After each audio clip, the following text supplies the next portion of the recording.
All right, good morning and welcome to docket number 240501, the annual review of affordability programs and offerings. So it's our energy affordability annual review docket. We're here today for a technical meeting, which if we do not finish today, we will continue into tomorrow. Good morning, everyone. My name is Marissa Gillette. I'm the chairman. We have a number of folks joining us today. Because we may have some new folks who have not participated in a Pura technical meeting before, I am going to take a moment to go through some of our housekeeping matters before we turn to our agenda. So I want to welcome everyone. This is our first docket in which we have opened it up to some of the folks participating in the stakeholder compensation program. So we're looking forward to some of the additional participation that we'll receive today. I do want to remind everyone, though, that we observe a number of guidelines when participating in the virtual technical meetings. First of all, I'd ask that your Zoom name is clearly identifiable for the record. And then if it's not identifiable with your affiliation, please make sure you say your affiliation the first time that you speak so that we can have a clear record. We do have a court reporter with us today, so it also helps for you to clearly identify yourself and affiliation to maintain the clarity of the record. We are broadcasting to YouTube today as well, which means that you can go back and access the recording there in addition to the transcript. Also, in line with that, please refrain from using the chat function, as that is not part of the official record. So if you do have a question or comment, we ask that you verbalize it into the record. We do, I think, have plenty of time put aside for this. So we have all day today and all day tomorrow. Happy to come both days to address any questions or comments.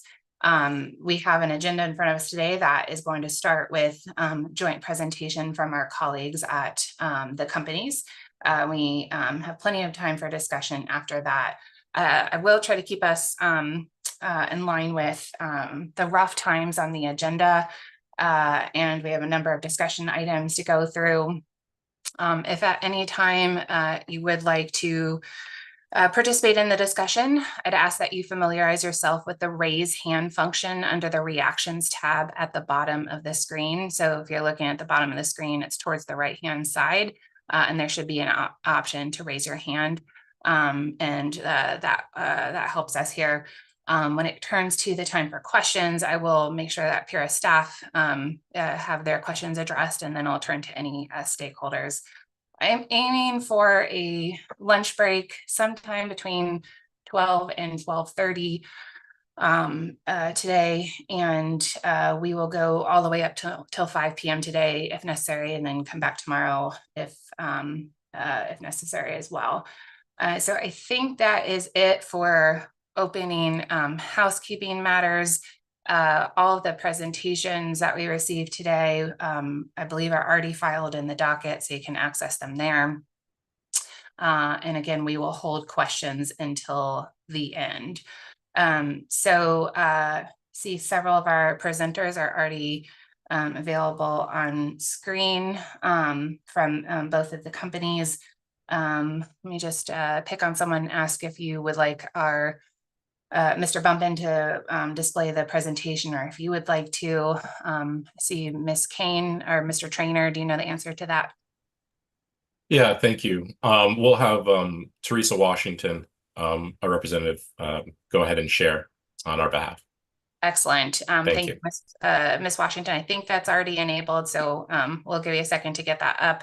And then if everyone can just make sure to introduce themselves and welcome, and I'll turn the virtual stage over to you. Thank you.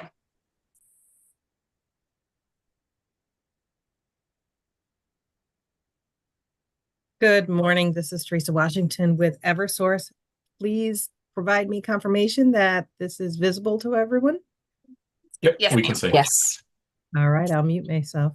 Go ahead. Thank you. Thank you, Ms. Washington, and thank you everybody for having us here today and the opportunity to present. There was one note I wanted to share that Jess Kane, our VP of Customer Operations and Low Income Programs, will also help us present today. And I will have her kick off the presentation. Ms. Kane? Thanks, Dan. So as Dan mentioned, I'm Jess Kane, Vice President of Customer Operations and Assistance Programs across our 3 states. And I wanted the privilege to kick off because I think Connecticut has made a great progress in the last few years, and our teams, us and Avangrid, have worked so closely together, more closely than ever since on this plan. But recognizing what Chairman Gillette said as well, that there's some brand new players involved in this docket. So our speakers are gonna be really conscious of trying to be aware of when we're using acronyms. And as well, actually, Teresa, if you can hit the next slide, and then we'll go backwards. In sharing this outline this year, our teams met with Avangrid in person together back in October to try to make this plan easily organized. We kind of clean slated the actual plan because it had morphed and been grafted on for many years in a row and had kind of lost its ease of navigation. And then we tried to we tried to name all of our attachments intuitively. I think in doing that, there's a software glitch that might have lost that initially when we posted them, but we put in a ton of effort to try to make it easy for others to navigate. There are 37 total compliance orders and or directives and 69 attachments. 10 of the attachments are joint and the rest are separate for each company. So if it feels overwhelming, it is a lot, but we're gonna do our best in today's presentation to walk through the overview and how things hook together. And we're focusing here. So what you see on the right is the outline of the overall plan. And in blue, we're gonna just hit the blue sections today in our hour. It'll probably be a little less than an hour presentation, but that way we're trying to keep you oriented for where we are compared to what we've presented. So again, the overall outline that we have in the plan is to the right here, but the blue is what we're gonna hit. And Teresa now pull us backwards one. So we'll go through the plan goals, key changes, and that's ones that were recently made and ones that are about to be made, arrears insight, and then some proposals to mitigate arrears. And then we'll focus on what really the focus has been in the last, say, handful of years, which is the arrears forgiveness programs, how we move into the new MPP. And again, for all of our speakers, just recognizing there are some brand new players, so they won't know MPP is the matching payment program. So we're going to try to keep that in mind, that we've got people who are very familiar and people who are brand new with these programs. And then the proposals that we have to cease our voluntary arrears forgiveness programs and as we transition into new MPP. And so we'll go through those, and then we'll just share some insight in that we've made a lot of shifts in the last 5 years related to financial hardship verification. And there's more to come. There was more to come in 2024, but we'll share that as well. And so thank you, Teresa. I think that's our overview of what we'll hit today, and then executive summary. So our goals and this plan, it's a plan for input. So the active engagement for all, we know that the plan allows us that moment to kind of check and adjust each year, which is helpful. So number one, that the plan should help customers maintain service by offering payment plans to help them resolve their past due balance and make timely payments. Second is helping reduce past due balances for the eligible financial hardship customers by offering matching arrears forgiveness programs or matching arrears forgiveness with their timely payments.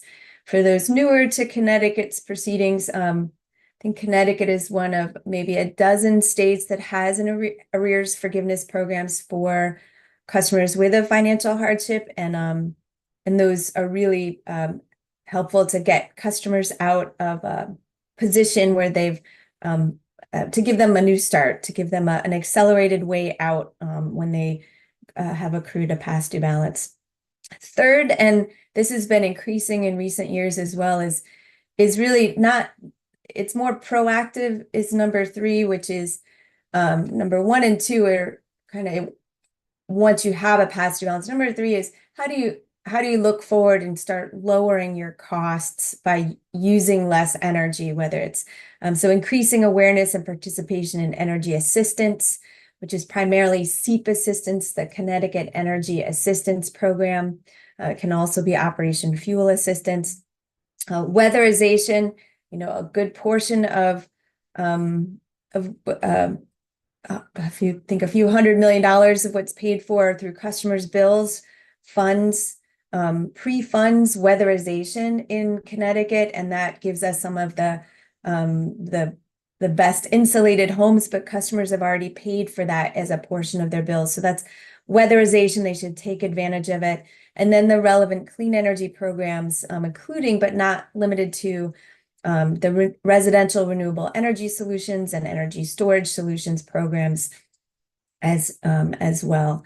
And then 4th is evaluate the collections management practices for those with past due balances, just along with the cost and affordability impact on all customers. So this is by statute and by PURA's goals.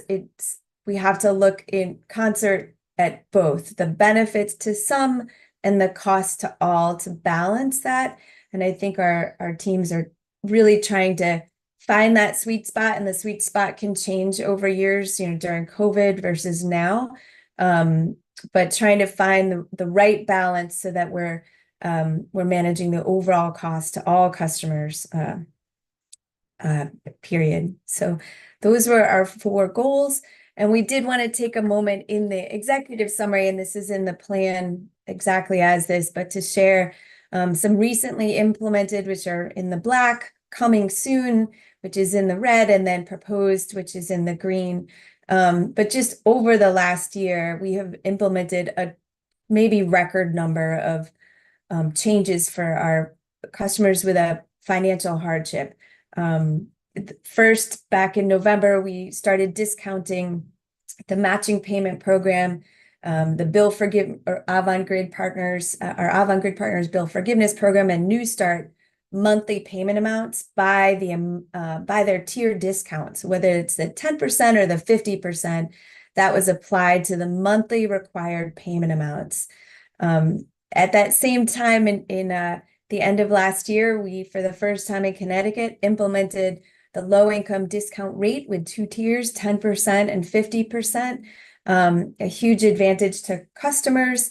We've got nearly 17% of our customers at Eversource who are now verified with a financial hardship, and they're benefiting from the discount rate, and more to come in that. That's its own separate docket, but just that's great progress. And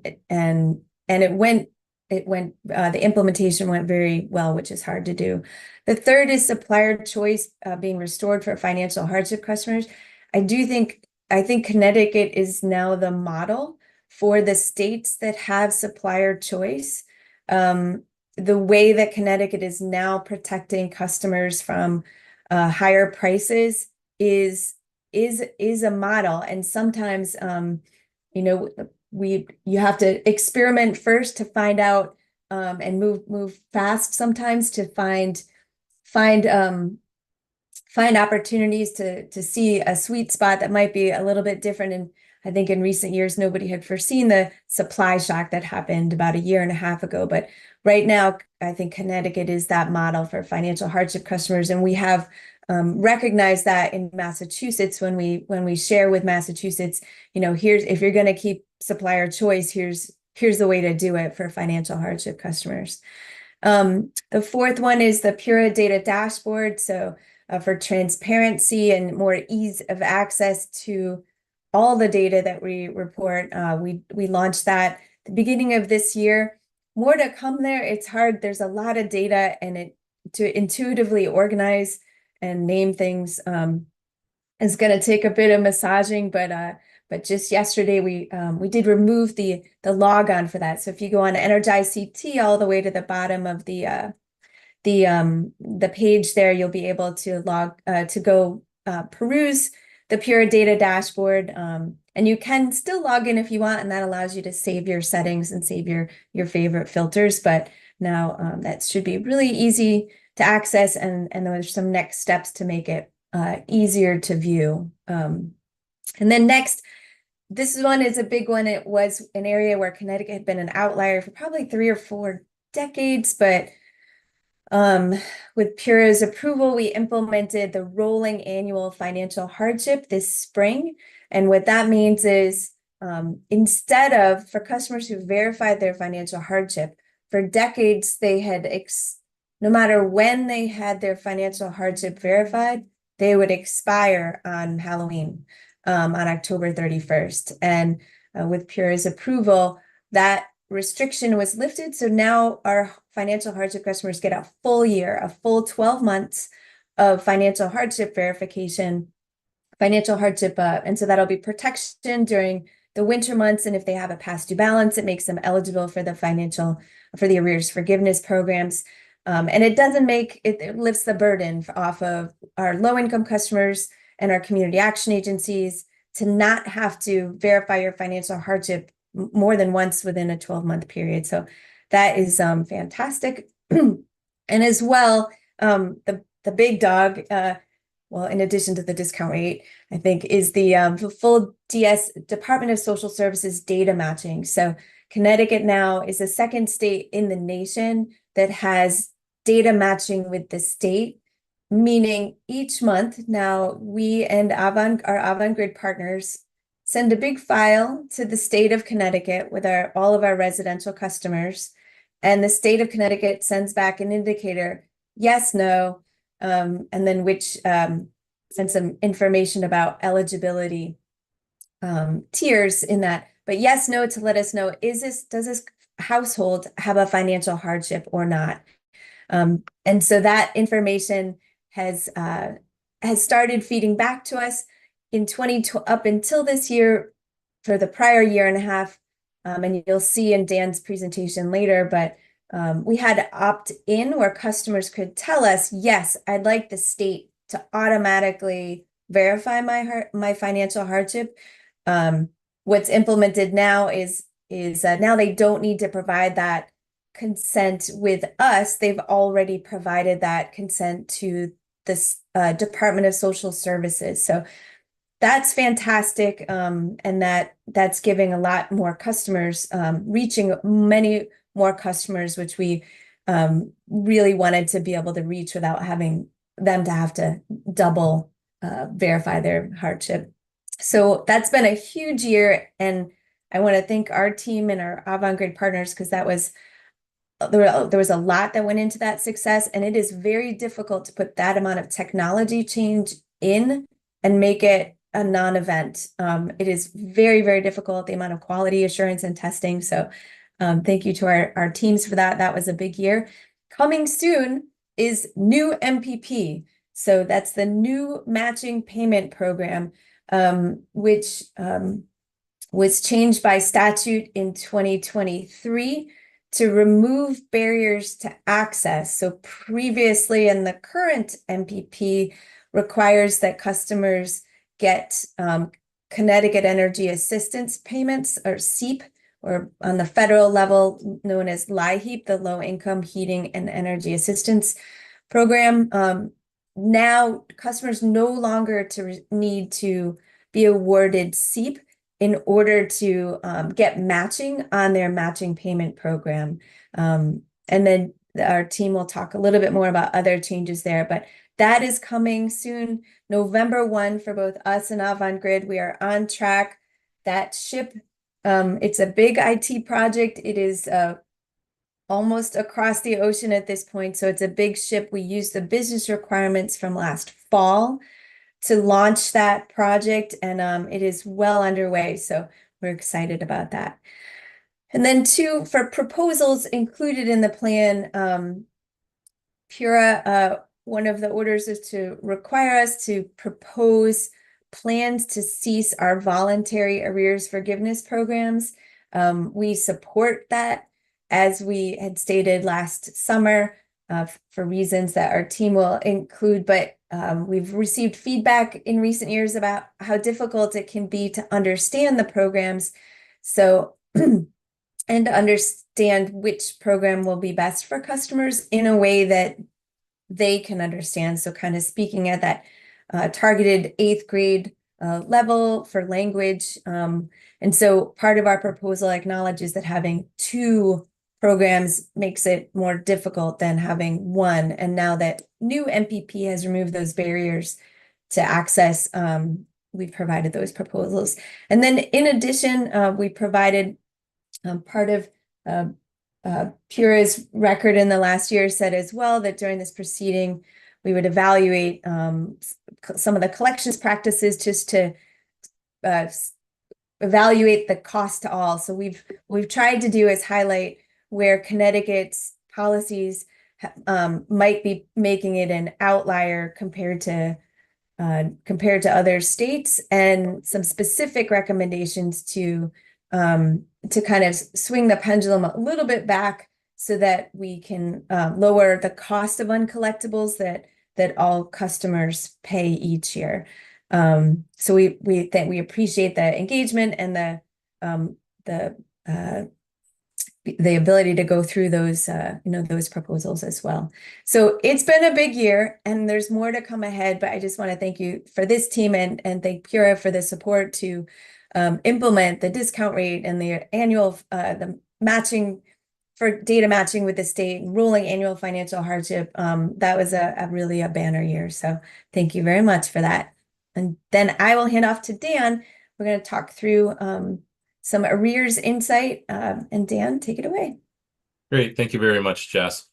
All right. So I just want to level set everybody on this slide here. What this is showing, there's 2 charts. The one on the left is the customers that are financial hardship or coded medical, and their past due balances that are greater than 60 days old. And the time spans between January 2020, so pre-COVID, until April 24, right before we filed this plan. And on the right-hand side, we have the same version of the chart, but for our non-hardship customers. So on the left-hand side, we see we started at 101 million in past due balances, and it's increased 3.5 times for hardship customers to 274 million. A large driver behind that is of the 4.5-year moratorium on collections and disconnects. But we see on the non-hardship side, when we started those collections back in the fall of 2021, we did see a decrease. It came down several $1 million. However, it's pretty much flattened off at that point. There's the seasonal ups and downs of the accounts receivables. But it really hasn't, we haven't seen a steady decrease in the non-hardship AR, even with doing collections since the fall of 2021. And we're 3 times higher for those non-hardship customers than we were pre-COVID. A driver behind that is the change in collection practices that Jess had mentioned earlier, requiring customers to pay less, longer term payment arrangements. That has driven this to be essentially the new normal at this point, 3 times higher than where we have been in the past. And just to put that into perspective, for example, the hardship side, those dollars are collected through rates paid for by all customers. And from last year's increase alone, it's about an $8 per month cost to the average residential customer on their bill, which started July 1st. So $8 per month, all customers are paying to support those the increase in bad debt. And then just to put that $8 per month into perspective as well, the entire LIDR, low income discount rate, for a year is about $5 per month per person. So the increased receivables is $3 more a month than the entire low income discount rate program. That's in there. Next slide, Teresa. Thank you. This is a little different view of the same information, comparing Connecticut to the other 2 states that we do business in. And as we can see here, this is both hardship and non-hardship together. We see the impact from COVID, but we continue to see these accounts receivable increase. And what this is doing, the black line is Connecticut, green is Massachusetts, blue is New Hampshire. We can see the other states did have an impact from COVID, but they're more or less a flat line compared to where we see in Connecticut. And the table over on the right-hand side shows the number of customers we have in each state. And if you take that 343 million and divide it by all the customers to essentially get a per capita cost, Connecticut's about a $286 per customer cost. Massachusetts is 93, New Hampshire's 44. So Massachusetts is 3 times, Connecticut's 3 times higher than Massachusetts and 7 times higher than New Hampshire. So Connecticut is clearly an outlier in this situation here. And I'll kick it over to Lisa from our Avangrid partners. Good morning. My name is Lisa Rosso, the manager of credit and collection for Avangrid. And as you can see from our slide here, our situation is very similar to yours, where the amount, we were at 61 million when COVID began for our hardship customers, and we're at almost 100 million currently for our hardship customers. Same thing is, we were around 9 million, and of course it increased during COVID. And since we have started disconnections, it's staying pretty flat. We have our ups and downs as well, but we're staying pretty steady around the 25 million mark. Next slide. And here again, you can see where Connecticut lies with Massachusetts and New York. For our New York companies, this is a combination of gas as well as electric.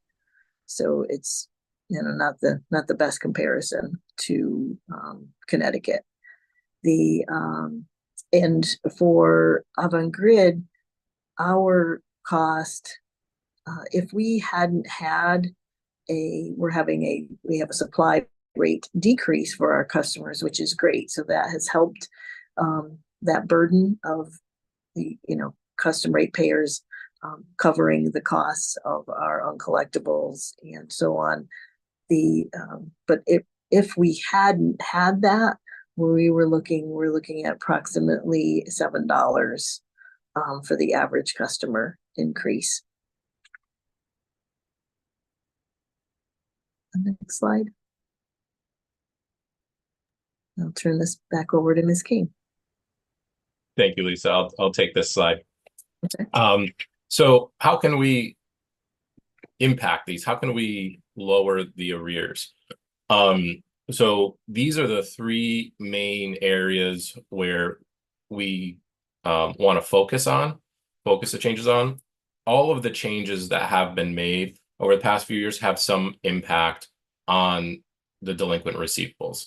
But we feel these are the 3 main ones, with the first one being the payment required to avoid shutoff. So right now, customers can pay the lower of 5% or $25 down, regardless of what their past due balance is. So if they have a $1,500 past due balance, they're going to pay $25 down.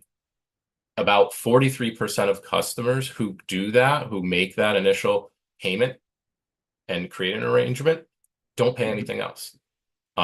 They break it. So what our proposal is to ask the customer first what they can afford. A lot of people can afford more than the 5% or $25. And we see that today. Some customers do choose to pay more. But the majority of customers are paying that 5% or $25, whatever is lower. So ask them what they can afford. And if it's acceptable, then they that's something they can afford, and that's something that they'll pay. Or you go to 20%. 20% down payment in order to avoid a shutoff. And if they break that, like many customers do break their payment plans, they get the second chance within 12 months of 50% down payment.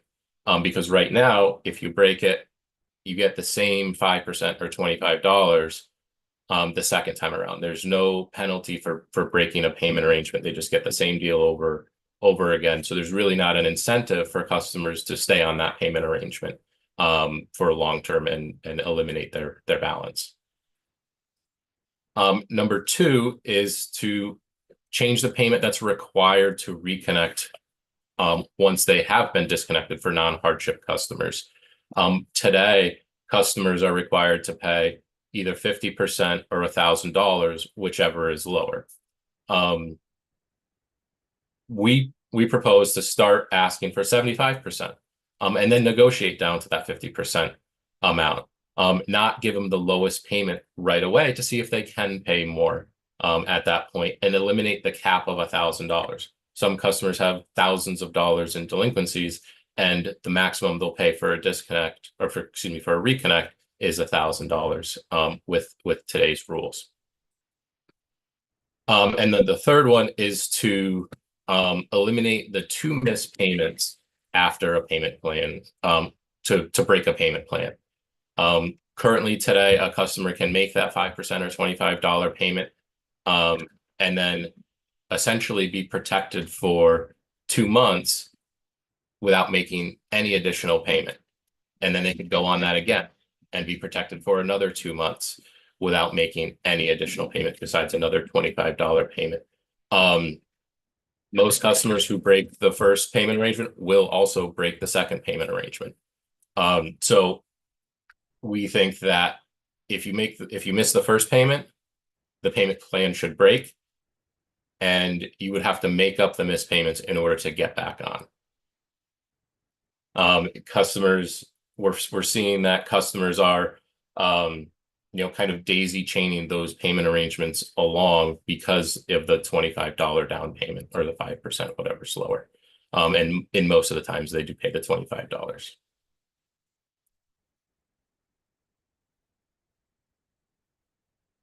Next slide, Teresa. And we'll look at the arrearage forgiveness plans. I'm not going to spend a lot of time on this slide. This is the current MPP that we're in now. You can see some trends and changes that we've viewed for the past year when you look at the previous year. The big one that stands out is customers are getting less energy assistance, less SEEP. Now, when we were back in 2021, 22, there was a lot of SEEP that customers got. Customers were getting over $1,000. That has come down significantly with the elimination of kind of the COVID funds, the federal funds from COVID. But last year to this year, there was a 12% decrease in energy assistance, where the maximum award during the previous winter season was $600, and that went down to $530 this year. So there's less money to go around for customers. And we continue to try and encourage customers to go and apply for that SEEP. Even though the amount is decreased, it's still a substantial amount of money that helps customers get through the winter season. Next slide, Tracy. And so just some differences, and Jess hit on a little bit of this earlier today. But for the current matching payment program versus the new MPP matching payment program that's going to go live in later this year in November, we're really excited for this program. It makes the program a lot easier for customers to understand. I know the current program has its complexities, and some customers don't understand it. There was a lot of really good changes that were made to this program, and we're excited to launch it later this year. But some of those key differences between the old and the new: it expands eligibility. Today, you have to heat with either electricity or gas to be eligible for the program. That goes away. anybody, if you're financial hardship and you have a delinquent balance, you're eligible for the program. You don't have to get SEEP. Today, SEEP is a requirement. If you don't get SEEP, you fail off the program and you don't get a match. You don't get the benefit of being on the program. It eliminates that. It eliminates that requirement, but we still will encourage customers to go and get SEEP because there's a benefit. Customers who get SEEP will get that amount matched. So it's kind of a double benefit there. So it's still an important thing for customers to do, but it's not a barrier to be successful on the program. It expands enrollment to year-round. You don't have to enroll just during the winter time. You can enroll at any point during the year. November, May, June, whenever you want, you can enroll. Customers have, their financial circumstances change. If their financial circumstances change during the summertime, today they cannot enroll. In the future, they will be able to enroll at any point in time. So it really opens up that enrollment period to not just the winter season. It increases the required payment frequency to monthly. So what this means in the MPP program that we have today, between the period, it has two phases. In between the period of November to May, customers can make their payment all in one lump sum on April 30th. There's no requirement for a customer to pay every month. Many do, and occasionally customers do make that one lump sum payment at the end of the first phase to get the match. This program requires customers to pay monthly, which is better for customers to get into the habit of paying their bills on a monthly basis when they do come out. What it also does, it increases the forgiveness customers will receive to monthly. So when those customers do make the monthly payment, they'll receive a match right away, which will lower their outstanding balance. Today, that only happens twice a year, in May and then in November. So they get the immediate benefit of making that payment and getting the match and seeing the reduction on their balance, which we think is a great improvement to the program. For number 6, there is a new eligibility requirement. They do have to have a past due balance. In the current MPP, you can enroll and you don't have to have a past due balance. And at the end of the program, if you don't have a past due balance, then you just don't get a match. In the new program, since there is the monthly matching, it does require you to have a past due balance, and that's going to be 60 days delinquent and just $100 past due. So we'll still have plenty of customers that will qualify for the program. But it just doesn't make sense to have customers have no balance to go on the program because there's nothing to forgive or match. And then the final one, number 7, there is customers have to be hardship. We want to make sure that we're helping the right customers, right? So customers that are non-hardship, that are or that lose their financial hardship status while on the program will be removed a month after that. And we'll send customers up to 4 reminder letters to make sure that if they are truly hardship to either contact us or contact the community action agency to ensure that we get that information so they can continue to be on the program. But if they're not hardship any longer, we want to make sure we're helping the customers that truly do need the help. Slide, Teresa, thank you. So with that, we have proposals to eliminate the New Start and for Avangrid, the BFP program. And there's a few reasons there. It's improved customer experience. The programs now are so similar. The payment amount is going to be the same for both programs, for New Start and the new MPP. The payment frequency, when they get the forgiveness is the same. The only difference between the programs is the amount of the forgiveness. On the matching payment program, customers will receive whatever they paid as a match up to a 0 delinquent balance. And on New Start, it's 1/12 of their past due balance gets forgiven every time they make a payment. That's really the only difference. And to explain those differences to customers is going to be very challenging. In addition, which program is better for a customer changes in the middle of a program. For example, a customer can be it can be more beneficial for a customer to be on New Start for 2 months, but then matching payment program after those 2 months might be the better program. It all depends on the customer's balance, how much their average discounted bill is.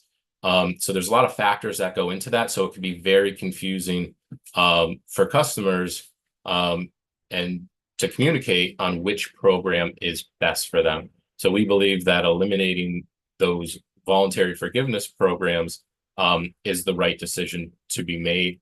And we put this in our plan, but we wanted, if that's the decision that Puro thinks is appropriate, we would like to know, I believe it's August 15th, whether or not we're going to eliminate the arrearage forgiveness programs, because there's some IT work behind the scenes, some communications that need to take place if we were going to eliminate that this year. And if we are going to eliminate that, we have a transition plan on how we get customers onto the new MPP, and then what do we do with the customers on New Start. So in the transition plan that we have below the high level, so we're going to launch new MPP on November 1st. Current MPP ends the same day. So all those customers on current MPP will still get the matches that they qualify for, and those will be processed. But customers that are still eligible for the new MPP will automatically be enrolled into new MPP. And we'll stop offering New Start on November 1. And then take all the customers that are eligible for new MPP and enroll them on the program, send them a letter, a welcome letter, so they know, one, the program has changed, and explain the differences in the program, and two, how to be successful on the program, to make sure they know what to do and how to set them up for success. And for Eversource, what we would propose is a final enrollment in New Start in October. We would take a look at anybody who's eligible for New Start, who at that point in time, New Start would be the better program for them, meaning they would get more monthly forgiveness. So if they were going to get more monthly forgiveness on New Start than new MPP, we would auto enroll them in New Start, kind of as a last chance, last opportunity for that program, and then we'd sunset it. So no more new enrollments after November 1, and customers who are already on it would remain on it until either they complete the program a year or so later, or they fail off the program. And then from that point forward, the new MPP is the only program that would be available for customers for arrearage forgiveness. All right, so this going into financial hardship verifications, we wanted to bring this slide up because it really shows the amount of customers that are coming to us, the utilities, for hardship verification. So there was 165,000 customers between Eversource and Avangrid in 2023 that verified their hardship through us. That's 62% of customers that came through the utilities, either by utility direct, meaning they faxed in information, mailed in information, used our website to upload information, or by using the, when they contacted us, we would ask them, do you want DSS to tell us that you're, if you receive benefits? So that's the DSS opt-in that we implemented in December 2022. And we had almost 50,000 customers come in through that way.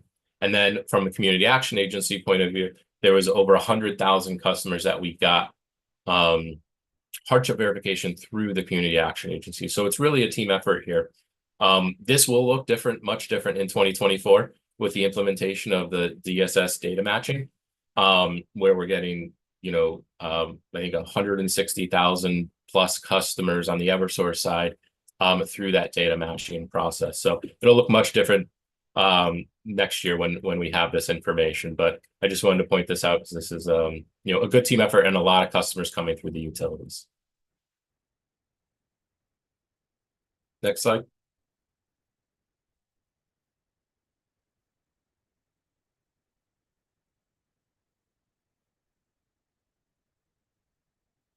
Teresa, is it on the next slide? I'm still seeing the pie chart.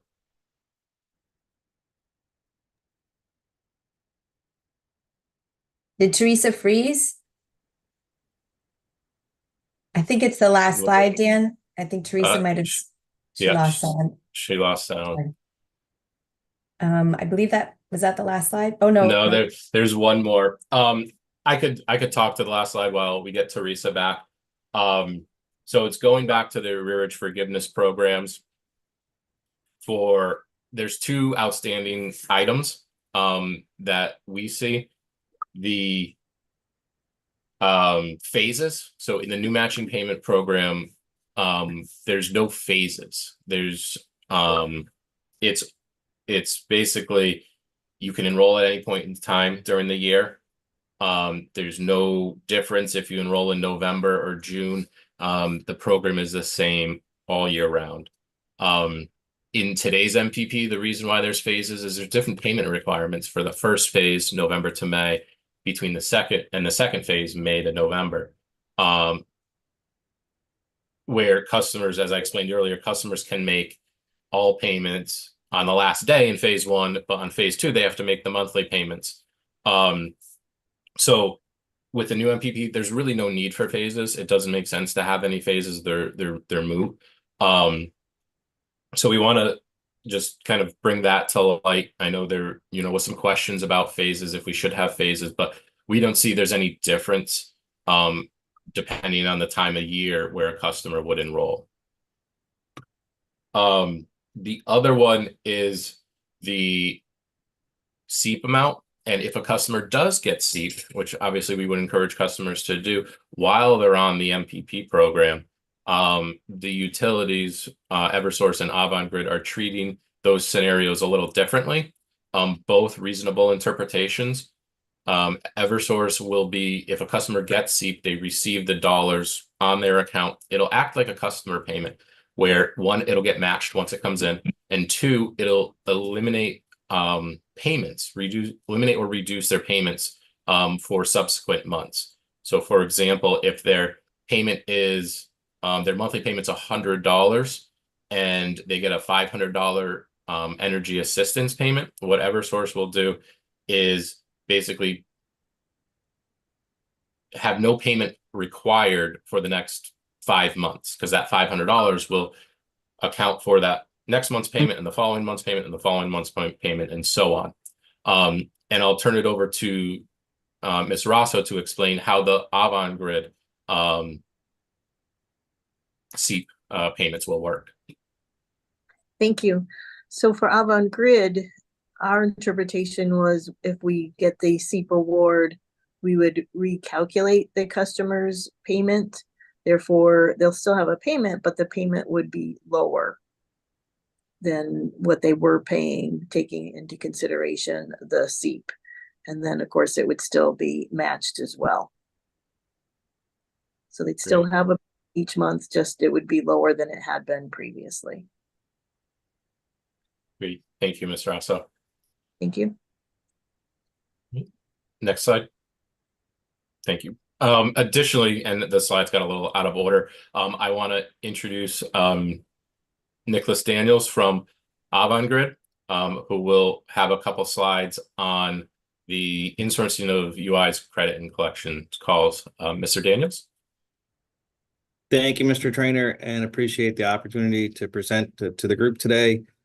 Just as it relates to the handling of energy affordability related calls and collections related calls, it just want to, if we can go to the next slide, just within the UI's last rate case, there was an order that directed the company to develop a plan to transition credit and collections calls from its third-party center to its internal center, also to identify potential calls that could be handled by an outsourcer, and then come up with a plan to transition 35% of those credit and collections calls by September 1st. So on May 13th, UI submitted its plan for review and approval within the UI rate case docket. 22808, order number 31.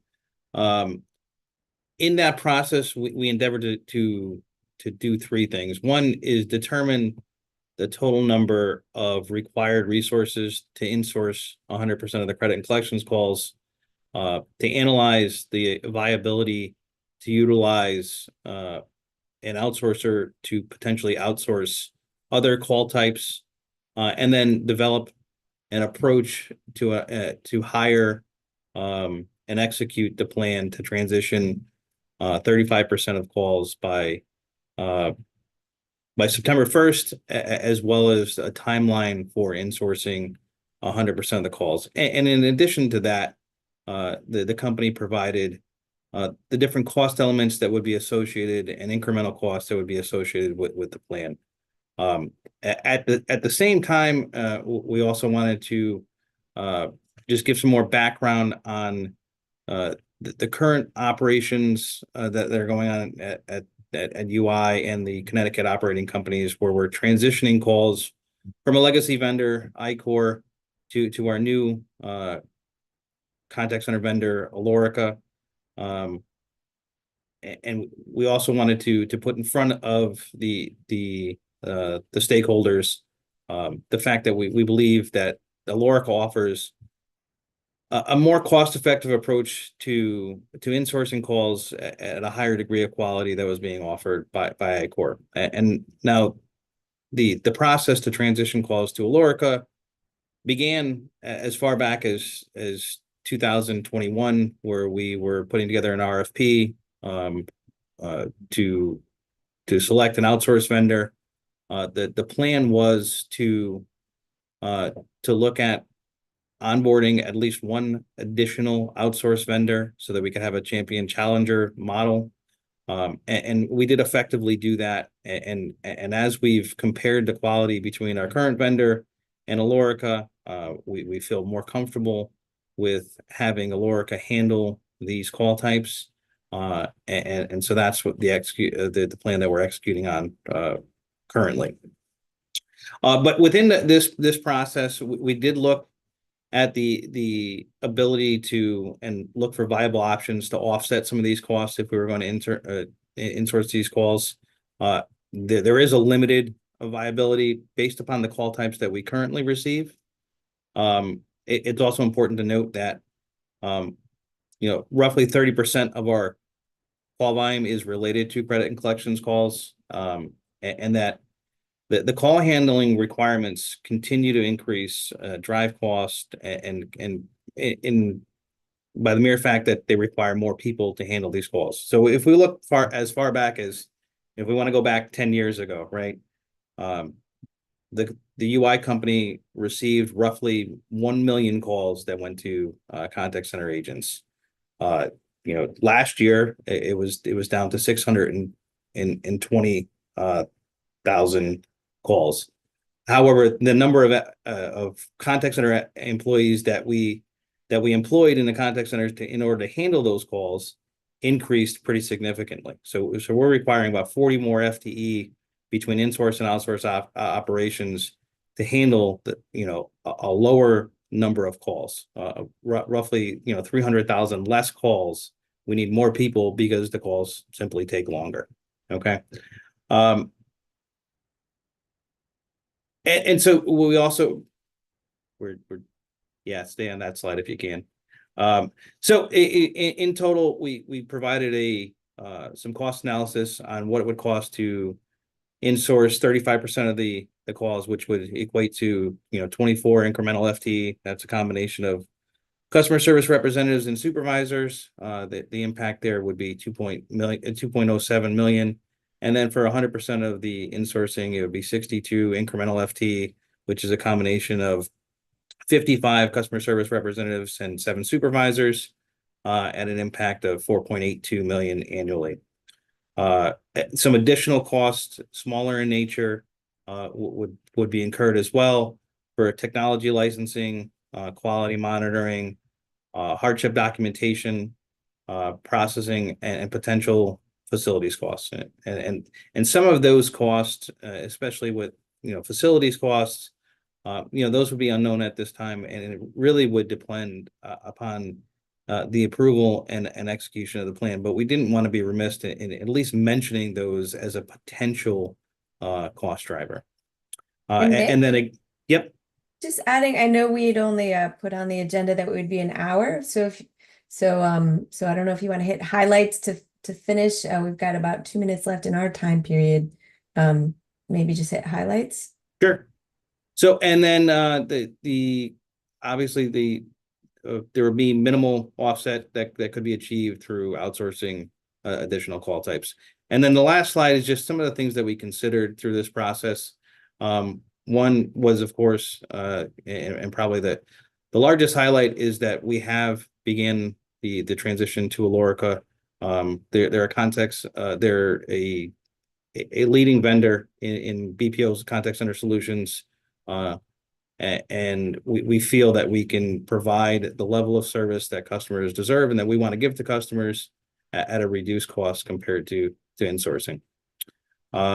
Also, some inherent issues with insourcing beyond the cost, recruitment challenges, business continuity, having all of our eggs in one basket, potential facilities limitations, and then obviously the cost benefit.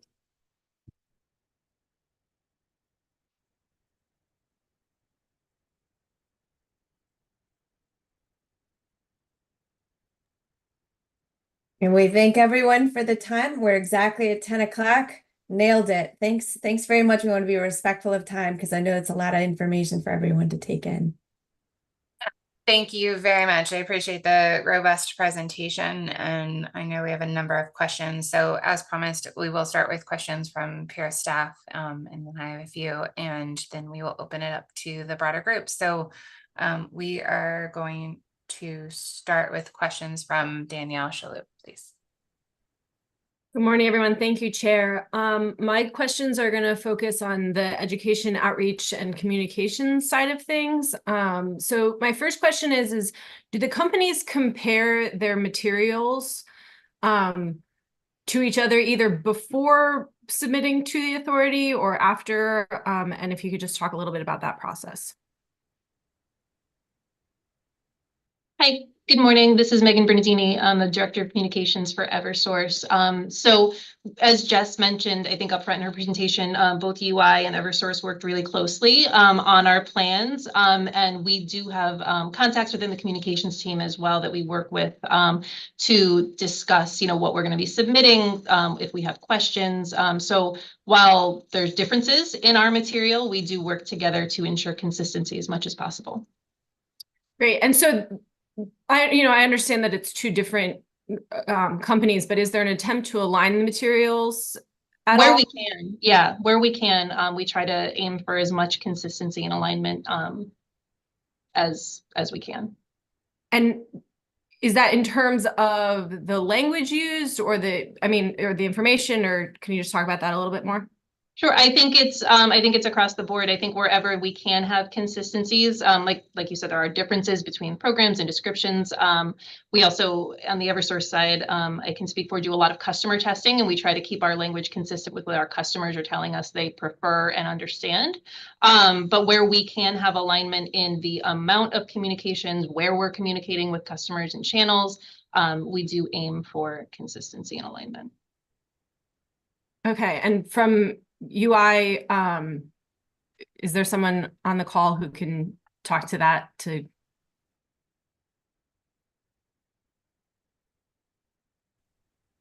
Yeah, hi, this is Tracy. I can speak to that as well. I oversee the customer service group, and I know Samantha Subar, who oversees the communications team, is here as well. But yes, I can attest to what was just described. We work very closely together. We share our materials with each other. The two communication points are working together, and we try to mirror it as much as possible. We often in every meeting say, let's take a look what Eversource is doing, and they do the same. And then we try to mirror our best practices as much as possible. Great, thank you. So for that, now this is about the response to interrogatory CAE 13. For Eversource, can you talk about which MPP letters were tested with the advisory group in June? So we took a sampling of the MPP letters that were filed. So we didn't test all of the letters that were submitted, but we did take a sampling for look at language, how customers perceived the understandability of the language that was used, recommendations for improvement. So we took 2 or 3 of the letters from the group that were submitted with our filing, tested those with the community for, like I said, their perspective and feedback that we can use to improve the letters. Great. Can you talk about what questions were asked and then how respondents respond? Is it an online survey or phone call or focus group? No, so it's an online panel of our customers. And so they respond to questions like how easy to understand was this communication? If you didn't understand something, can you describe more about that? If there's visuals, obviously for the letters, it's not applicable, but if there's visuals, how did they perceive the visuals? Could we make improvements in clarity, understanding? It's mainly around our customers' perception of the language we're using, if they suggest improvements or provide feedback. So there's opportunity for them to provide specifics as well as, closed-ended questions that we use in the survey. Okay. And what is the breakdown of the demographics in that group? And it's particularly for the respondents for this, we can get that information from our Voice of the Customer team. I don't have that in front of me, but that is something we can provide. Okay. And then how are letters and materials chosen to be reviewed?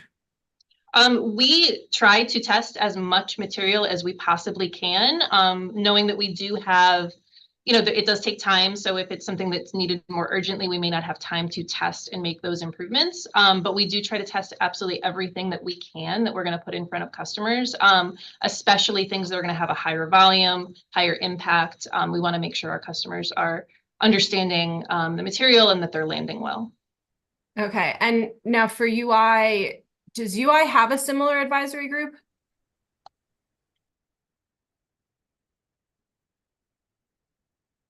Are you referring, sorry, this is Samantha with Avangrid. Are you referring to like for customer testing? Yeah, for the voice of the customer and getting the customer feedback. Yeah, yes, we do. Okay. And was it used for these MPP letters and materials?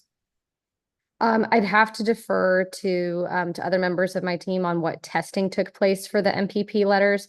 I'm not sure if it went through our formal Voice of the Customer testing program. Hi, this is Kathy Wasselneck, Supervisor Credit and Collections for the Avangrid companies. It did not go through testing. What we basically did was we took existing letters that had run through different models. We ran it by the different advocate groups. So those letters had all been approved. So we took those letters and modified them to be updated with the new MPP guidelines and put them out there as our proposed communications, and therefore looking for feedback on them, and then could go ahead and make additional changes after we got feedback. So we did take previously approved letters and just modified them to meet these new changes. Okay. And similar, so also for UI, are you able to get the breakdown of demographics for respondents to this in this group?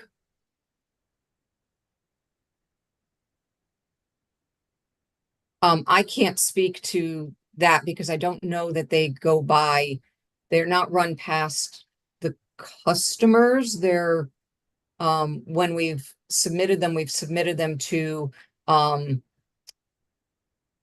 the different advocates. So EOE, OCC, Operation Fuel, those types of groups would review our communications and give us feedback. But I can't speak. I don't know if Samantha has any other information on running communications past the customers. That would be fall more to her Yeah. side of things. Yeah, when we put you know, like for like the voice of the customer like testing program, if we put it through that, then yes, we can look at demographics by respondents. But again, like for this exact situation, we didn't put it through that. Right. And so, and when materials are put to the voice of the customer, do the demographics tend to reflect the broader customer population, or is it skewed more, or is it skewed in any direction? I would say more geared towards the general population. It really depends on like how many respondents we get. And you know, we are able to see, I'd have to go back and confirm exactly what like demographic information we collect as part of that. But from memory, it is more generalized. Okay. Thank you. So now for both companies, how often or how do the companies review their communication policies in terms of the language used and accessibility and reading level? So for Eversource, I think we always aim based on stakeholder feedback to try to write all of our material for customers at that 8th grade target reading level, knowing that there are some exceptions that have to be made for that. But that's really our ultimate goal and kind of the guidepost that we use. We have a pretty robust and thorough process for review internally to make sure, you know, we're accurate, that we're compliant with other orders and directives, but trying to maintain that consistent customer experience tone and language that we're using across our channels. And that's done with, I mean, every communication that requires edits or updates based on PIRA orders or directives. We'll go through that kind of a process, or new communications that we're creating. Excuse me. And our process, to answer your question, is very similar to what Megan just described. We have a 5-stage review process that all of those communications go through. Okay. And for both companies, in that review process, is there any communications with like the target audience and not subject matter experts? So we do put certain communications through our customer testing tool that I was describing earlier, and that's kind of a, you know, like there can be different things that we're asking questions about or looking for to get a reaction from the customer on, you know, things like you just mentioned, Danielle, tone, ease of understanding the communication, et cetera. So yeah, that's a separate tool that we use.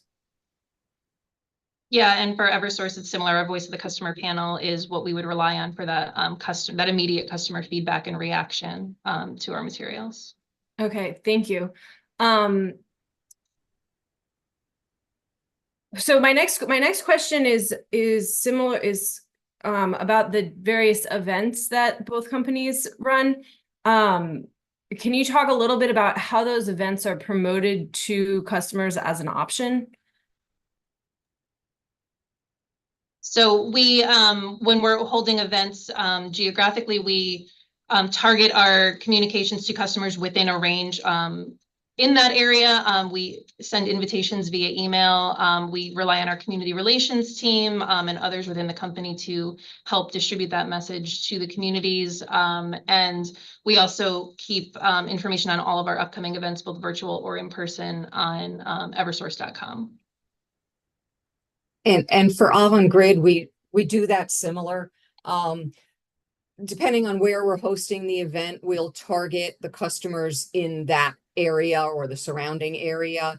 We'll maybe focus on the towns that the community action agency in that area would serve. So for example, if we were going to host something in Bridgeport, we'd send out some communications to all of the customers in the area that the Alliance Community Action Agency serves. We don't focus on just hardship customers because there could be customers that aren't aware of the programs yet. So we tend to target customers with past due balances, and we'll send out email communications. As Megan had said, our community relations team will do some promotions with their contacts through the various towns, maybe the government officials. We use the community action agencies to help us promote our events. They'll put up posters, they'll do their own target communications to, customers that they may see, to try and get the word out to as many people as we possibly can. Yep. And this is Teresa Washington with Eversource. That would be the same as well. I think it's important to mention there are events in which maybe the utilities are invited to, but we are not the promoters of these events or send the invitations out.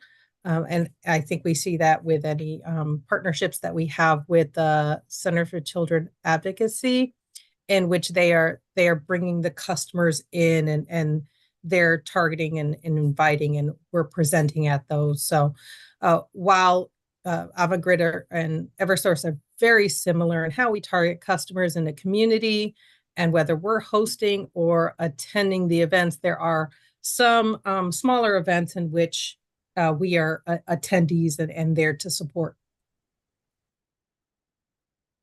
Okay, and do you have any insight as to why, as an invitee versus a host, the host would say we're doing our own thing, we don't want you to promote it all? Do you have any insight into why that would be? Or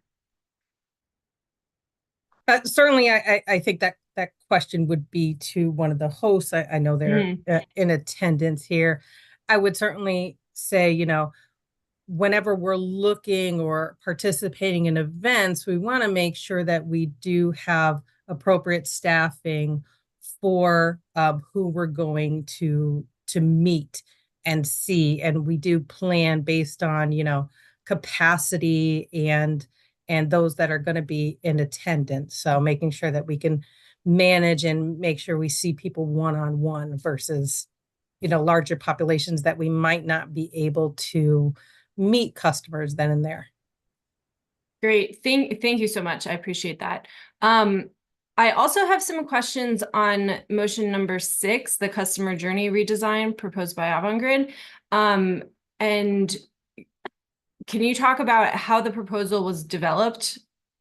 Yes, absolutely. So this was developed using design thinking at its core. That's a methodology that the customer journey team uses to address multiple different customer journeys. The goal of design thinking is always to remove any preconceived thoughts or bias going in to address a journey. And in this case, specifically looking at low income and hardship customers and customers without access to digital tools. The first step of design thinking is always really, really deeply rooted in empathy and understanding our customers' needs. So the first phase is strictly focused on that. So that involves a lot of in-depth customer interviews, research, both qualitative and quantitative, to understand current baseline performance, and then what customers, both internally and externally. So in this case, both customers who are calling in, but also agents who are handling calls, about what their greatest obstacles are, their greatest frustrations. Again, it all really comes back to empathy mapping and listening to what customers' emotions are as it relates to any interaction that they have with us.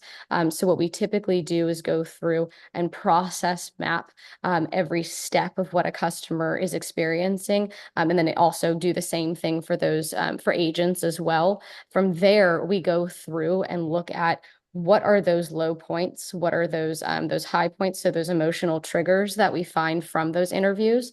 And then we go through the rest of the 4 stages that include, brainstorming, problem solving, and then finally, ultimately developing a list of high value and effort actions that we want to take away. There's also low hanging fruit that we take out of these design sessions where we're able to make quick turn changes that will help our customers that might be a little bit faster than some of the more long-term sprints.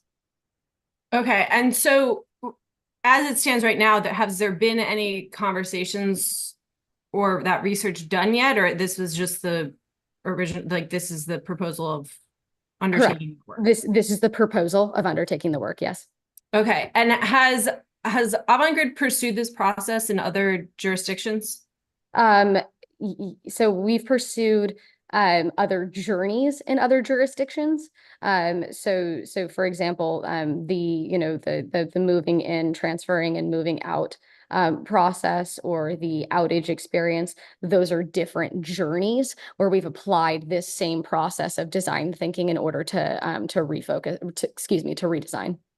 Okay.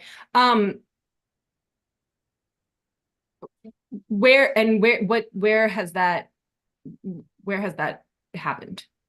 So that has happened for United Illuminating for the move in journey. So I can just describe a little bit of what we did there. So went through those same stages that we outlined in Motion 6. So starting by in-depth interviews and qualitative and quantitative research with customers, went through and understood both from the online process and the call center experience, what were some enhancements and changes that we were able to make? What is it that customers want in terms of customer reassurance when it comes to communications with them about their move-in or transfer of service request? What are some of the self-service capabilities that they may or may not want to have accessible to them? What level of communication do they want to have? What are some of the features and functionalities that make them feel secure going through that process? So those were all different things that we heard about as we were going through research, and then ultimately redesigned the end-to-end experience for customers. Okay, and can you talk about some of those changes that were made based on that research?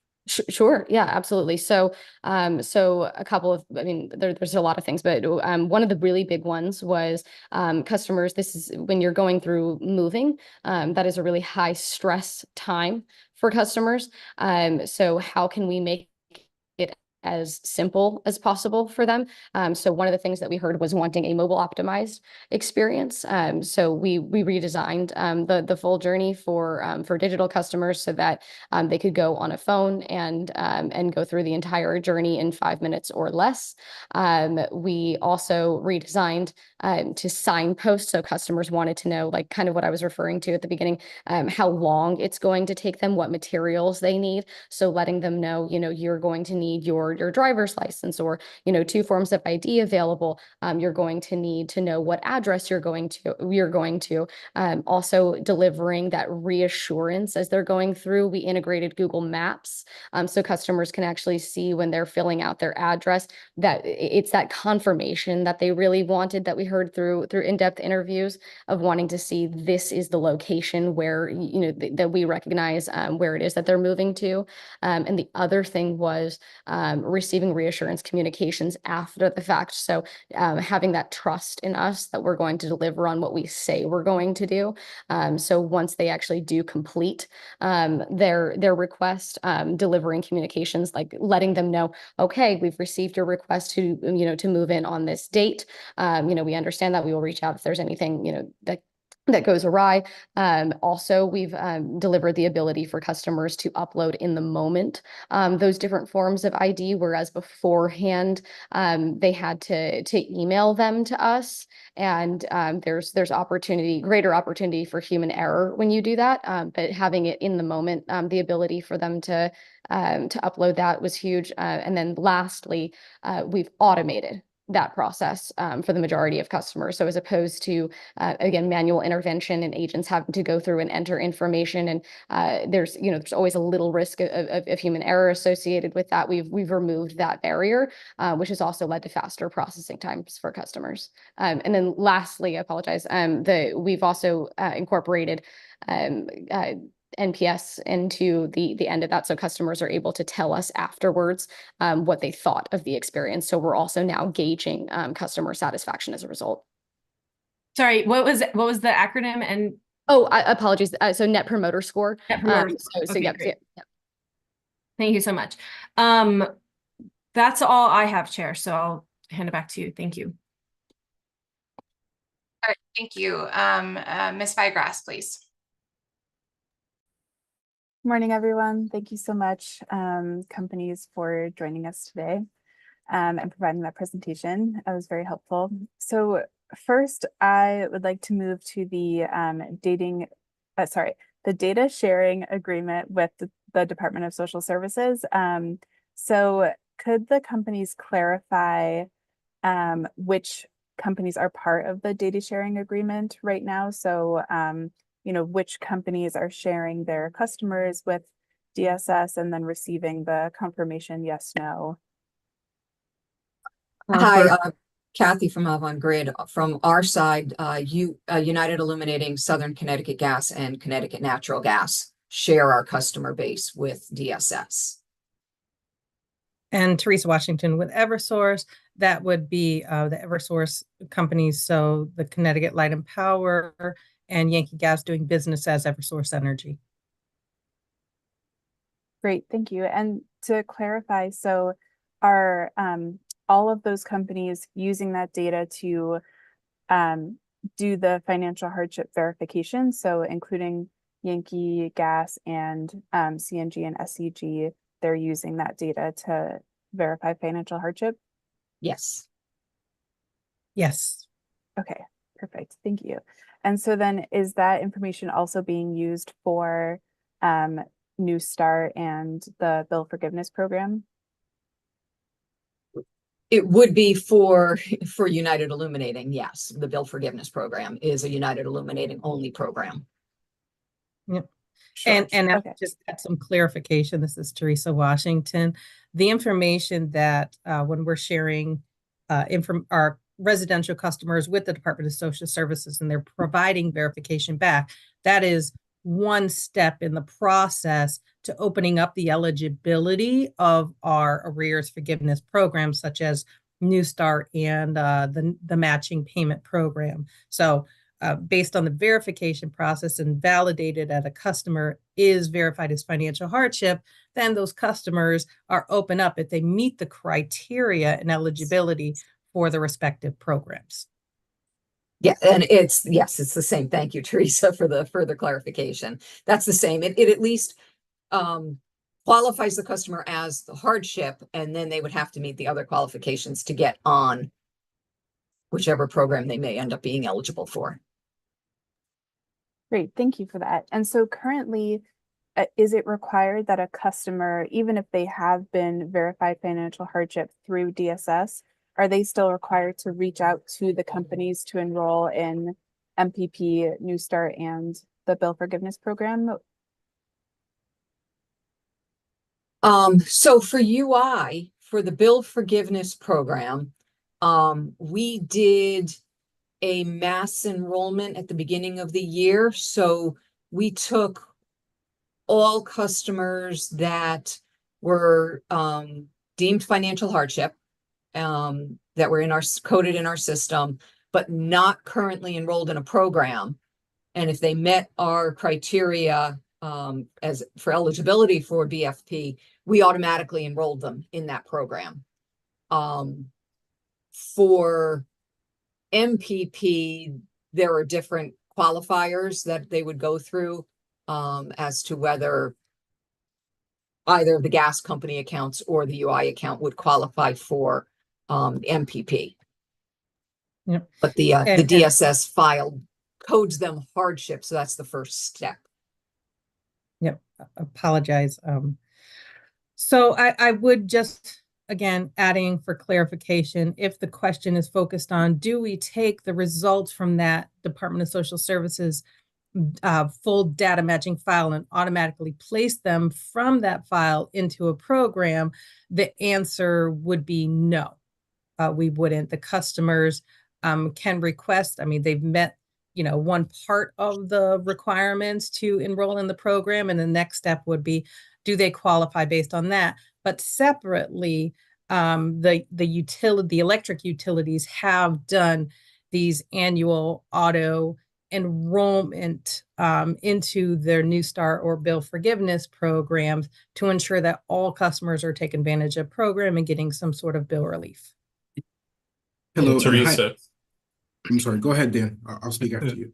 Thank you, Mr. Soto. So, and just to add on to what Teresa said, when we processed this DSS data matching list, what we found out is that most of the customers that were delinquent already had already contacted us, either through some of the items that I mentioned earlier, directly to us as the utility, through the DSS opt-in process, or even through a CAA. And what we found is that when we processed the DSS data matching file this May, we added, give or take, 90,000 new customers to with that financial hardship identifier on the account. And in that population, only 6% of those customers we found were delinquent. So most of the customers that were delinquent and needed help had already contacted us at some point to get on one of those programs or to get on the LIDR in order to receive those benefits. So with the DSS list, we got 90,000 more customers on the discount rate, and just a fraction of those customers were actually delinquent.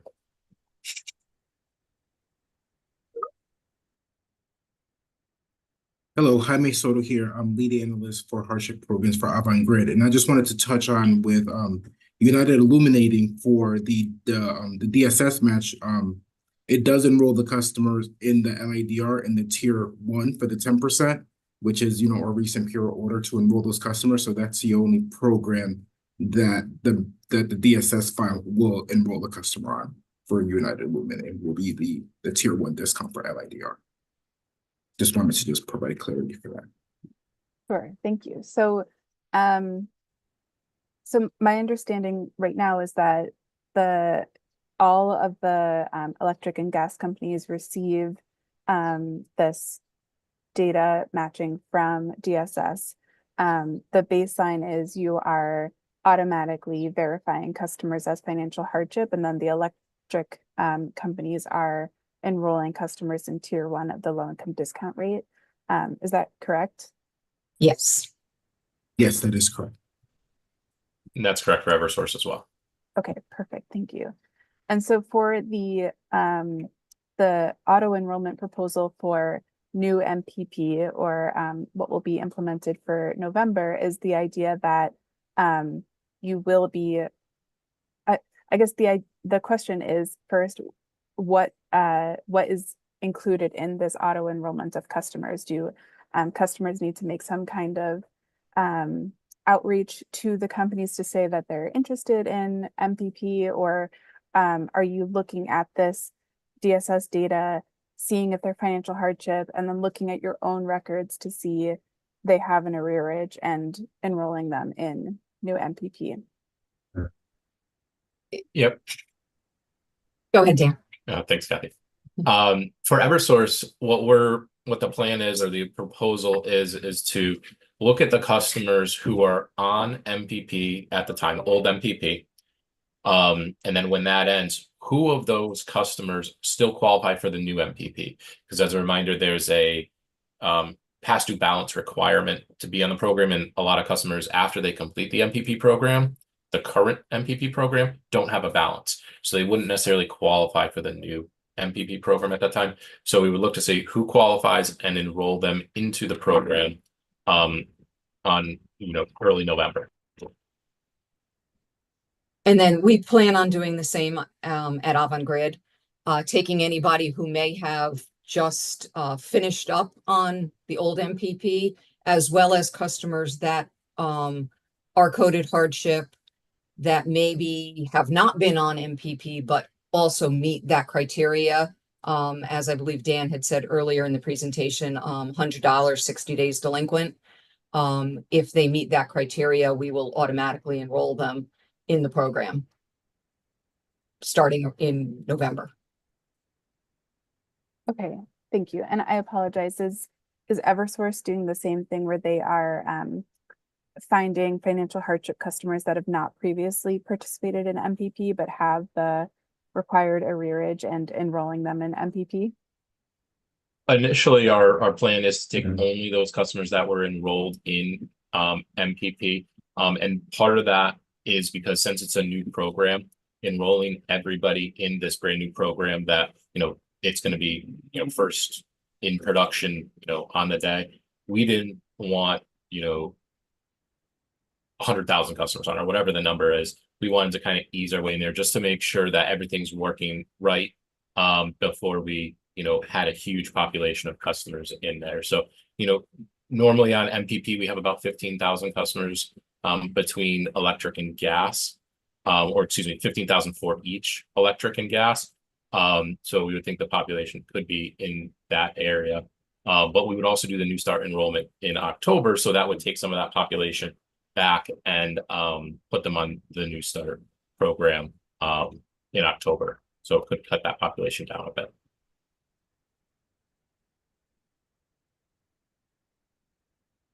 Thank you, Ms. Kane. I appreciate that.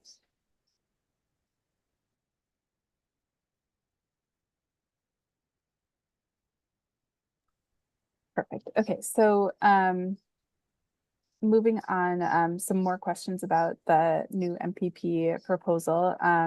So in the interrogatory response to CAE 12, Eversource talked about the MPP monthly payment calculation, and you talked about it also during this morning's presentation. And so given the difference in calculation with applying SEEP between the Avangrid companies and Eversource companies, does Eversource have the ability to recalculate a customer's MPP monthly payment when that customer receives a SEEP award? So, go ahead, Dan. Yeah, at this point, we're pretty far down the project. We're a few months away from implementation. So any changes to the program at this point would cause delays in implementing it. So at this point, we don't currently have the ability or have planned on the ability to recalculate a monthly payment for MPP. And the way we kind of interpreted what Ms. Kane is showing here is in the bold that one, it removes a requirement for the monthly payment to be reduced by SEEP. And then the bold part lower in the paragraph is SEEP shall not be included in determining the monthly payment under new MPP. So like I said earlier, the way we interpret that is to not reduce like we do today manually to reduce the payment amount. Because today we take SEEP divided by 12 and reduce the payment by that much on a manual basis. But to eliminate, what we're going to do is eliminate payments where SEEP acts like a customer payment. So if the customer pays ahead, essentially it'll act the same way where it could eliminate a couple months worth of payments. So they don't have to pay anything during those months, likely during the winter time where they need the most assistance with their heating. Okay, thank you for that. So previously a customer's MPP monthly payment was established once every 12 months. So now that a customer can potentially participate on new MPP for longer than 12 months, what are the companies proposing for potentially checking in more frequently on what their payment amount should be? Thank you for the question. From Eversource's side, what we've programmed in is to have a 6-month review. So every 6 months, the system will automatically calculate what the payment should be, like what their new bill is, discounted bill, based on how much they use, what the rates are.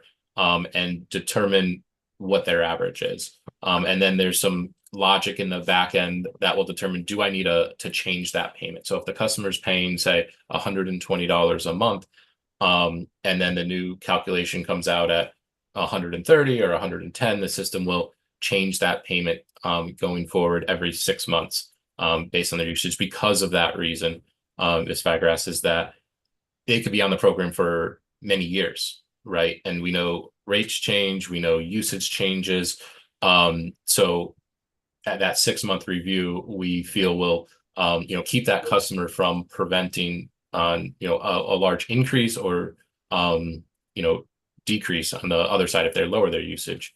So it'll keep their payments in line with what their actual usage is. And for Avangrid, we plan on calculating the budget.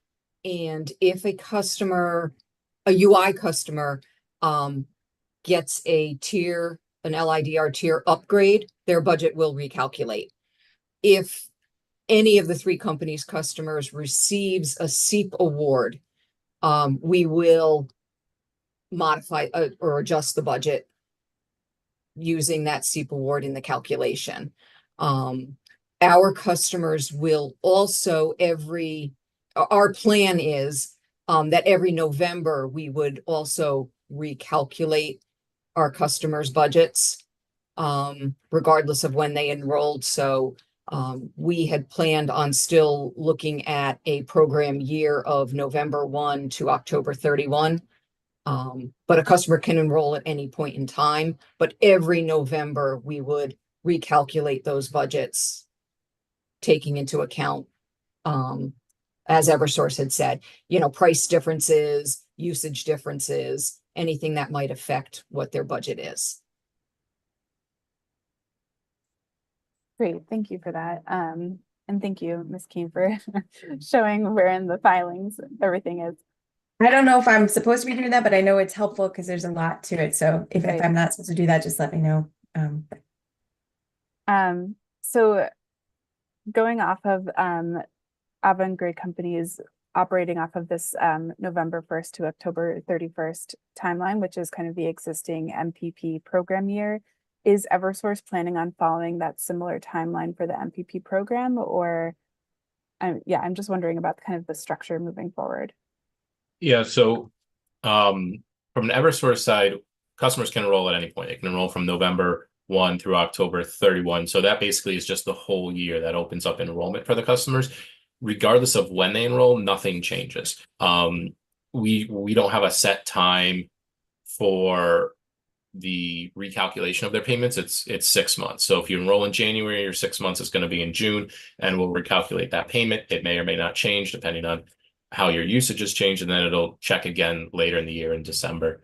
But it's not going to have an automatic recalc on November, similar to what Ms. Wasselnick was saying.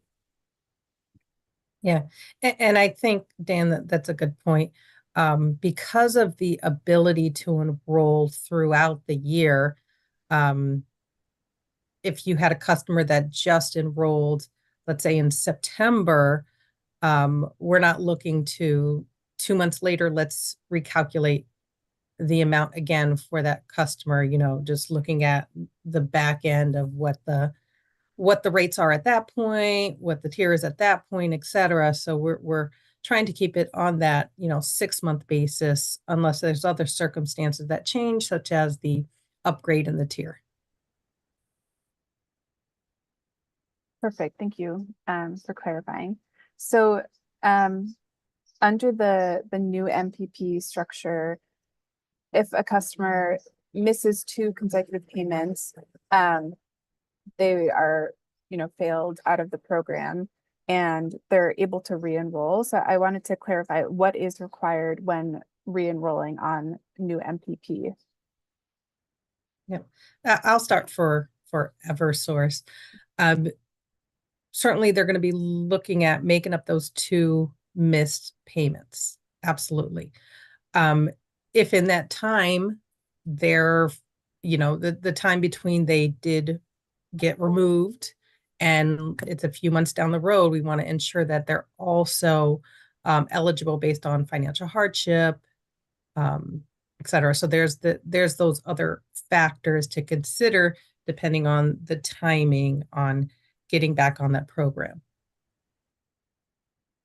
And it would be the same for Avangrid. We would expect if they, as you said in your example, they missed 2 payments, we would expect those 2 payments to be made up in order to get back on the program. Okay, great. And so as an example, if a customer enrolled on MPP and their financial hardship, they enroll sometime in November and they miss their next 2 monthly payments, but they're protected from shut off during the moratorium.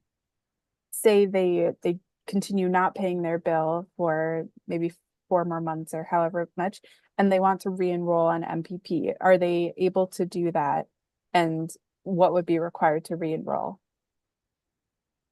Yeah, again, so they would be enrolled in November, missed their December and January payments. So from February or whenever in January that they were dropped through May 1, they would be protected from disconnection because of the winter moratorium. Come May, where they could be eligible for a disconnection and they wanted to get back on the program, they'd have to make up those, what would it be, 5 missed payments? If my math is correct, they'd have to make up those 5 missed payments to get back on MPP. And then they could continue through the summer months. And in our case, in November, we would recalculate them with a new budget come November.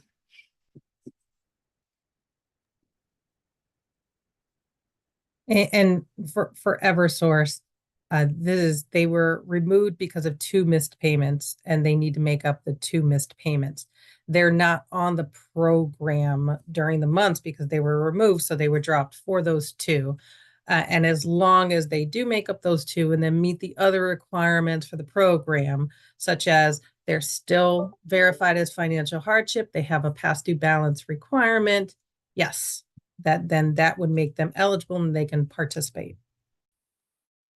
Okay, thank you. So to clarify for myself, so if say in April, this person enrolled in November, missed their 2 payments, was removed from the program, and then has not made any payments since then, but they want to re-enroll in April, they would only be responsible for making those 2 missed payments and not any of the payments for the rest of the moratorium. I guess this is specifically for Eversource. Yeah, for Eversource, no, it'd be the 2.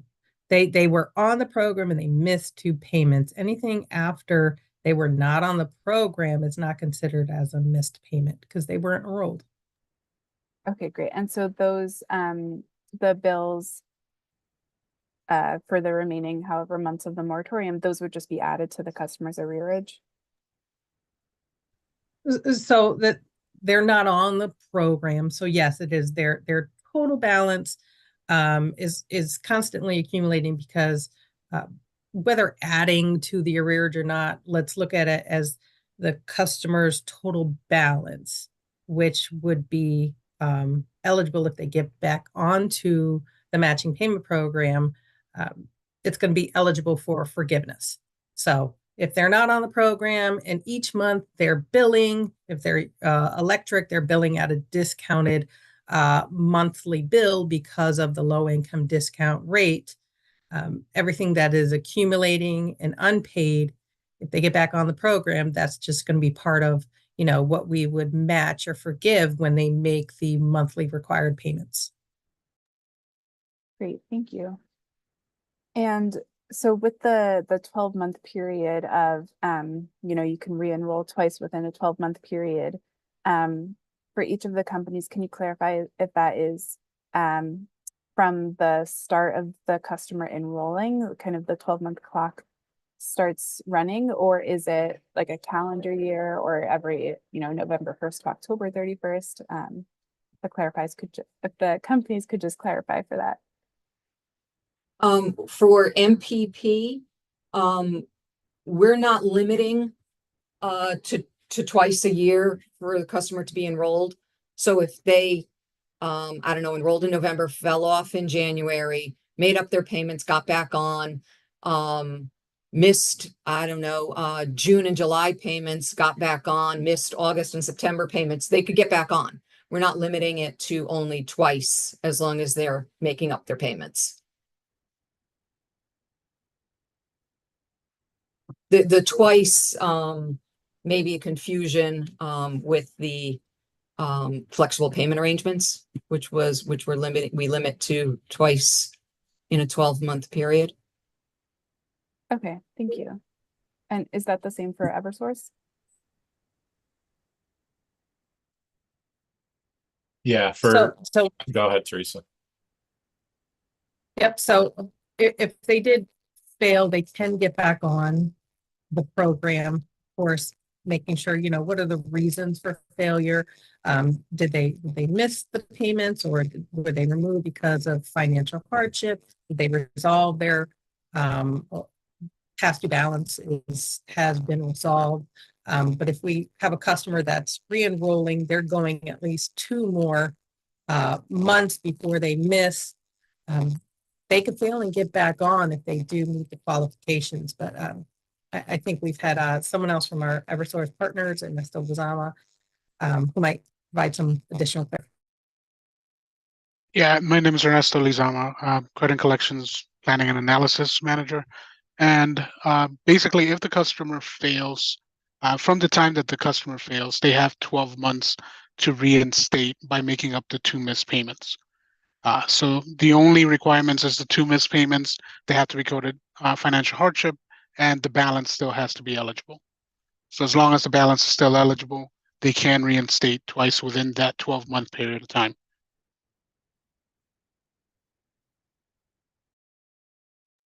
Okay, thank you. And then once that 12 months passes, what's the requirement after? The customer would then be allowed to enroll as a new customer. The 2 payment requirement would not be necessary, but they do have to have the financial hardship and the balance requirement as well. So as a brand new enrollment. Right, brand new enrollment. Clarification. Thanks.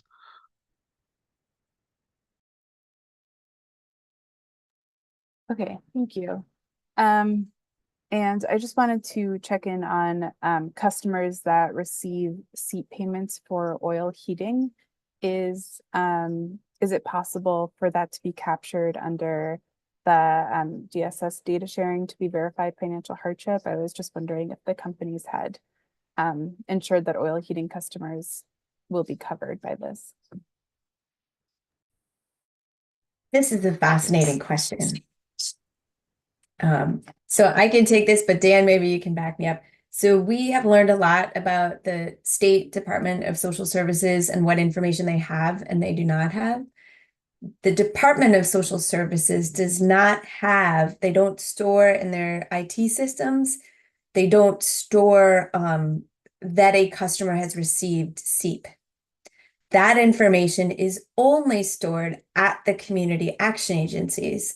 And there are 2 IT systems that information is stored in. But this was new insight for us this year when we were trying to figure out on the discount, low income discount rate, was there a way to use that information? But the state doesn't have it currently. So the community action agencies send it to us. And if you get, and this has been happening for years, if a customer receives SEEP on their oil or propane, we get notification. The utilities get notification of that in the files, and then we will code those customers' accounts with us with a financial hardship as well.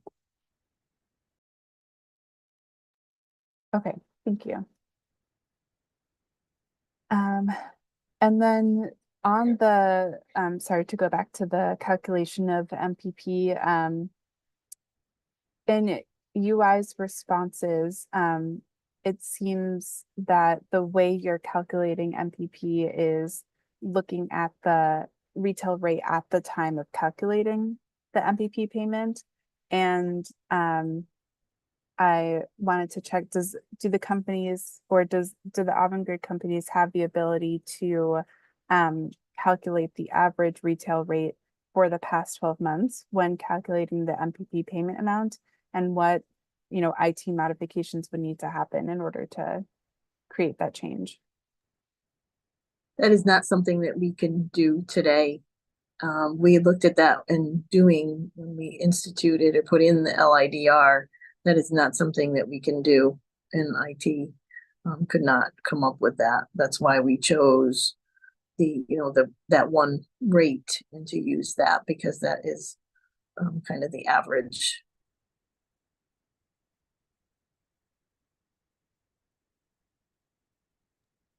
Okay, thank you. And thank you, Ms. Kane, for showing this. So to clarify on this filing as well, are the Eversource companies also using, it looks like, the rate at the time of calculating the MPP payment when establishing that payment amount for a customer? Yeah, so it's the current for Eversource, it's the current rate at the time the customer enrolls. And then without LIDR, then the LIDR and associated usage caps get reduced or get or as part of that calculation. And this is the calculation that's going to happen every 6 months to determine, does the payment need to change? So when there are rate changes, it does factor that in to the calculation. Thank you. And those 6-month check-ins, are they, sorry if you said this before, but are they established dates, or like, as in, are they scheduled to happen every, January 1st and June 1st, or are they 6 months after the customer enrolled in MPP? Yep, it's individual for every customer. So if you enroll in January, then it's going to be 6 months later. In June, if you enroll in February, then it'll be July, etc. So whenever your billing period is, it calculates right around there. 6 months later. Yep. Okay, thank you. All right. And then under new MPP, if a customer is presented their monthly payment amount and they say they can't afford that, can the companies explain a little bit about what happens when a customer says that that payment amount is still unaffordable? Yeah, so in that case, we would direct customers to make sure they're applying for any available assistance that they would qualify for. Direct them to potentially Operation Fuel. Make sure they're on the lowest discount that they qualify for. If they're on the 10%, we're going to explain instructions to get on the 50% discount and what they would need to do for that. But at some point, if they're on the 50%, if they already qualified for SEEP, then it's they have to lower their usage in order to get their bills lower. There's no for the electric side, at least at this point, without the below budget worksheet, the lowest they're going to pay is with that 50% discount. And I invite Mr. Bajan if there's anything that I missed from the call center's perspective. Good morning. This is Bernie Bajan. I'm the manager for the Credit Contact Center vendor management team. I just want to echo what Dan, Mr. Trainer, stated. I think through our normal escalation process, we will always encourage the customer to contact their community action agencies, because they have much more options besides what Eversource can offer in totality.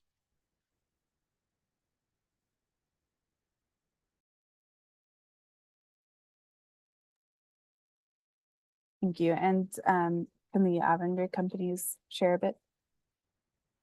It would basically be the same process on the electric side because of the LIDR. If they're receiving the 50% discount, that is the lowest that the budget can go.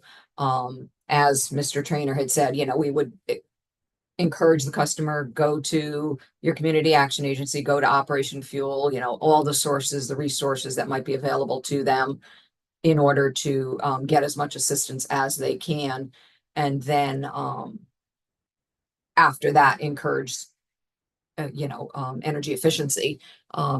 Mr. Daniels, I don't know if you have anything you want to add from the customer call center perspective. No, I think you took, well, you started to say what I was going to jump in and say, and obviously we would want to, talk through, ways that they could reduce on their bill through consumption, to lower consumption, talk about weatherization, offer, education on ESS and our RS programs as well. So anything that could help them achieve better energy affordability, we want to educate the customers on that as well. Great, thank you. So now moving on to the proposals to cease the voluntary urge forgiveness programs. Just a couple of questions for Eversource. So I know that the proposal includes identifying customers that will have essentially greater forgiveness on New Start than on the new MPP program. So can you provide a little bit more detail on how the company will identify these customers in order to kind of auto enroll them? Yeah, thank you. Good question. So at a high level, if the delinquency on a customer's account is greater than 12 months of their bills, then New Start will be the better program. If it's less than 12 months of their average bills, then MPP is likely the better program, at least at the start initially. So what we're going to do, what the plan is in October, we'll take a look at everybody who meets the criteria. They have a financial hardship. Their balance is greater than 60 days past due and $100 or more. And we're going to calculate their potential payments. And then we're going to use that calculation to compare it to their balance to see, does it make sense for them to be on New Start, or does new MPP make more sense for those customers? And then once we identify the customers that are better off on New Start, then we're going to automatically enroll them, send them communications, and explain to them how to be successful on the program. And thank you, Ms. King. Thank you. So I also see in this proposal that the company has chosen November 4th as the date to cease offering New Start to new enrollments. Can you clarify why November 4th was chosen instead of November 1st, et cetera? Yeah, the reason we chose November 4th is because there's a lot of transactions that have to occur over that weekend. So November 4th is a Monday. And then a lot of transactions to implement new MPP and do the auto enrollment there, along with the matching. It, from a timeline perspective, from a project implementation perspective, that day worked out best for this. So we had the weekend to do all the implementation activities, and then we could stop New Start on the 4th. Great, thank you for that. So those are all of my questions for new MPP and ceasing the voluntary urge programs. So now moving to UI's proposal for the credit and collections calls. And Ms. Vigrass, I apologize for interrupting. Let's just take a quick 5-minute break. Sure. For everyone who's been on for the whole time. So it's like 11:02. So if we can resume at 11:07, please, and we'll continue with Ms. Vigrass's questions. Thanks. Great.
Okay, if we can come back together, I will turn the virtual floor back over to Miss Vigrass, and we'll go for about an hour-ish before we take our lunch break. Miss Vigrass. Perfect, thank you. So moving on to UI and the motion number 5 submission, which is about credit and collections calls. So first, can the company provide an update on the contract with the vendor Alorica and what the company's plans are with moving calls over there? Is Alorica handling all of the move in, move out and credit and collections calls? Are they transitioning? If you could just provide a bit more detail on that. Sure, I can answer that. We're currently in transition. So where the calls are now split between Alorica and the legacy vendor iCore, or it's more of a trickle into Alorica at the moment. It's not a significant portion of the volume. We plan to by the end of July, early August to have transferred roughly 25% of the volume from Alorica from iCore to Alorica. We're going slow as we move calls to ensure that we're listening to and monitoring a high portion of the calls. I think to date we've monitored about 25% of the volume that has been transitioned over from iCore to Alorica, whereas your typical if we listen to iCore was listening to roughly 10 to 12 interactions per representative per month.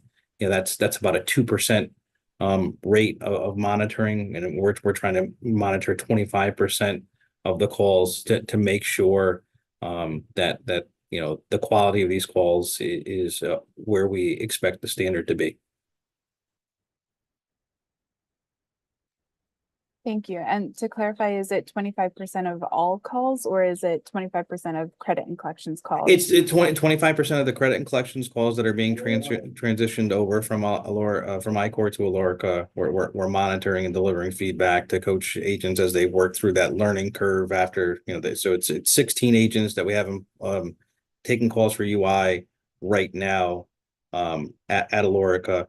And we're listening to about a quarter of their calls to make sure that we're giving the right coaching and development feedback to ensure quality moving forward. Thank you. And does the company have a transition plan that you're planning to pursue for the rest of the calendar year or into 2025? So we expect that at some point in the third quarter, we will complete the transition. However, it's not a hard target.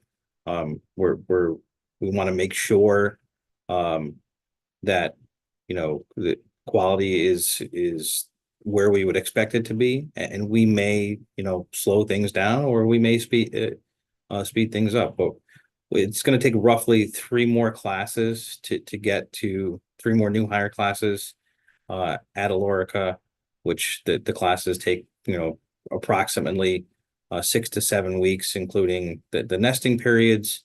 So that 3 additional classes of 6 to 7 weeks, actually it's 8 weeks, would get us through the transition. So and with that, there's obviously you have to be able to recruit and retain. Attrition rates, those sorts of things could impact that schedule, but that's the current plan. Okay, great, thank you. And to clarify, Alorica is handling all of the move in, move out call types. They are currently handling all of the move in, move out call types, correct? Okay, great. And so iCore is currently only handling the remaining credit and collections calls? Correct. Okay, thank you. And do the companies still have a contract with iCore? Have you negotiated ending that contract? I'm just wondering kind of what the contract terms are with iCore. Well, it's still, the contract is still operational for it. So it's a 3-year contract that was put in place, that was negotiated in, finalized in 2023. In the event that, something goes awry in the next several months as we transition, we still have the ability to have ICOR retain our calls, but the intent is to, upon transition to Alorica, that we would cease our call handling relationship with ICOR upon the transition.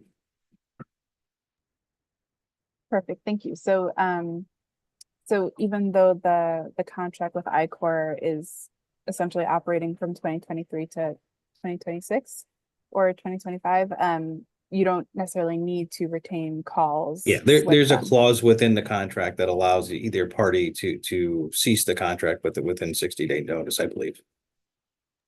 Perfect, thank you. And so the proposal that's in motion number 5, which is to transition 35% of credit and collection calls to the internal UI call center, will that impact the contract with Alorica in any way? Can you expand upon that? Maybe not quite sure the question that you're asking. Sure. So the contract with Alorica, is the contract essentially requiring that all credit and collection calls go to Alorica, or is there the ability to adjust how many calls go to Alorica and that you retain however 35% internally? Yeah, so there's not a requirement that 100% of the calls, and actually we've been very transparent with Alorica with respect to, we are planning on this transition, but there may need to be a change. But the rate that we're contracted per call is not dependent on the totality of the volume. Great, thank you. I appreciate that. So regarding oversight and quality assurance, can you describe what your current quality assurance practice is with ICOR? So currently ICOR listens to roughly 10 to 12 calls per rep per month. They have an external quality assurance team in addition to their supervisory team and management team that listen to calls. The goal and target is roughly 12 calls, 10 to 12 calls monitored per month per agent. Great, and ICOR themselves are doing that monitoring. Correct. Now we do hold, in addition to the calls that are monitored by the ICOR quality assurance team and the supervisors, we do hold calibration sessions, and our calibration sessions are meant to make sure that folks who are scoring calls are scoring them the same way that we would internally. So what we do is we take calls that are actually scored, and we run through the scoring on those calls with our vendor partners, and we walk through in a group setting, the different elements of the call that's monitored and scored to make sure that we're in alignment on how the call should have been scored, right? So that if we measure a call handled by a vendor, and they measure a call, their own call, that the composite score that we're coming up with, that they're within 5%. Great, thank you. And can you describe what the quality assurance option or process is for the internal UI call center?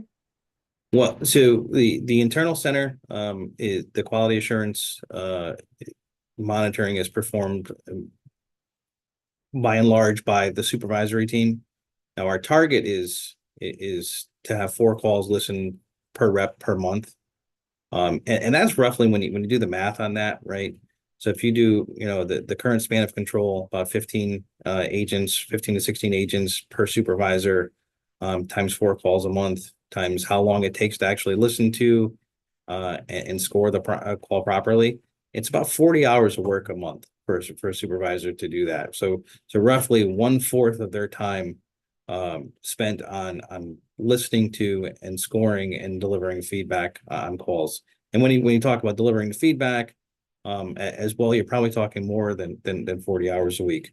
So although that's our intent, because the supervisors have, other responsibilities as well. They're also managing projects from time to time. They're doing other coaching. They're handling escalated customer needs as well, or doing other things that supervisors do, like managing employees.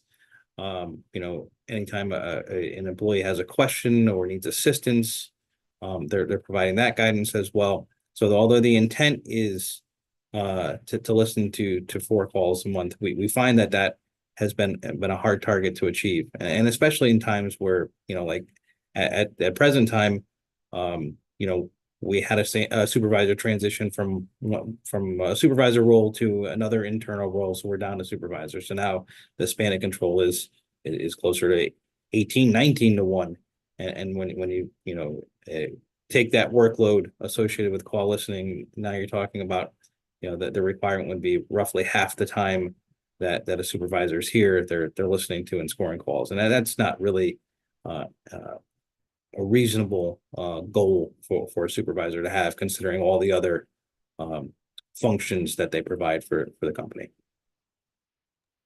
Right. Thank you. And one of the reasons why we're currently looking at the potential to contract out quality to a vendor, to really free up the time for supervisors to do that coaching and developing, and not necessarily the grunt work of call monitoring. Right. Thank you. So could you actually provide a bit more information on, a third-party quality assurance vendor?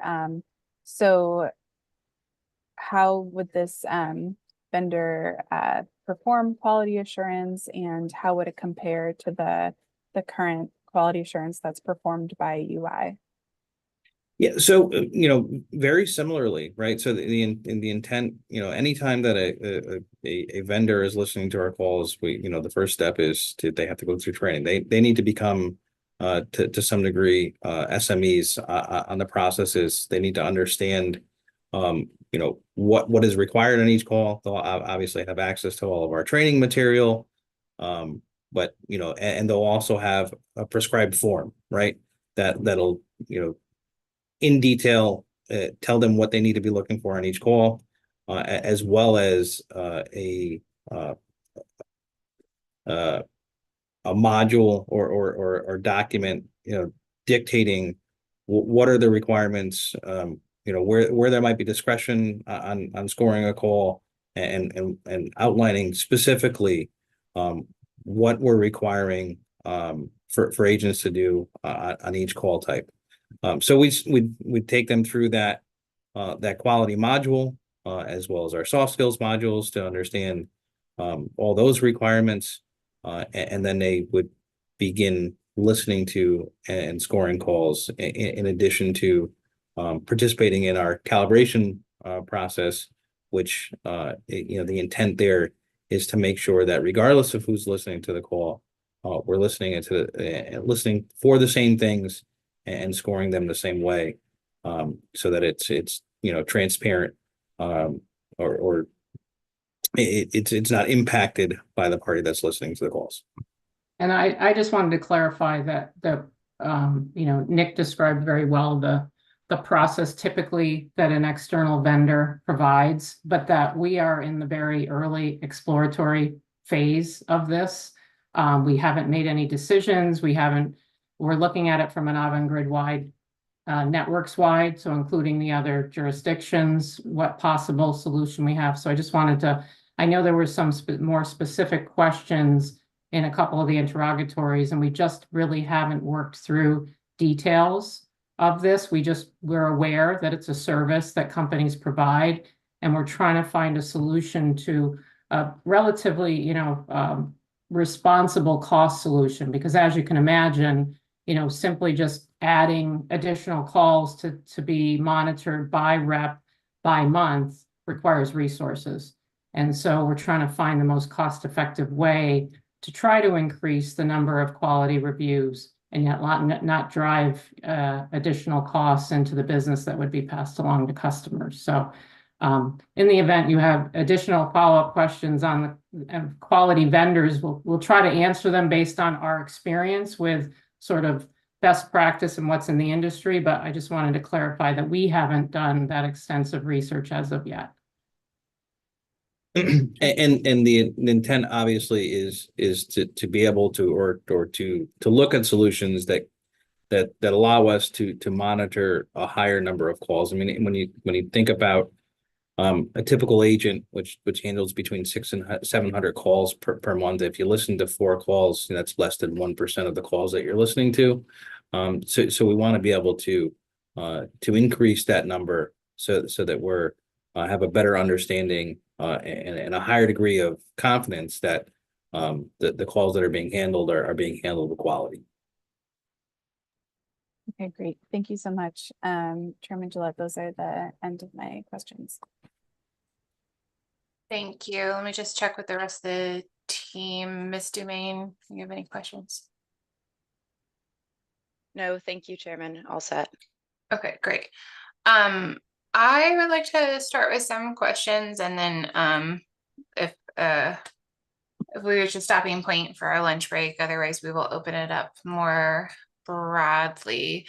I think my first set of questions, I kind of wanted to backtrack to the collections practice modifications that were covered more towards the start of the presentation. And I think I jotted down 3 separate recommendations broadly.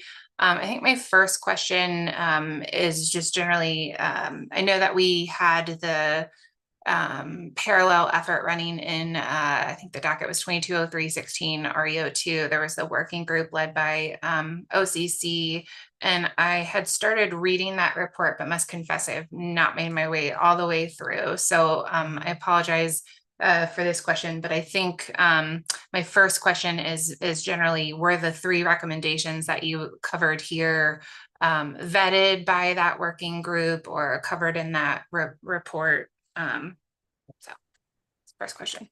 No, thank you for the question. I'll take it from an Eversource point of view.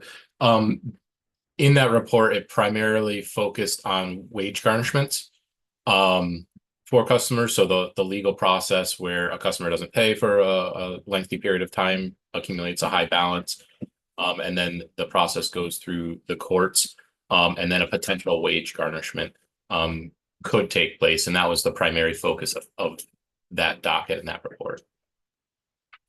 Okay, so has there been any vetting in advance of today of these 3 recommendations? I'm happy, we can certainly put it out for comment and seek comment that way, or folks can weigh in later today. I'm just generally kind of interested if there's any, if you've heard any initial reactions to these 3 recommendations.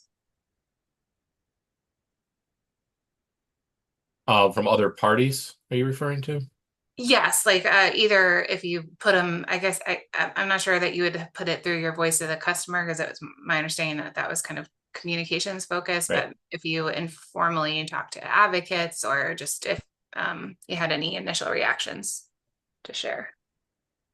And Dan, we can share. It is Yeah. we did put it in the plan, but Chairman Gillette, this is the same information that we've shared with, we actually share with OCC monthly on the arrears and EOE.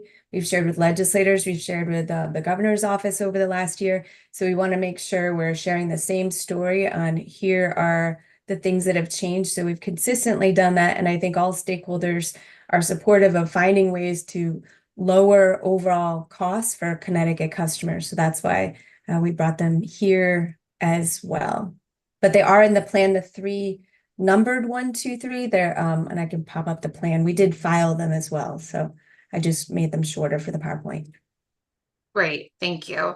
So maybe if I could take them in turn.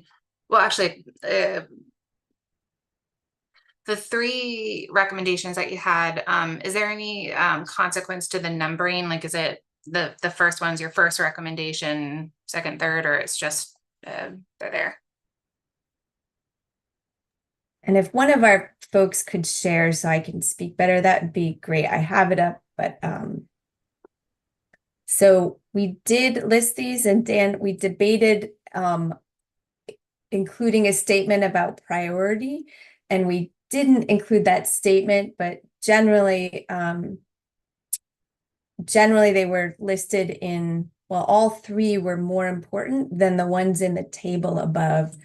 I can share if nobody else in our team can. All right, am I sharing?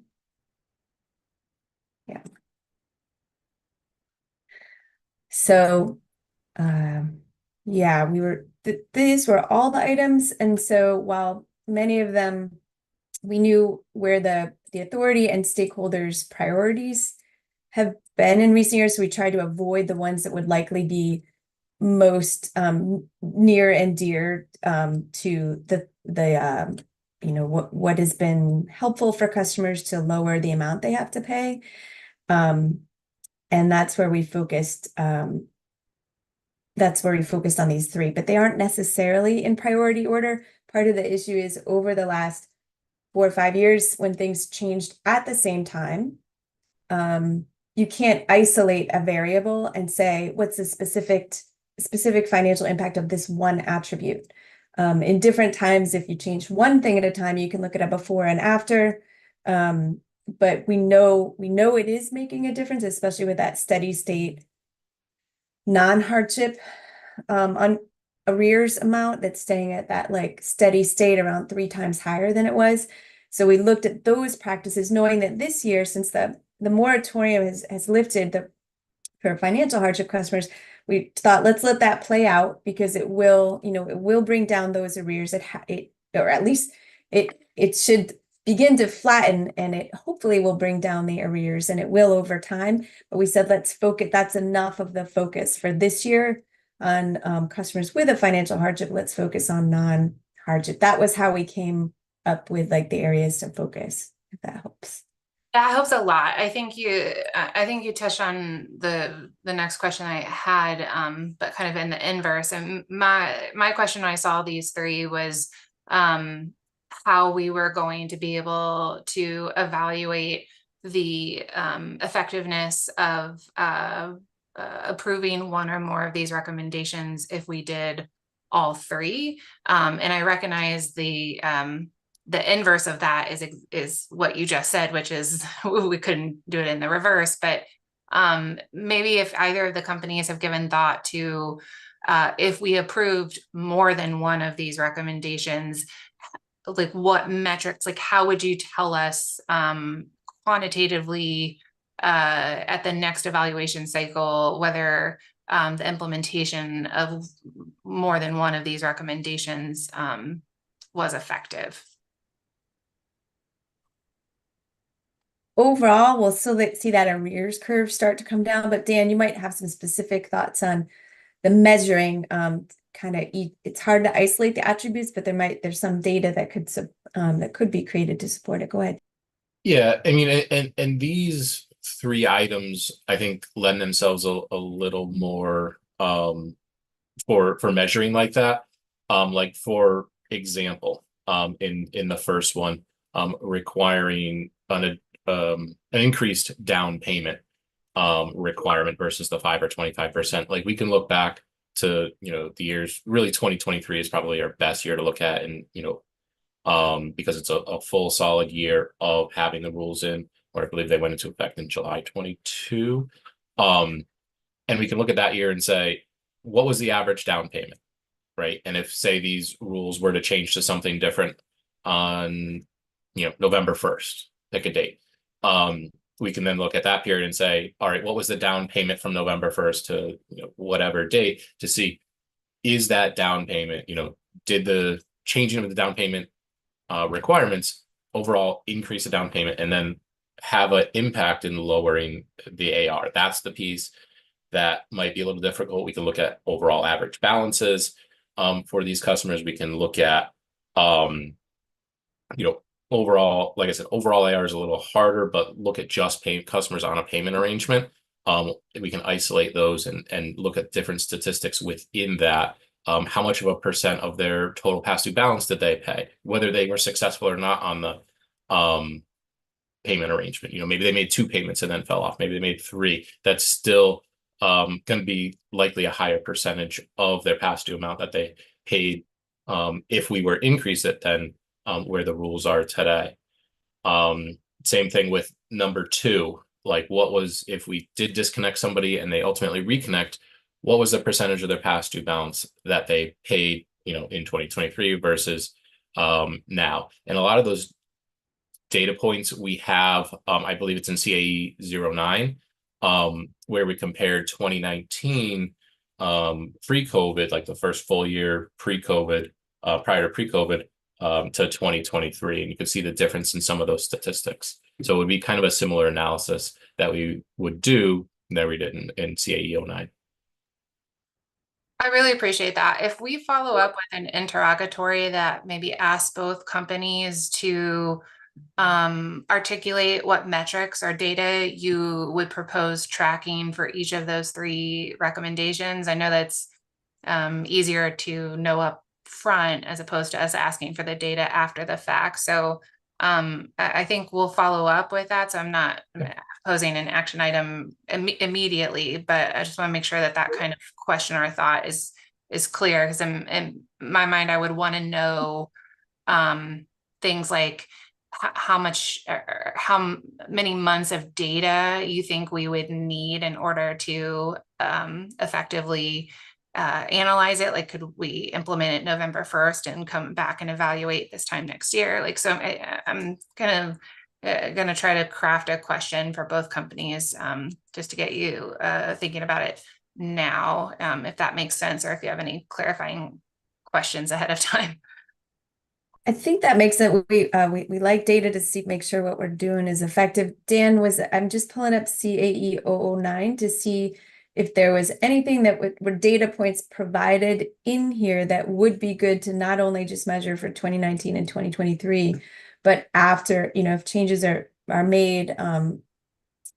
Yeah, like others? For example, 2C there, Jess, Okay. where it says 3.5 times less being paid on bounces to reconnect. Like, this is something that would go towards those the 3 recommendations that we would look at. Like in 2019, customers' average payment to reconnect was $270, which was 59% of their balance.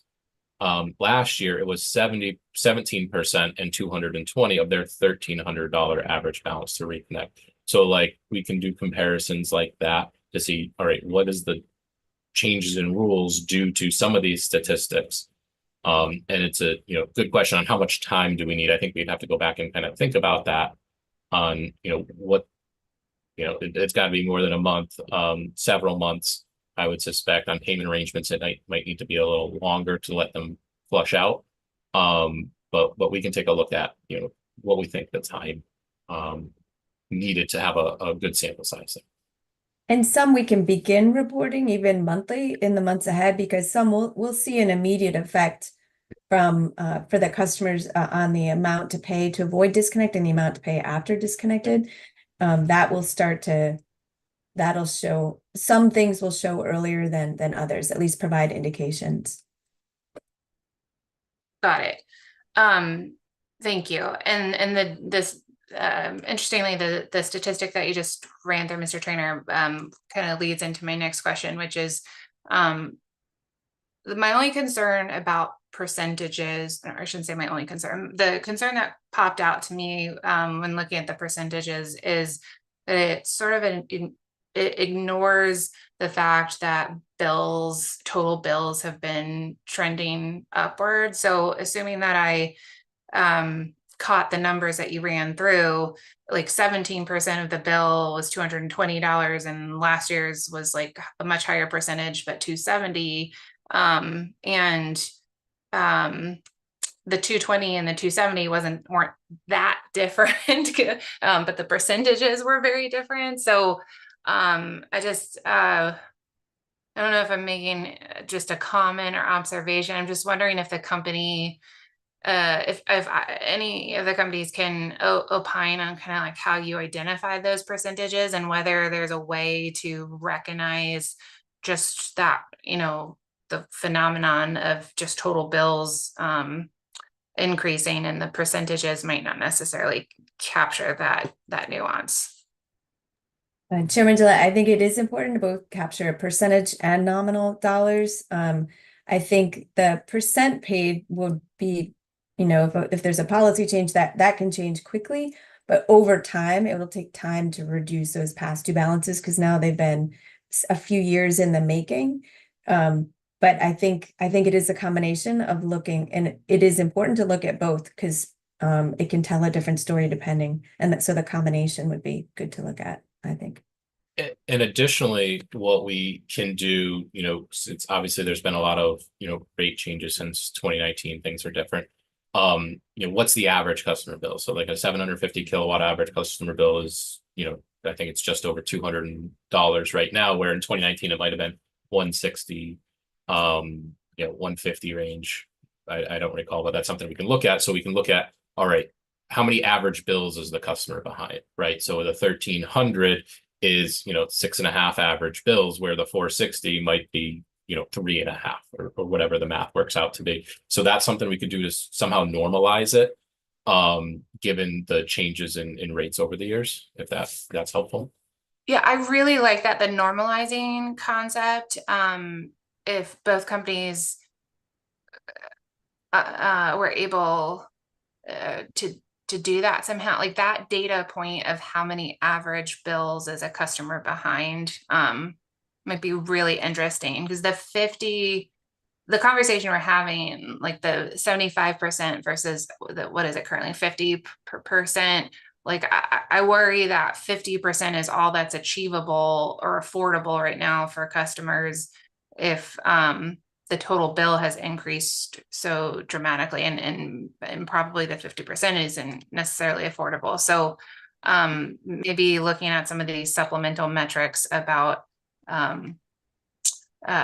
total average bills that were behind could be informative. Yep, absolutely. All right, thank you. Okay, and move more into arrears generally. I really appreciated the start of the presentation, the attempt to kind of provide the data on where we are now versus historically. And I'm going to apologize in advance because the data that I need to refer to is in a different docket. So I will follow up with interrogatories to clarify, but both companies provided late file exhibits in the RAM dockets in response to OCC requests on arrears and like the distinction between medical protected and financial hardship. And it was really interesting data. I was trying to follow the presentation and have those late files up on the screen, and I can't figure out how to reconcile the two data sets. And I assume it's similar data, but showing something different. And I can't figure out how to read it. So I can either issue an interrogatory and ask you to kind of compare and reconcile, or if anyone wants to give it a go right now initially, I'm happy to give some space for that too. Dan, I know you're chomping at the bit. Yeah, if you have it, we could take a look at it now, and I'll do my best to kind of walk through it. And then we can also supplement with a response too. Sure, let me get one of them up on the screen here. And as Chairman Gillette, as you're pulling that up, we do think as well that the slice of data that we're all looking at in the RAM, we should try to produce that monthly so that there's no surprises and everybody sees that slice.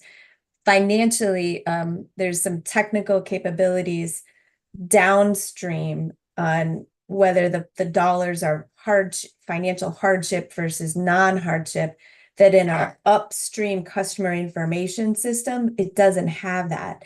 So there's some IT capabilities in the financial accounting system downstream needed, but I think we need to build that. I don't have a ballpark for what that is.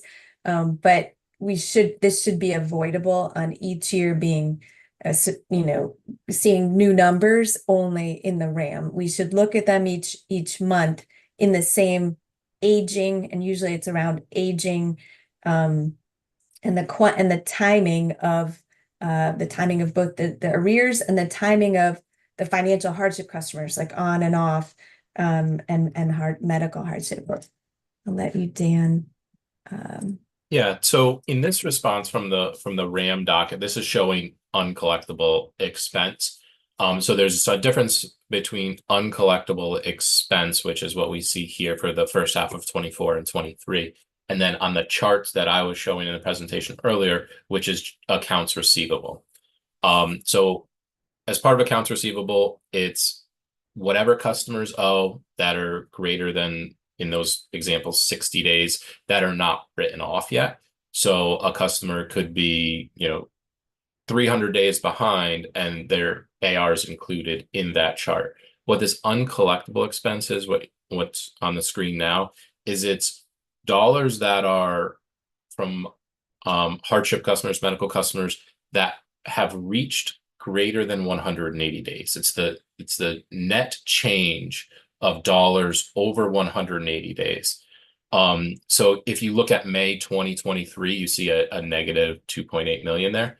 What that is, that's energy assistance payments coming in. We get a lot of energy assistance payments in May. It's matching payments being applied to customers' accounts. So the AR, the greater than 180 day uncollectible expense receivables, and that went down that month due to a lot of those credits coming in with the matches and with the energy assistance. But basically what this is saying is that in January 2024, the 180 day plus bucket increased by $13 million. So that's just, and part of that, a lot of like the increases that we saw late in 2023 and then early on in 2024 are related to the high supply rates that we experienced during the first half of 2023 that are just aging now to the 180 days, or in turn getting written off as well. So that's kind of the difference between the uncollectible expense and the charts I was showing earlier, which is just straight AR. Okay.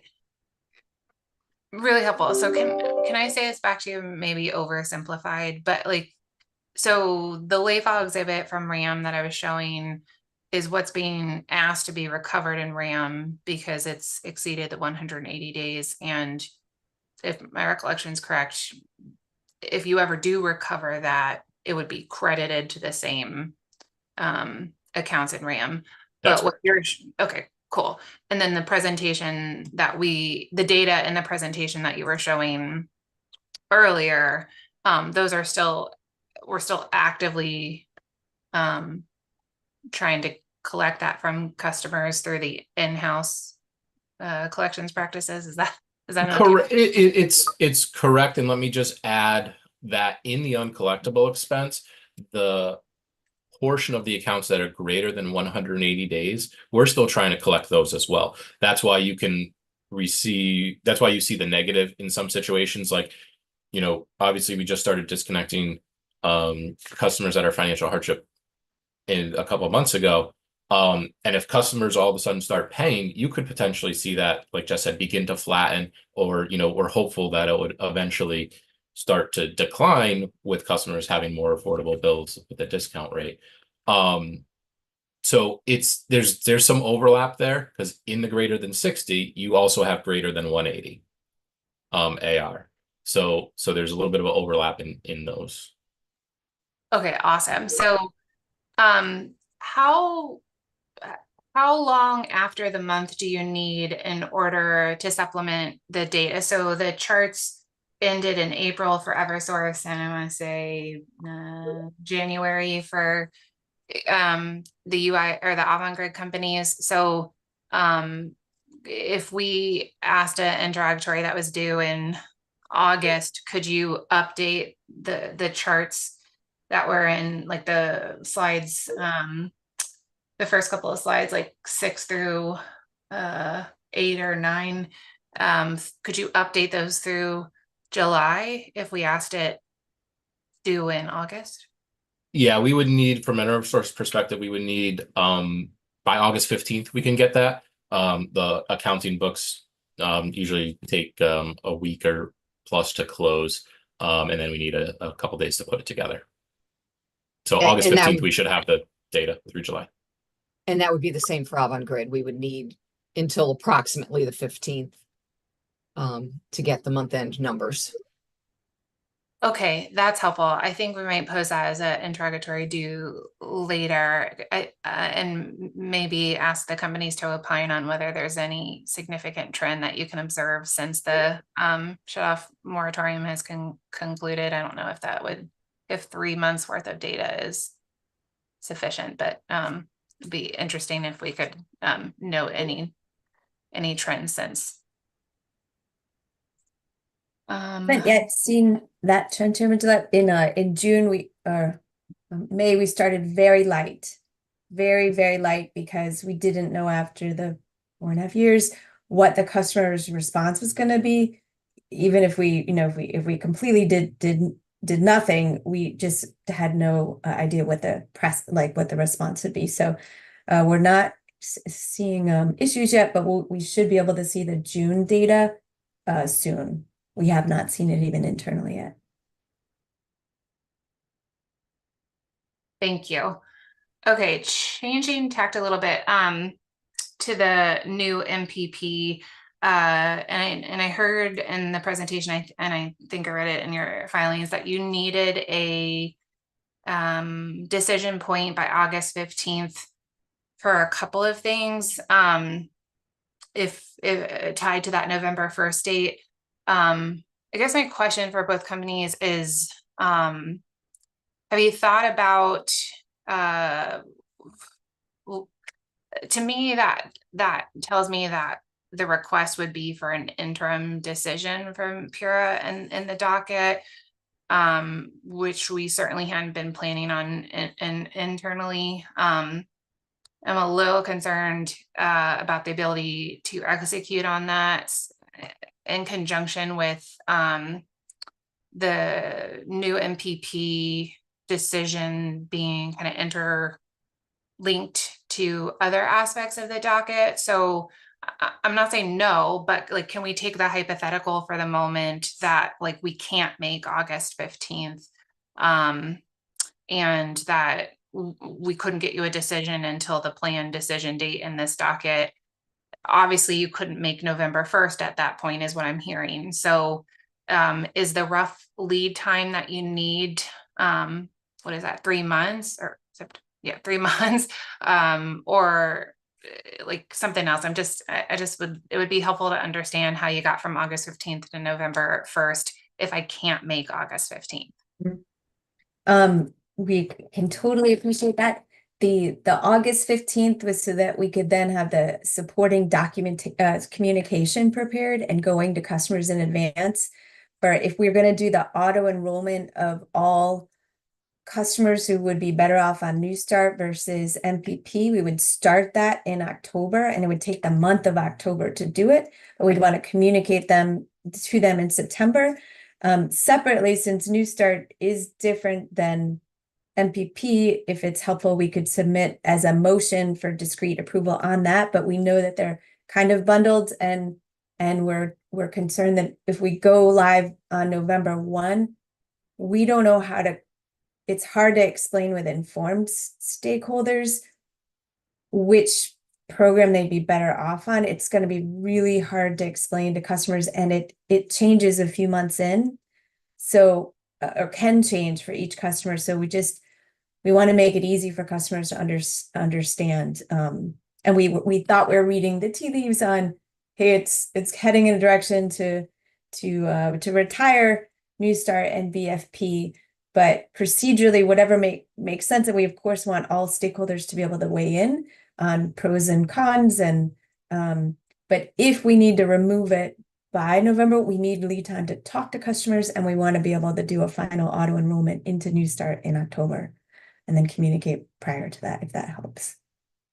Hello, also to Jaime Soto from Avangrid. Also, the importance too that September 1st is going to be the early enrollment for the CAA. So we also need to be able to be prepared to provide information to the CAAs and the training, in regard to the program, so that way they're ready to discuss it with their customers come September the 1st. So that's also a big challenge there as well. Yep. And Teresa Washington, I just want to add, I think, Jaime, just for clarification, that September timeframe is typically the application where it opens for energy assistance. Our new MPP is still going for enrollment to start this November. But when we're looking at the time frame for the energy assistance application window opening, that is a time frame like the utilities. We want to make sure that we start communicating, that we start putting that in our training, all of those plans. So that's why there's such the critical date. September kind of starts a lot of those things in motion. Okay, I appreciate that feedback. Thank you to both companies. Okay, I think this question is mostly for Eversource, although if Avangrid's been following the proceeding, would welcome any reaction. But I want to transition more into communications. It's my understanding that the Massachusetts DPU recently issued draft guidance in its stakeholder engagement docket. I have not had a chance to fully review yet, but it was my understanding that they were striving toward kind of best practices for engaging diverse stakeholders in docketed proceedings.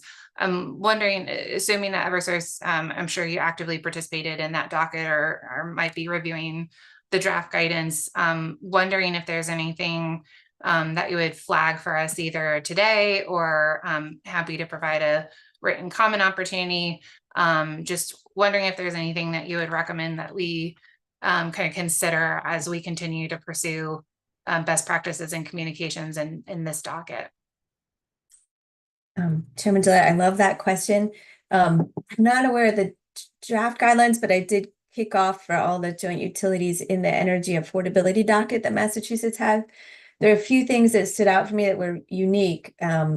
One is the number of external stakeholders. I think they had nearly 50 external unique participants, not people, but people informed, creating conversation on the record. And that was very surprising, the quantity of the amount of engagement there. Second is when they kicked off the tech session, it might have been a hearing, they opened the conversation with the first 15 minutes was language translation. They opened in Mandarin, in Portuguese, in Spanish, and they took the time with everybody on the call to hear that. They did not record it, and they were very careful to say, we're not recording this because they wanted to, and nor were they transcribing it because they wanted to have more, allow people to feel, or I shouldn't opine on the why there, but it felt like they wanted to create a safe environment, a very safe environment to discuss. They did take time to slow us down so that the translators, that were on the call could translate in real time. So I think that really was, it did a great job of inviting diversity and inclusion from a language perspective. So I very much, I thought that was unique, and I hadn't seen that before, even in prior Massachusetts dockets. So I don't know if that's what you mean on communication, or if there's a different docket related to. I know that there's some in this energy affordability proceeding. There's also in Massachusetts, they're considering how to think about moderate income customers, and they're crafting some solar and energy efficiency programs for moderate income customers. That wasn't the focus of the proceeding. The focus was really on the discount rate and what should it be. So currently Massachusetts has a flat discount rate for each of the gas and electric utilities. There's 7 utilities together, and jointly we filed and said months ago and said it should be the same thing we were saying in Connecticut, that New Hampshire model of a 5-tiered discount rate, making sure that the steps in between the tiers aren't too big so that we can avoid cliffs between them.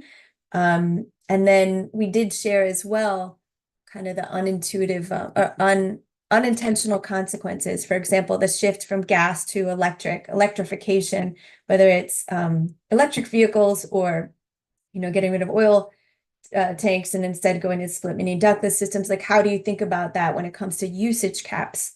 So in that forum, and I'm going a little bit over into the low-income discount rate tech sessions, which I know are next week, but in that, we actually jointly proposed not having a usage cap because in the years ahead, as customers shift, and we won't really have we don't have great insight today into what the heating source is, but that'll get even more messy in the years ahead, and we'll probably see more electricity, but it doesn't necessarily mean that customers' total energy bill is higher. So I thought those conversations were interesting. And we also we shared that the data matching in Connecticut includes not only the primary customer of record, but it also includes if any other adult in the household at that address has received benefits.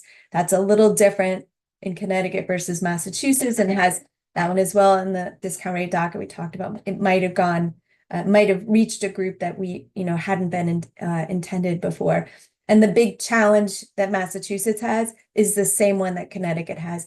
How do you most easily get, for the only 2 states in the nation with data matching, how do we come together and identify the tiers so that ideally the state can tell us and lift the burden off everybody, which tiers they're in? There is no easy answer to that. So I think both states are charting the same territory at the same time right now. Is that what the question was about? Or is it customer communication? Is it a different docket? In which case, Megan Bernardini might be able to share more. Yeah, I'm happy to weigh in. So there was a decision in Massachusetts recently that sort of outlines how we communicate and engage stakeholders in participating in our open dockets. It outlines 3 different tiers of dockets. So a tier 1 proceeding would be something like a rate review. It doesn't come along that often. It's obviously, a higher touch initiative that requires more outreach to communities and to customers. And then tier 2 and tier 3 are more, regular proceedings, things that are not more routine in nature. So I think the really nice thing about having these guidelines is that there's really no ambiguity. The utilities are in alignment about how that outreach is going to be conducted. There's no question what's required with each tier.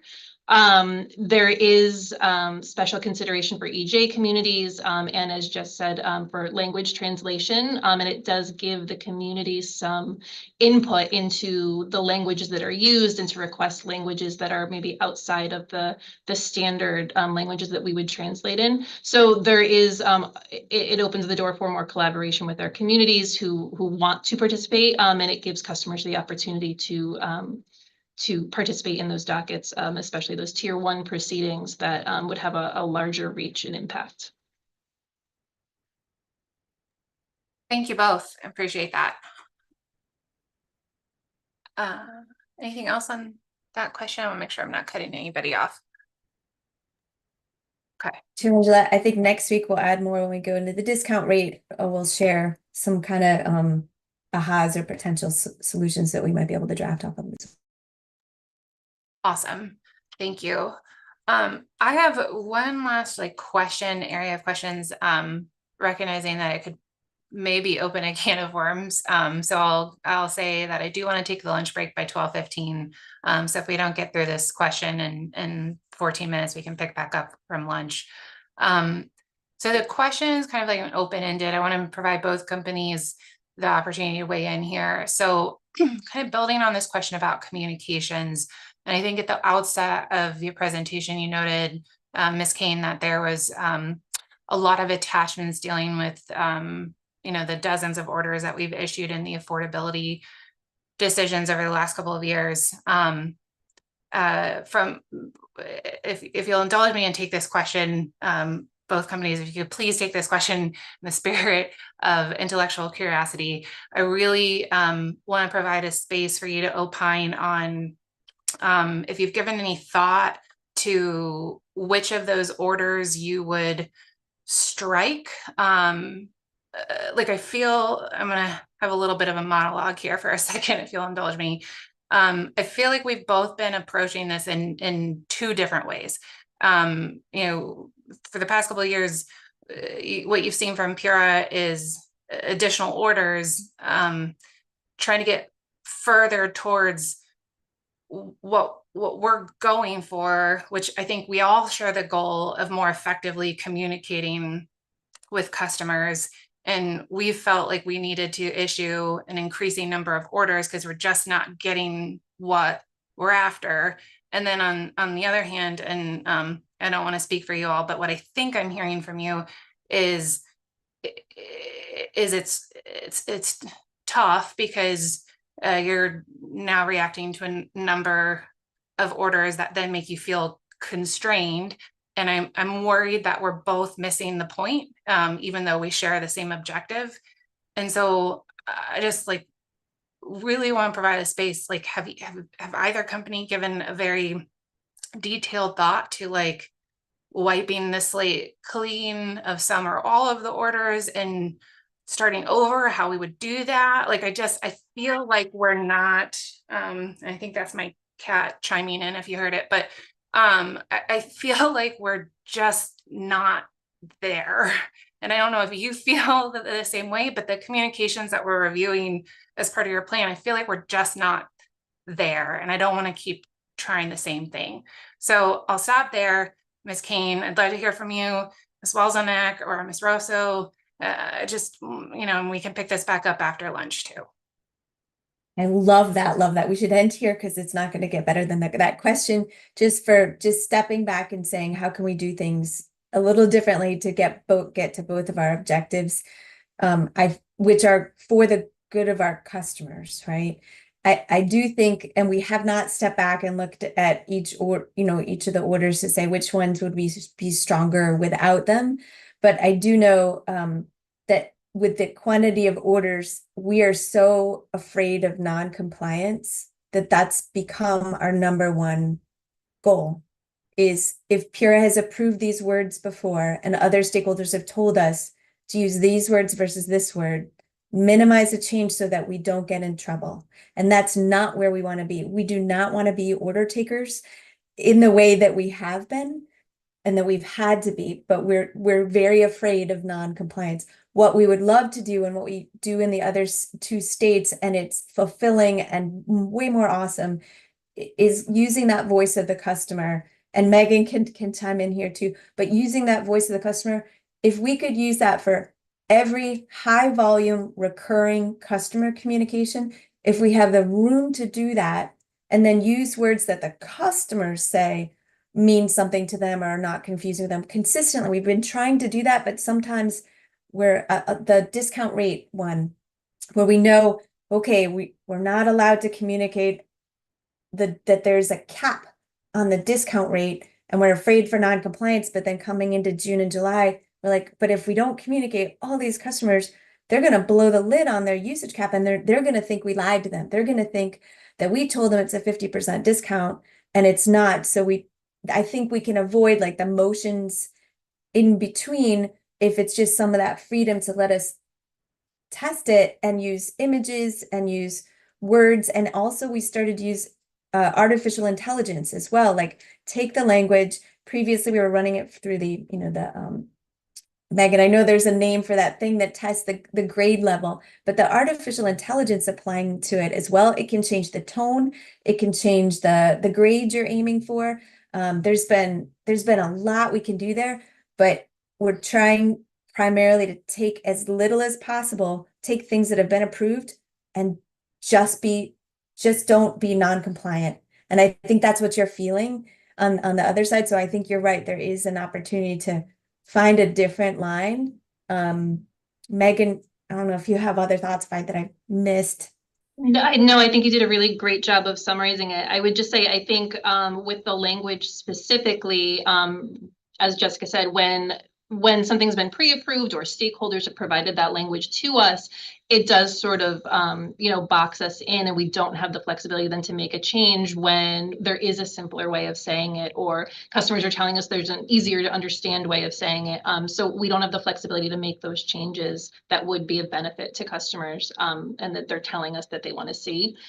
So I think having some of that flexibility to respond to our customer feedback would be, critical. I think it's a game changer for how we would be able to communicate on these programs. And I think one of the things that we've heard from stakeholders repeatedly and that we're really striving for is simplicity.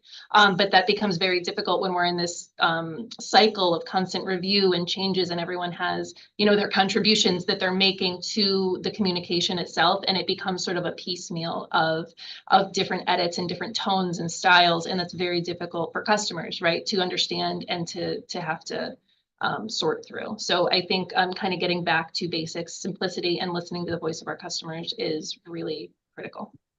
Yeah, and on behalf of Avangrid, I don't want to repeat what they both said, which I would echo actually. It just understanding that because I agree with Jess, the question was wonderful because it was like, oh, do we have an opportunity here to be able to do something without having to follow the previous templates, which our understanding was we should not vary from, and then we'll get criticized if we change a couple sentences and they'll say, didn't we tell you this the last time, type of thing. So, and it's not to criticize the stakeholders, but just I think we've all felt like we've been trying to work within certain parameters and we're trying to play our roles. But if we know that there's an opportunity, and that's why too earlier when Samantha was expanding on the customer journey, there is some extra research and extra resources that we have not taken at the Avangrid companies that we would like to be able to do and get those resources dedicated to, truly focusing on, like she explained with the move in, move out journey, we truly focused on the customer and understanding every step of the way. How did you feel about this? Did this make more sense to you? Is this, are we doing enough handholding so that they feel comfortable and trust and things like that? So I think there absolutely is a different way to look at this and be able to understand what leeway we have in order to make those improvements that we believe are definitely beneficial. And just to Chase, oh, go ahead. You said about orders, there's so many times we get these orders and we have questions and we're like, oh geez, it'd be great if we could just talk to them and talk it out, because like you said, our understanding versus the point you got that the board's trying to get across, sometimes you miss or you misunderstand that point. And so maybe more meetings like this, honestly, to discuss the different items or what's what's in line. And when we make decisions on some of these things, some of the approaches that we truly understand, well, what will customers understand better, and let's go in that direction. Because as you heard earlier, there's a couple of different interpretations for a couple of aspects of the programs, and it's not because we don't understand, we're trying to interpret, and I think just looking at the overall and understanding which decision will make the most sense to customers and enable us to enroll more customers, I think is a positive as well. And it might be in closing before the break, but I think Chairman Gillette, you mentioned we really want to be excellent at communicating. I would say the ultimate indicator of that is how well we're engaging customers. It's a step beyond what's the enrollment, how many. And I think that bigger number is our goal, the one that we get through the data matching and the communication that combines. But our goal is, wherever possible, to automatically provide customers with the best programs and protections they're eligible for. If we're allowed to do it automatically, we want to do that. Otherwise, just consistently guide them to the best protections and programs that they're eligible for. Authentically, and if we loosen it, like we can use language that might be a little less formal and might but we think we can do better. Okay, thank you for all that initial input. Let's put a pin in it. I'd like to pick this back up when we get back from the lunch break and see how far we can take it. I think, yeah, from my perspective, I think it would be good to have, it would be a good conversation, but a tough conversation if we could talk around the virtual table about what,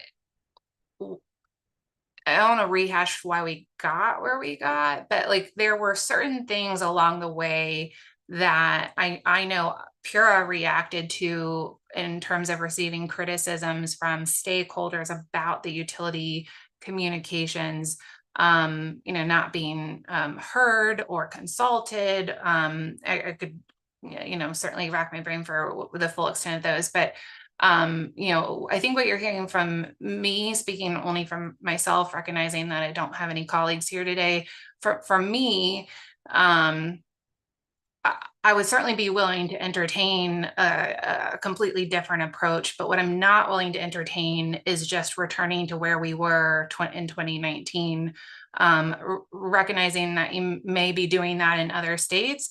But I think what I felt or feedback I received when I started in 2019 was it wasn't working for Connecticut. So happy to have those conversations and think about a completely different way to do it. I just don't want the expectation to be that we return to where we were in 2019. And I'd love to pick up the conversation after lunch, particularly if there are any stakeholders on the call that would be amenable to, kind of starting to brainstorm what concerns we were trying to solve. And then, maybe we can find a different platform or communication channel to continue the conversation. So we're going to take our lunch break now. I'm going to give it a full hour. So everyone can, put their thinking caps on. We'll come back at 1:15, continue the conversation.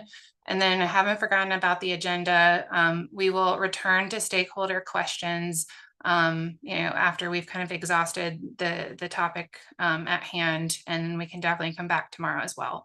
I want to make sure that I don't forget to thank the presenters today for your presentation, for answering our questions. Look forward to reconvening in an hour. Have a nice lunch.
All right, welcome back to 240501. Hope everyone had a nice lunch break. If you are just joining us, I want to level set on the surprise topic that I sprung on everyone before the lunch break. This would be easier to do in person. I want to acknowledge that. So let's do our best to try to have the conversation this afternoon. Again, I do want to make space for questions on the presentation this morning, as well as the motions from UI. And if we don't get to that today, we can come back tomorrow. But since we started the conversation more on communications before lunch, I'm going to try to pick up there. So I tried to put my thinking cap on during the lunch break to try to be a little bit clearer on the conversation, and I'm hoping that we can have this afternoon. Like I'm really interested in problem solving and progress on this around the topic of customer facing communications. I'll say I think everyone shares the objective of making the communications more clear, simple, effective. And I want to recognize how much time and investment or how much time and energy has been invested by the companies, by Pura staff, by the stakeholders that we have on the call. Like we've put a lot of time and energy into the orders and the communications and to getting where we're at. So I think we all, I just want to recognize how much has gone into that. I do not want to have a conversation this afternoon about any kind of blame, like or like I don't want to engage in that. So I don't know how to accomplish what I'm about to without skirting the line of blame. I wonder if it would be productive, especially if we have any stakeholders willing to engage, if we could start kind of from the area of like what wasn't working historically. I'm trying to think about how we could go about redesigning the communications process. And I don't know how to do that without understanding from everyone involved what wasn't working with what the utilities were doing historically. I don't want to have a blame conversation about us or the utilities or anything. So if there's a way to kind of skirt that and also open to the utilities, kind of, especially if you have historical feedback about like how you developed your communications process historically. And in this context, I'm referring very specifically to like the customer facing communications, and in this context around the affordability programs. So I kind of offered a few quick insights into things I remembered, such as a concern about not incorporating stakeholders' opinions into the process early or often enough. So that might be one thing. It sounds a little blamey. I'm not trying to go there. I just want to see what we were trying to solve for. So if that is enough of a prompt for anyone to try to engage in this conversation with me, happy to hear from the utilities. Would love if we could have some stakeholders weigh in too, but let me kind of stop there, and then we can move on from that portion of the conversation to how we might redesign this going forward. I'm happy to start unless somebody else. I see Bonnie has her hand raised. If you'd like a stakeholder to kick it off, that's fine as well. Yeah, thank you so much, Megan. Maybe let's hear from Bonnie, and then I can turn to you next.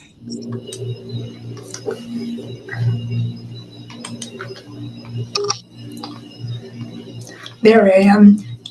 Hold on, I will take my hand down here. Good afternoon, everyone. And thank you so much for raising this issue. I think that it is, communication is everything. And there's so much time, effort, and energy put into developing these programs and trying to ensure that, from my perspective, that particularly the low income customers are protected and that they don't get their service terminated. And two, I mean, the obvious concern over uncollectibles.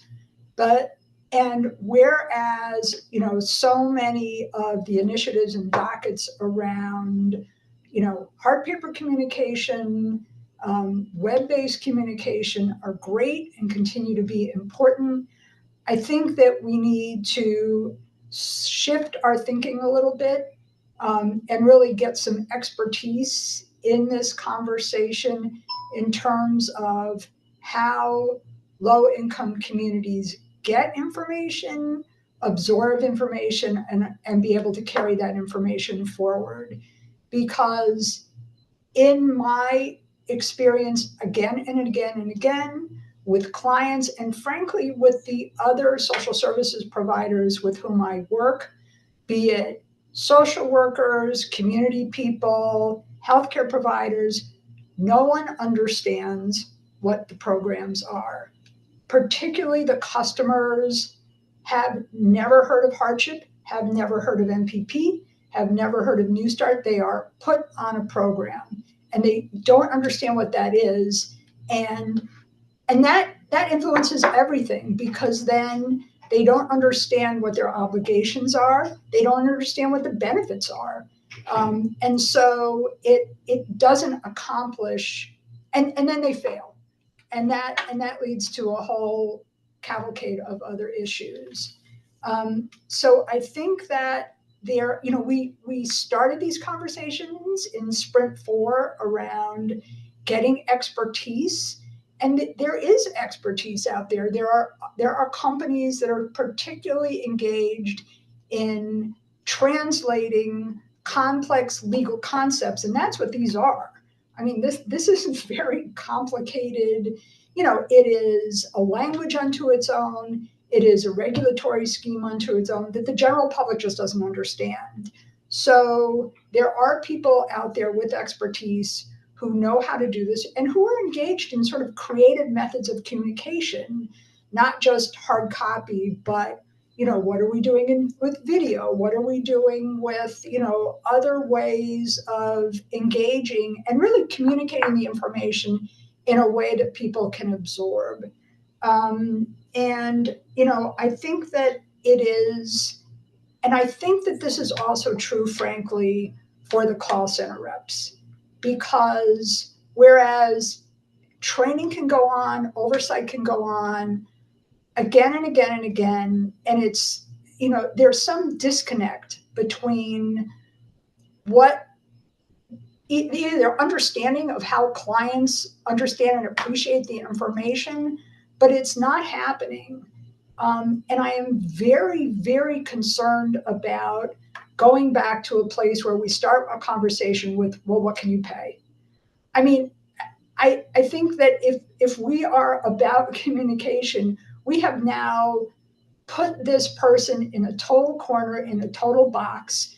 And the fact that they are in panic mode, they are told they have to pay 75% of a back balance. They agree to a payment scheme, and then surprisingly, they can't afford, in 2 months they fall off because it wasn't anything that they could afford in the first place. It's all about meaningful dissemination of information. So I think, you know, sort of reshifting how we're communication, the methodology we're using, and really get someone in. I mean, the companies have huge budgets around focus groups and, you know, pulling from customer websites. I think is that, you know, does that get to the end that we're trying to? I think these have been tried in the past, and perhaps we need another approach. So I think that, you know, I think this is critical for everything. It's critical, again, for protecting the customers, getting them to understand the programs they're in, and helping them to be successful, or else we're just going to continue to have this same circle. So thank you. Thank you, Bonnie. Megan? Yes, thank you. And I just want to echo Bonnie's comments and thank you for opening this dialogue. I know the Eversource team is very open to this discussion, and we're very excited to, you know, to be able to share our feedback.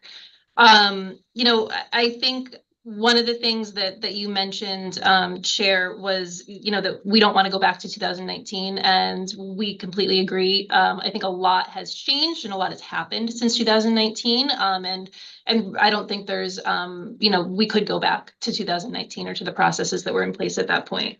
I think I speak for the whole Eversource team and likely the UI team as well. I think that we welcome the opportunity for collaboration and more collaboration with stakeholders as well as our customers. There's likely a lot more discussion that'll have to take place beyond today about how we make these improvements and implement these changes. But I love what you said earlier about a clean slate and kind of starting fresh. I think that so much has taken place over the last several years, and so many changes have been implemented on top of each other that we've sort of lost the essence of the customer communication and really what's best for the customer in those communications. So letting us take a holistic look as a communications team at our communications for low-income customers and about our hardship programs, using the tools and the expertise we have at our disposal, including our Voice of the Customer panel, which we talked about at length this morning, to really make these communications the best that they can be for our customers, using their feedback to develop those and abiding by the guidelines that we've really set forth in making sure they're as simple as possible, as understandable as possible, and meant for a customer to take action with that single call to action. And at that point, I think then engaging our stakeholders in a meaningful dialogue and discussion about the customer communications. And when I say meaningful, I think live discussions are the most effective. And that's something that we implemented last fall as we developed the communications for restarting the hardship disconnections. And from my perspective, I think that's a process that worked very well.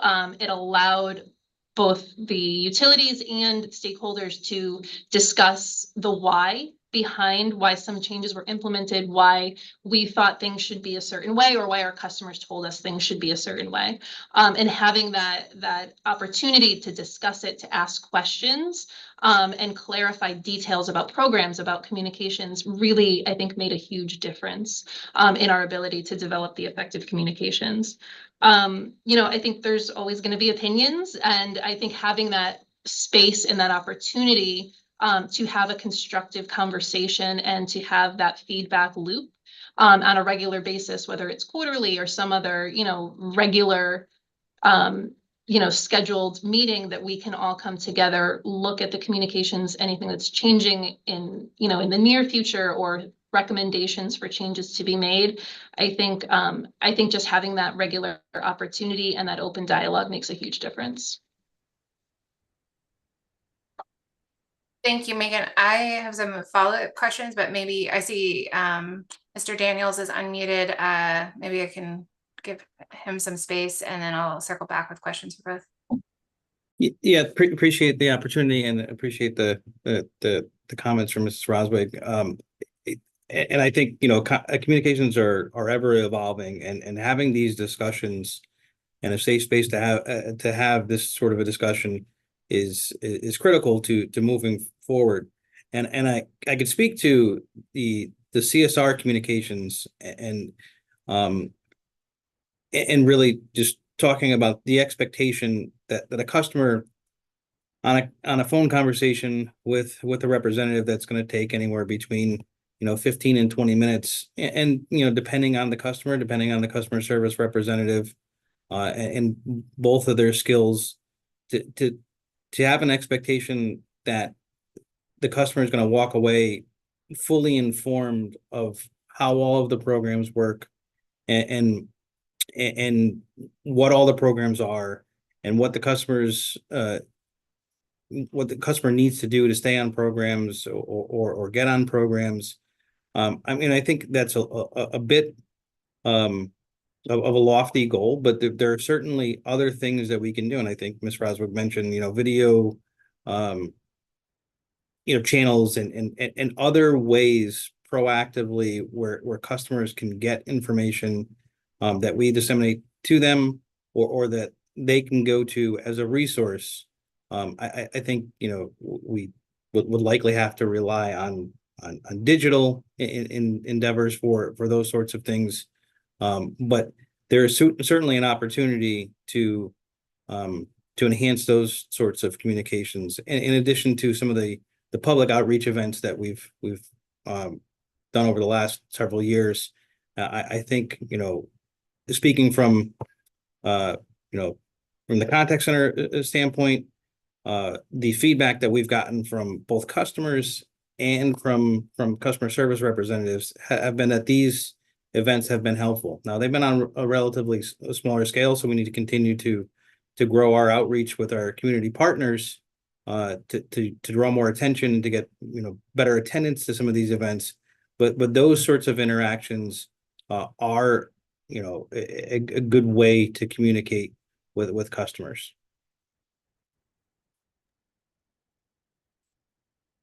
Thank you so much. Let me circle back to the concept of a feedback loop, because I think that's what I'm really intrigued by. So Megan, I think you mentioned a possibility of a quarterly meeting. I recognize I'm just going to totally spitball here, and very open to providing another space or channel to kind of react to my questions, and happy for anyone to weigh in here. But I think to be totally transparent about why I think we got where we got was that Puro is issuing guidance, increasingly turning into more prescriptive orders. My staff are getting frustrated because we weren't seeing it implemented in the spirit or the intent we were going for, which could be a reflection on us, like maybe we weren't being clear enough, weren't providing opportunities to ask questions. There could be any number of reasons why that happened. And then, kind of as the regulator trying to think, okay, well, what do I do next? I feel like I'm offering clear guidance. Again, the subjective perception of offering clear guidance. And then you feel like, okay, well, then my only option is to issue fines, because that, as a regulator, that's the tool in my toolkit. So I think that's why we got where we got. So in a nutshell, in a 10-second nutshell. So if I try to unpack that and focus on this feedback loop, so what are we envisioning here? You mentioned quarterly. Like, is this a tech meeting where everyone is around the table, we're previewing what's happening, reflecting on what has happened? Does Puro or the OCC retain a consultant like Attorney Roswig was suggesting? Like what are we, especially if anyone's done this in another state, like what are you envisioning? Any kind of reaction to that? Yeah, I think what our intent with that and our vision for that was really, and I'll talk through a little bit more the process that we used last fall, and others feel free to weigh in as well. I think setting up and letting stakeholders know, right, at a scheduled time, at a predetermined time, we're going to be asking for your feedback. So it's not dropping on your desk at the last moment and you need to turn it around and try to come up with meaningful feedback on something that you have no context around in most cases, right? And it might be 10 or 12 documents that we're asking you to look at, which is overwhelming to most people. I think having this predefined feedback loop, this scheduled time where we're telling you these are the documents we are going to ask for your feedback on. We're going to present them to you in a way to give you the context, to let you know what's changing and the why behind it. Gives people the opportunity to ask questions, to make suggestions, or at least have a dialogue. If changes aren't going to be made, why that decision was made. So I think whether it's a tech session or a working group or, just a meeting for everyone to come together with the intent of looking at communications, I think in a forward-looking way to say, here's what's coming, here's what we're proposing. I think that was really our intent. And again, others feel free to weigh in. add, Megan, I think there's part of it's the communication. I think back to what Ms. Rosberg was sharing, the understanding of how things work. It's hard, and it's very hard to do it in a formal way versus teaching back and forth, like what if scenarios, and if this scenario doesn't work, I can try a different scenario. So the process last fall that worked really well in developing like the one, we call it the beautiful one pager internally, the programs to help. It was live conversations with those who would engage with us live. I do think that engaging with us live makes a huge difference. And that we do that informally with EOE monthly, with OCC monthly, and it's a plethora of and then on an ad hoc basis in some other areas, but the each time when you're starting those conversations, the amount of questions and curiosity that stakeholders have about how things work, there's an insatiable appetite, and things have changed a lot. And that's even why when we put together our joint attachments, we have 2 or 3 that is just supposed to be one document to say how it works.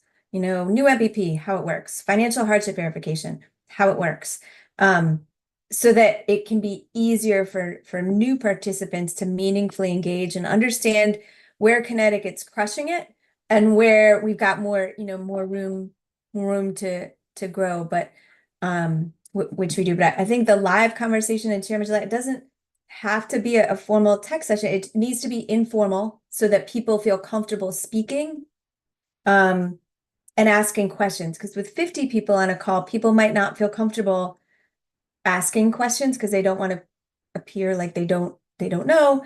So a kind of smaller group, but with the representation from the key stakeholders who would have felt like their voices weren't heard. And then the other states, we don't have this issue. We just, if their stakeholders have an issue, they call and say, hey, this didn't look good. Can you change that? And thank you. And we just change quickly. It's a very fast time frame, and it's that kind of more informality but live conversations is critical, especially when it's words. A lot of that is preferences. I will never know what customers prefer more than customers will.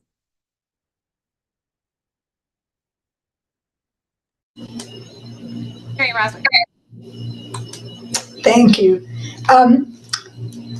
I have a little bit of a different view because, and I would like to see this as motored by Pura. It becomes this is what the company would like to see. We're going to be following this, and we would like input from you. I think sort of a little bit of a different approach of this is what needs to be accomplished to comply with the orders and to be successful in our programs, with the sort of joint goal of coming up with a solution, as opposed to this is going to be a filing by a specific company. I think it gives it more that the assumption is that there's going to be an outcome that ultimately will not be just the decision of one company or the other, but a result that benefits all of the ratepayers. And so with input of everyone around a table directed by the authority. Thank you. Maybe a follow-up question incorporating some of what Attorney Rosler was saying, and back to you, Ms. Kaner, Ms. Bernardini. Should just go with first names, I know. So kind of, we've placed a heavy, from my perspective, we've placed a heavy emphasis kind of across dockets on standardized communications or processes, particularly with programs that both utilities are implementing, whether it's, the LIDAR or RRES or NRES, et cetera. And I don't really see us getting away from that because I think we've seen some benefits from that. So I guess my question is, if you don't have Pura as the decision maker in these quarterly feedback loops, how do you kind of address if there's a conflict between the companies, or certainly there's going to be feedback that you receive that you don't want to incorporate? Just kind of drawing from my historical recollection, I feel like some of what we reacted to over the last couple of years was a perception on our part that there wasn't always enough consideration given to feedback that stakeholders voiced. And so one way to accomplish that would be to have like Pura as the final decision maker at these quarterly meetings, to the extent that there are decisions to be made. Another would be to have the companies in the driver's seat. And if you're in the latter model, recognizing that there's a problem with too many cooks in the kitchen, like how do you address like who makes that decision on whether something is or isn't incorporated, and whether especially if the companies disagree, like start there. So any thoughts on how you would structure that? Yeah, I think that's a great question. The conflicting feedback is something that we've kind of struggled with over the past few years. Everyone has their perceptions, their opinions that they're bringing to the table.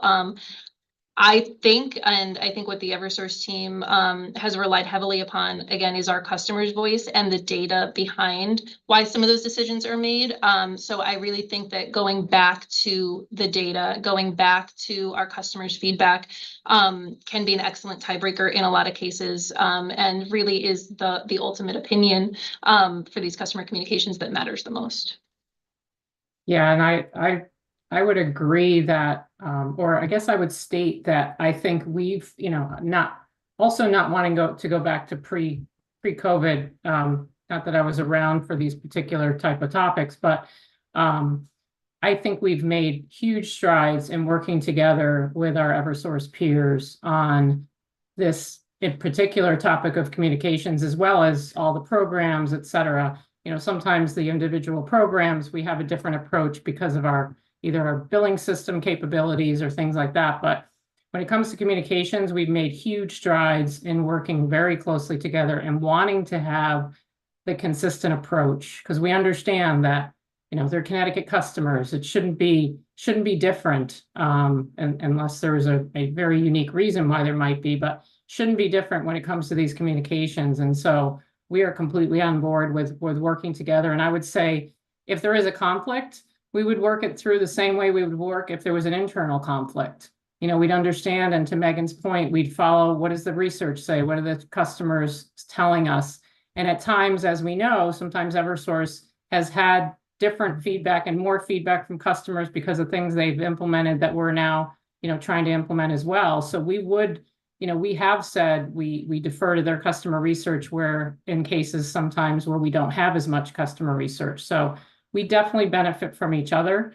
And I don't see that as an issue as far as, if there is a difference of opinion, but understand the potential issue there. But I think we've made huge strides there working together as a state with these communications. I appreciate that. So it kind of makes me think then that the focus is on, or that the focus might be on the feedback groups themselves. So if I'm a big data person, love to defer to data. I appreciate that perspective. The data is only as good as the reliability of the source, which, recognizing that customers have different perceptions. I could be mistaken, but I'm pretty sure that my understanding of both companies' feedback groups is that I thought they were both online, that they're opt-in. I think we had some questions from my staff this morning that we weren't necessarily sure that we could guarantee a diverse demographics of who participates in those groups. So, and also you have to then have access to a computer or a phone, which we know not all of our customers do. So if we were going to kind of pursue this feedback loop and structured in a way where we're deferring to the utilities to make kind of these final judgment calls on things using customer data. And it makes me wonder if then the appropriate focus is on how these feedback groups are structured and striving towards making sure that they're more reflective of your customer base. And I don't know how you would do that. I'm just wondering if there's some agreement that that is the more appropriate focus area.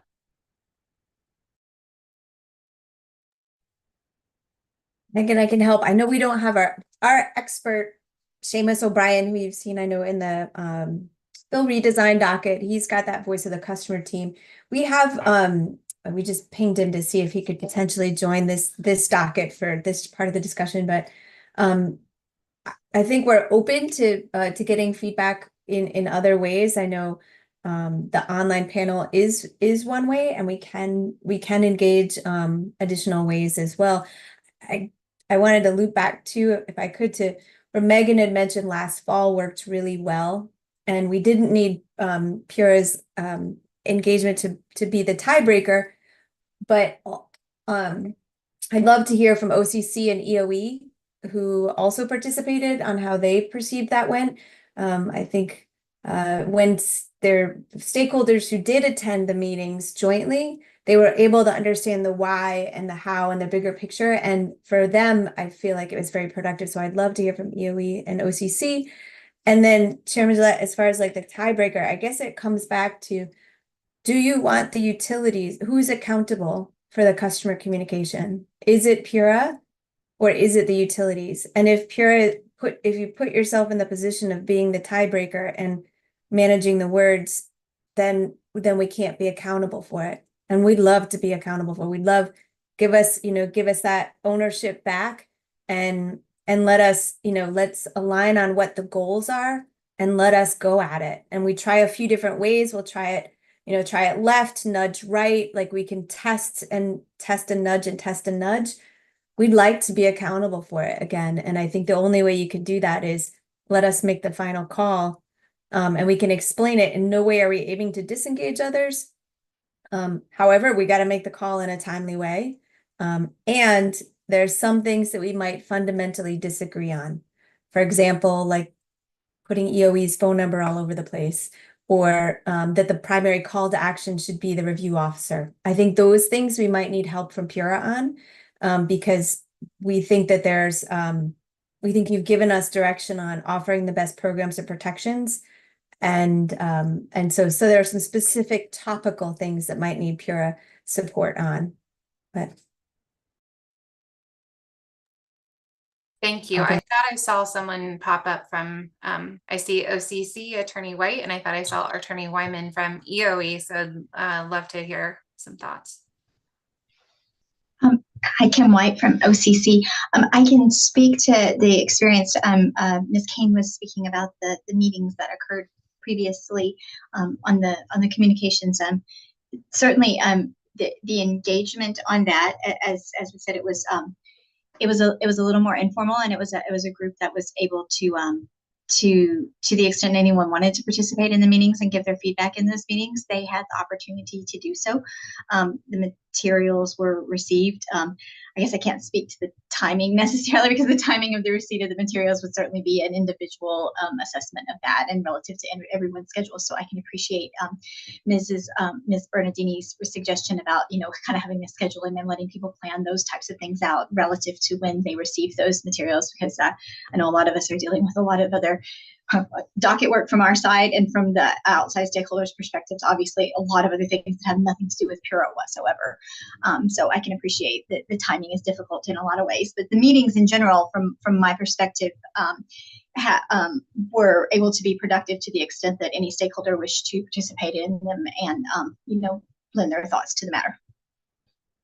So the informal meetings, in my opinion, they could work. I can imagine situations, as Ms. Kane was saying, which we might need an arbiter, but I think there's probably a lot of room for growth in the ability to have conversations with each other and come to conclusions that we can all agree on. Brittany Wyman with EOE. I will add, I was unfortunately not in those meetings due to some turnover. I would be in them now. In meetings, similar meetings I have been in, the informal is the better way to go. A lot of solutions can be found, creative ones especially. I agree with Attorney White that the earlier comments of it being regularly scheduled would be important. I think it ultimately comes down to just making sure everyone's on the same page at the beginning of those meetings. Before those meetings, we have set agendas and items that we know we're supposed to be discussing to make sure that they're the most effective as possible. But ultimately, I think that the informal meetings have been a great place to find new solutions to old problems.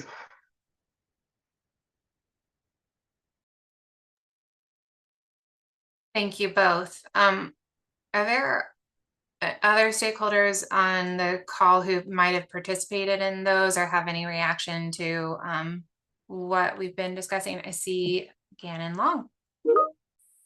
Thank you, Chair Gillette. And thanks everybody for this discussion. We really appreciate it. I just wanted to weigh in quickly on the topic of informal conversations and kind of reviewing these materials all together. Operation Fuel has participated in a few of those, and we've also, we appreciate the companies offering us opportunities to participate that we haven't always been able to take advantage of.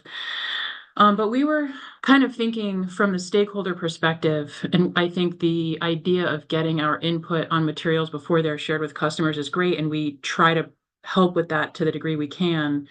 Depending on the time of year, it can be very challenging for us to take that time, not just to go through, an hour or 2-hour meeting, but also to review the 60 or so documents, some of which are kind of duplicative. And that can be we're not always sure exactly what we're looking for. I think somebody earlier said the context in which it's being presented. One idea that we would suggest is to think about breaking down those meetings into smaller parts. So maybe instead of having 10 to 20 representatives from the companies and a few stakeholders reviewing 50 documents together, maybe it's 5 people from the companies with stakeholders reviewing 10 documents at a time. Maybe they could be grouped a little more clearly, like if they're basically the same, but the company name changes on the top, like kind of marking that a little bit, maybe as 1 document instead of 3. Just anything that can be done to kind of limit how much time it takes for stakeholders to really engage and understand the material, and break that down into smaller pieces so that it can be, we've been in a few of these proceedings and we're getting used to it, but it can be very intimidating, especially for folks starting out in this space, to be at a meeting and you're the one person from your organization and there's 15 utility executives that you don't know necessarily who are also in the meeting with you. And I appreciate everybody's perspective on the informality. I think that does help a lot. But it still can take some time to build that trust and have those conversations in a meaningful way. So those are just some thoughts that come from our experience. And thank you for the opportunity to comment. Thank you. That's really helpful. Attorney White. Hi, yeah, building on what Ms. Long said a little bit there. Perhaps I'm a bit optimistic in this regard, but I was kind of hoping that in some ways that maybe there's an initially large hurdle in this regard, but that it might get a little bit easier as the process goes on. Because I can certainly say from my perspective in my past job that it's a very heavy lift. I would agree with Ms. Long in that way, that it's a very heavy lift to have to edit all of those documents. So I guess part of what I was hoping is that, if we kind of get a little bit of level setting up front, that there might be less work on the back end as the documents go along and as we continue these discussions. Maybe there's maybe it becomes a little bit easier for all the stakeholders to agree on things because we've kind of crossed over that initial hurdle of, kind of hammering them out in a way. I don't know that there'll be a whole lot of changes going forward, or at least maybe the changes are more incremental as opposed to right now. It kind of feels like we have a flood of changes and we have a whole lot of things that we're trying to address at one time. So I'm hoping that maybe we're facing the worst of it right now and it gets better in the future. And in that regard too, I'm not really sure what to do with this. This is just more of a general thought, but having the ability for maybe the voice of the customers, maybe there's a different way to get this research, but some way to kind of determine a way or a standard or something in that regard that we know that we're all kind of shooting for. Like, this is the general idea of what we're trying to get. This is the general best way to reach people in this regard, et cetera, et cetera. I don't know that we have necessarily achieved that. I think there was a try at that. It's been track 4, and I'm not sure that it necessarily succeeded as well as we had hoped it would at that time. So something like that might benefit us more going forward. Thank you. And I think I saw Mr. O'Brien pop up and would love to talk more about voice of the customer. Attorney Roswick had her hand up, so maybe I'll get a quick comment from her and then we'll circle back. Thank you, of course. I am just, if the ultimate goal is effective customer communication, in the meetings that were previously held, it was, this is the document of the company. We'll take your input, and then we will be the final decision maker. And I think we're still all, at least in my ongoing experience on a daily basis, the communication is not where it needs to be. And so that is a disincentive to participate in those proceedings if it's, thank you for your ideas. We're going to go along this route of the priorities of the company. So that's the ongoing concern in terms of how does this effectuate the change that really everybody is, discussing. And I think it's Attorney White, brought up that point. So that's where I'm kind of stuck on, where that, way of proceeding, where that will get us in terms of the direction that we need to go. Thank you. That was more articulate than the point I was trying to represent earlier. I have an idea about that. Let me circle back to that and spend a few minutes on the voice of the customer. So I know that I had some questions around kind of the identification or the selection of those who participate and how we might go about ensuring that the voice of the customer participants are appropriately reflective of your entire customer demographics. So would love to hear any kind of reactions to that prompt. Mr. O'Brien, welcome. Thank you. You're welcome, Chairman Gillette. And that is always a concern of ours. And at one time, many years ago, when we were utilizing email as a main source of our surveys, that was our concern as far as making sure that we're reaching our demographics. What we do find is when we do compare a lot of our data that is coming back through our email surveys or through our online panels, that it is reflective of the demographics of our customer population. What we do from time to time when we are starting to run short of certain demographics, we do try to make quotas and try to go out with additional sample to reach those demographics and to make sure that we have the right population.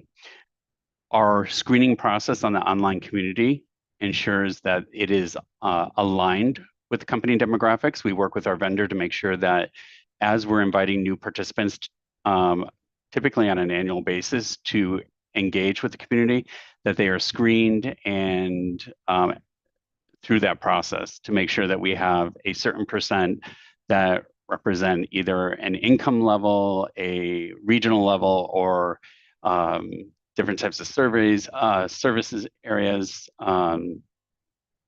and so forth, and even ethnicity and age. So those are some of the pre-qualifiers. There's a list of them so that we can make sure that we're meeting our demographics and getting that in. I do want to state that from time to time, if we have a research project that is specific to a certain demographic, if we do not feel that we have a reachable population with our online community, and that's where we're headed with that project. We will move that out of the online community or augment that with research that we have through customer lists coming out of our system. So if we know, if we are trying to target a specific demographic, and we want to make sure that we have the right size sample, we will augment that with, like I said, with the list coming out of our backend system. So we don't exclusively keep just use the panel. And I'd also want to mention that the online panel is just one tool that we use to collect data from our customers through the voice of the customer research. We do surveys, both interaction and perception surveys, on a regular basis, and we collect a lot of feedback through that we analyze on a weekly and monthly basis to help improve processes and to find where we can resolve issues for our customers.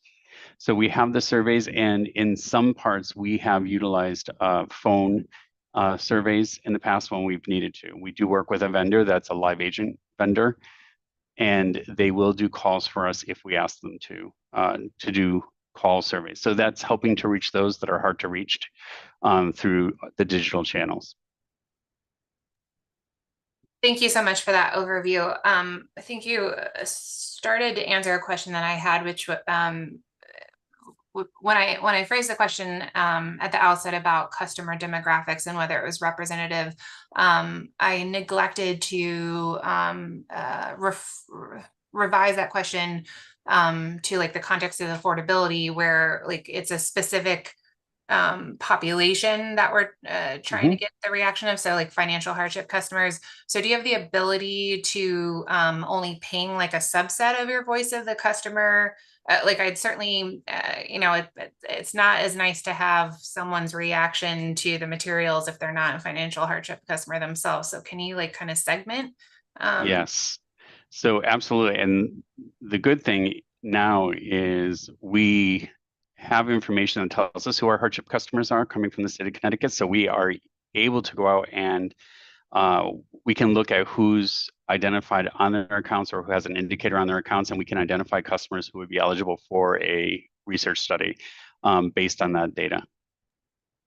Thank you. So are we able to pay them? Like, and if not, is the barrier regulatory? Is the barrier statutory? Like, I guess like we tried this, I don't know if there's anyone on the call that would have participated in this docket, but we did, when we were designing the light duty electric vehicle program, we, Pura, retained a consultant who went out into the communities to do a survey about micromobility and microtransit. And a lot of the feedback we got was that we weren't getting a representative response because we weren't able to compensate people for their time and participation. And so I kind of have always returned to that. And in this context, like, how are we able to attract the financial hardship customers to weigh in on this? It's a big lift and maybe not a great use of their individual time. So what are your thoughts on that? So I'm going to answer that in two parts. So the first part is within our online community, they are incentivized. So we have a sweepstakes sort of type incentive. Utilities using the same vendor have gone either pay to play or they use a sweepstakes. So they get certain amount of points. They can use them to throw their points in at any time, and then there's a drawing. We at Eversource have never had an issue with engagement from our community, whether we're incentivizing them that way or not. When we go out with ad hoc research, just using our survey platforms, we do not incentivize, and we typically do not have an issue with reaching our customers and getting a sizable sample that we can rely on. Our customers love to engage with us, it seems, and provide us that feedback. So we've been successful in that way. Where we run into some issues is if you're going to, and I know in the past when we've done this, if you're going to go to a very narrow segment or population and you're looking to bring them in person or to do telephone interviews, then you need to start thinking about what type of incentive you're going to offer them for their time. and how long that survey is going to be. But typically in most of our research, we only incentivize through our online community, and we've never had an issue with participation. Thank you. I have some additional follow-up questions, but I did want to give the Avangrid team a heads up that I would love to have a similar conversation if you have anybody that you can get on to talk about your voice of the customer team. If you can't, then I can follow up in another venue. But I just wanted to give you that plug, because I'm going to keep going with Mr. O'Brien for a bit and then circle back. Ms. Subar, is that going to be you? Yes, it will be. Okay, perfect. Then I'm going to come back to you in just a minute. Mr. O'Brien, I appreciate that. I found really intriguing some suggestions I've seen over the past year or two, ideas about going into the community, going to a senior center, using a social worker to interview people there. I'm sure, this is clearly your all's career, and you put a lot of thought and time into this. I just wonder if there's any rocks left, what's the phrase? Rocks left over, under, whatever, you get it. Stones left unturned. Thank you, Daniel. I was going to get there. So I'm not trying to ask you questions that thinking that I'm magically thinking of something that you haven't, but is there anything, like if we were going to go this route and totally revamp communications and how we do them around affordability and maybe other things, I'd love to have some like really not maybe guardrails is the right word, or at least a joint understanding of everyone participating, the parameters of what we're playing with here. So is there something off the top of your head that we could do to ensure or support your efforts to make sure that you're adequately serving a diverse group of customers in this area, something that you feel like you don't have regulatory support to do right now? So thank you, Chairman Gillette. If I may speak candidly, I actually reside in a vulnerable community in Massachusetts. I'm part of my community. I'm very passionate about all residents within my community, especially those who do not speak English. We have a 30% English isolation in my community. So I understand firsthand that reaching our customers and hearing the voice of all of our customers is sometimes a challenge. And one of the things that we have done within our community that I've been a part of is actually meeting with our community organizations and the leads of those community organizations so that we can hear the voice of our customers through them. They typically have the best information as far as what our customers needs, because they have the trust of certain demographics within our community that sometimes we just can't reach. We have been working with our corporate citizenship team and equity team here. And we are going to start some of that outreach even in Connecticut, where we'll be joining some and listening to the voices. And potentially what we're working on with the team is also doing a survey with those community leaders or organizational leaders to find out what they're hearing. That's the first step. When we've had in-person events, I've tried to attend as many as possible. So in my area, particularly where I'm close to, so that I can hear and talk with the customers that are attending those, so I can hear what their frustrations are or what their challenges are. I appreciate that. Usually when somebody tells me they're going to speak candidly with me, it's followed by not so pleasant things or observations about something I've done. So I thought we were going in a different direction with that. No, sorry. I was just I'm very passionate about what we do here and what our customers are saying. And anybody who knows me knows that sometimes I just speak from the heart. So thank you, Mr. O'Brien. I hope you have a few more minutes to spend with us, but I'm going to transition and kind of give the same space to the Avangrid representatives to kind of address the same questions I have right now. So, Ms. Subar, and I may not be saying that right, and I apologize. No, you are just like Subaru, but no you at the end. So, yep. Perfect. I'm happy to restate I'll try to restate any of my prompts, or you can just kind of react to the conversation we've been having. Yes, I can react to the conversation that we've been having. I do know that the first prompt that you have, the response is very, very similar to what Mr. O'Brien shared. So our voice of the customer program, we are able to have that level of segmentation in our online listening tool or surveying tool for customers, and we can set up different prompts, different ways of presenting the information to customers so that we're not, leading the witness and how we want them to react, but making sure that we have either side-by-side comparisons. Do you like the view of this versus that? If you had to put in order your preference for different things, or for, ranking this copy from easy to understand to complicated, how would you go about that? So we do have that ability in that online surveying community.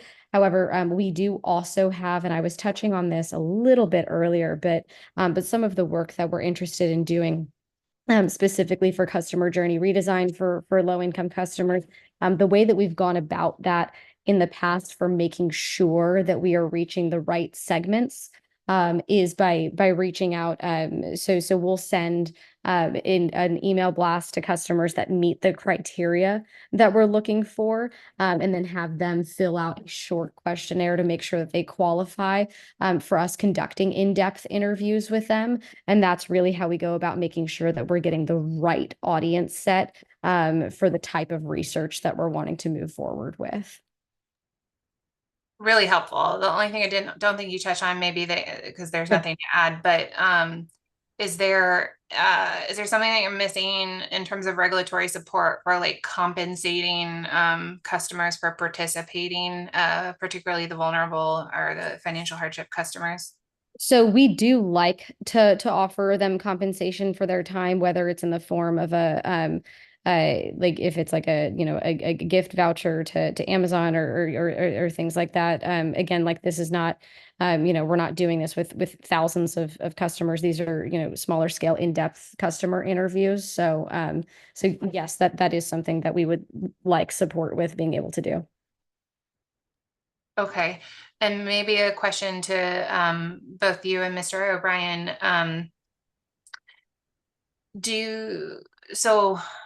I don't think there's a very diplomatic way to say this. I'm going to call them frequent flyers. I know that both companies have experience with customers who come back to the call center. Is there any policy internally about whether you direct those customers into these programs, or forget that group, but like other customers that might express a desire to weigh in on the communications? Like, can you opt into being a voice of the customer participant, or is this like, outreach from the company only?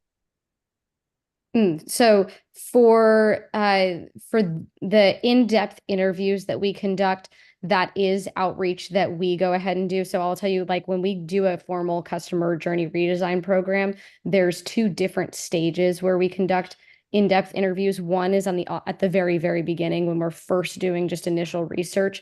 And then there's another phase later on once we've developed prototypes or pages that, or like just different materials that we want the customer's reaction to. We go with a different set of customers for that. Sometimes we will go back to the original customers just to let them know, hi, you spoke with us in depth about some of the frustrations you were having. Here's actually something that we've developed, and we're excited to show you that, we followed up on that and we heard you. But for prototype testing, we intentionally select a different set of customers just to remove any bias. Thank you. Mr. O'Brien? I would say the same. We haven't targeted customers just as you had set it up, but we do circle back with our customers. We have a closed loop with our customers so that we can share how we've improved our either process or what their input has helped us with, and given them the opportunity to give us any further feedback. As far as targeting customers who are the frequent flyers that you've spoken about, we haven't officially done that, but quite often those customers are part of our investigations, our root cause analysis, and our research, and they're part of that when we're working with them to get their insights. Thank you. Follow-up. Thank you. And Mr. O'Brien, my next question, you might have just touched on. I had a feedback loop question, just to be explicit about it. So participants in the voice of the customer, and I apologize if it's called something different at the companies, but the voice of the customer program, what is the internal company feedback loop? Like, people participate in this program, then what? You've collected feedback, then it goes to the comms team, or like, if you could just walk me through like what the next steps are after you collect this customer feedback. Yeah, we do so much with the data. So, and as you probably heard, after we collect the data, first and foremost, we have a Power BI dashboard that we have built internally. So all of our survey data, or data coming in, feedback from our customers, is updated in real time. We have trigger and alerts where certain survey responses will create an alert that'll be sent to either myself or different members of our teams, so that we can do immediate follow-up on customer complaints or customer feedback. Within our research, or any of our research and analytics that is presented weekly. We do deep dives weekly, monthly, and on a regular basis through several forums. We have what we call roadshows. So we meet with different organizations to share the data that we're getting from our customer, where their pain points are, and how their metrics are trending.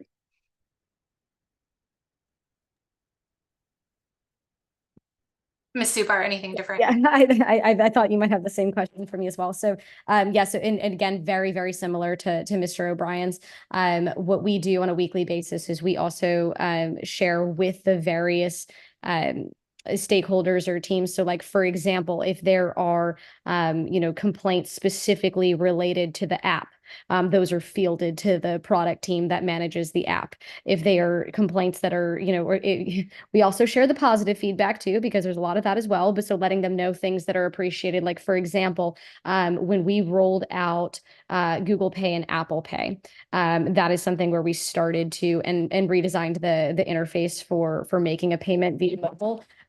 We started to get a lot of really positive feedback, like, oh, thank you, you finally, and like, this is easier and I like it. So, sharing that positive feedback is something that we also make sure to do with those product teams, just to reaffirm this is the correct thing, or, here's a future enhancement that customers are starting to talk about right now.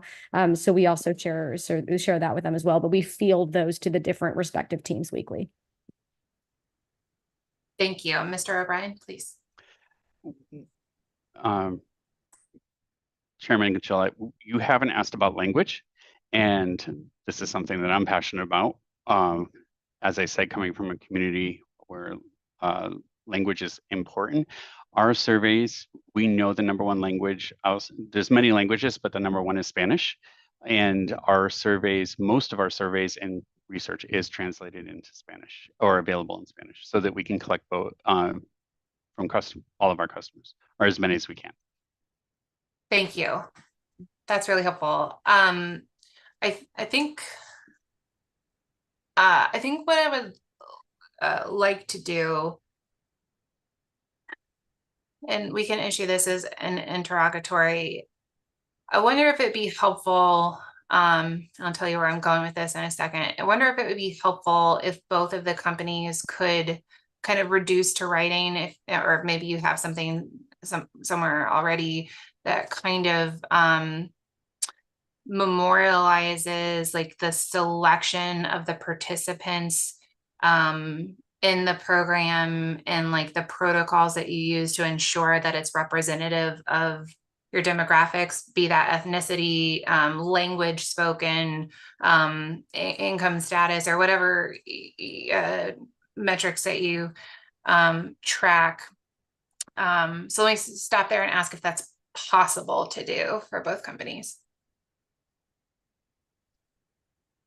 Yeah, and just so that I'm understanding, you're wanting to understand the criteria of how we are able to segment and select and make sure that we have a representative sample of participants when we're surveying. Yes, and like how we can ensure that we're capturing hard to reach customers who don't have internet, phone. Like I just like to have in writing where stakeholders can access it, like how the voice of the customers are identified. Okay, understood. So we can specifically do that with our online community and walk through the process of our recruitment as it relates to demographics. We, as far as our general surveys, unless we're targeting a specific one, we from time to time will check the demographics. So we can walk through that process of how we do that using our internal data or Experian data to make sure that we're aligned, our participants in our surveys are aligned with our demographics. The exact same for us, Mr. O'Brien. Yep. Thank you. Okay, so let me just take a step back and say where the idea that's kind of shaping up in my mind for all of this. So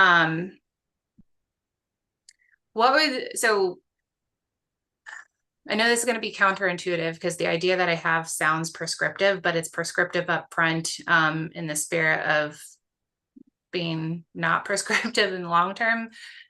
I wonder if a way to kind of bridge the gap between some of the very real concerns that we've heard over the past couple of years and some today, with a future of a more collaborative, informal dialogue would be to have like kind of a very prescriptive upfront, like bylaws or charter for how this is going to go about. So it's a very prescriptive, like we're going to meet quarterly. You can expect to receive documents 10 days ahead of time, or like, you know, I'm just totally throwing out numbers here.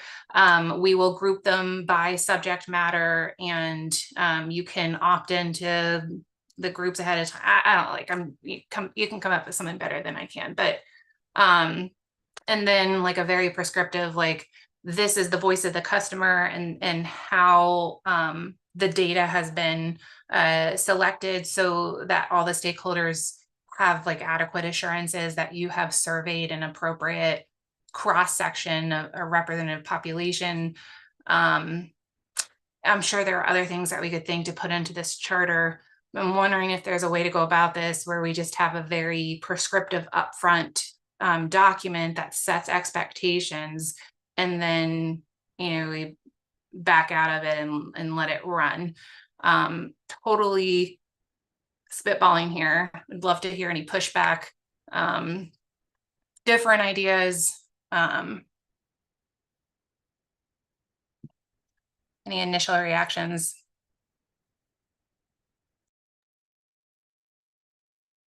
I mean, oh, sorry, Bonnie. I see that your hand's raised. You can go ahead. That's okay. Thank you. So again, I am very concerned about that segment of the population that is not reached by the internet.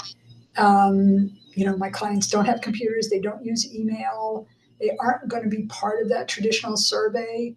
And, you know, it is, if people don't know what's out there for them, then they don't know the questions to ask. They don't know if they're happy or not. They can't wrap around what the product is. So it's and their experience is not one that is complete with that information. So that's one worry.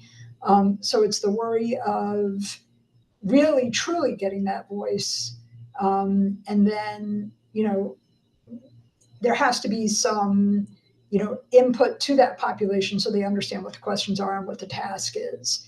Again, the other concern is that who is motoring the initiative and who is the ultimate decision maker, because if it's, you know, at the end of the day, you know, everyone has their priorities. And that's going to motor ultimate decisions. And so it sometimes doesn't feel as that it is getting the customer population that we represent, what they need when it's not a decision of the authority. So that's my only concern. Attorney Roswig, I totally hear you. I'm trying to think about how to bridge that. I liked your idea earlier about pointing out that there are certainly consultants who specialize in this area. We could make an addendum where the authority retains that consultant for a trial period of a year. I'm love to think through some creative problem solving, because I feel like I'm in this position where, for me, the current situation doesn't work. I feel like I've got some heads nodding. I think you agree that the current situation isn't working. So like, how do we get comfortable? Do we have like a trial period where the authority is the decision maker or is monitoring it? Or do we hire a consultant for a year to advise everyone on whether these voice of the customer, like the feedback loops are working? Like, it feels like there's an addendum to kind of my spitballing idea here that we could kind of build on.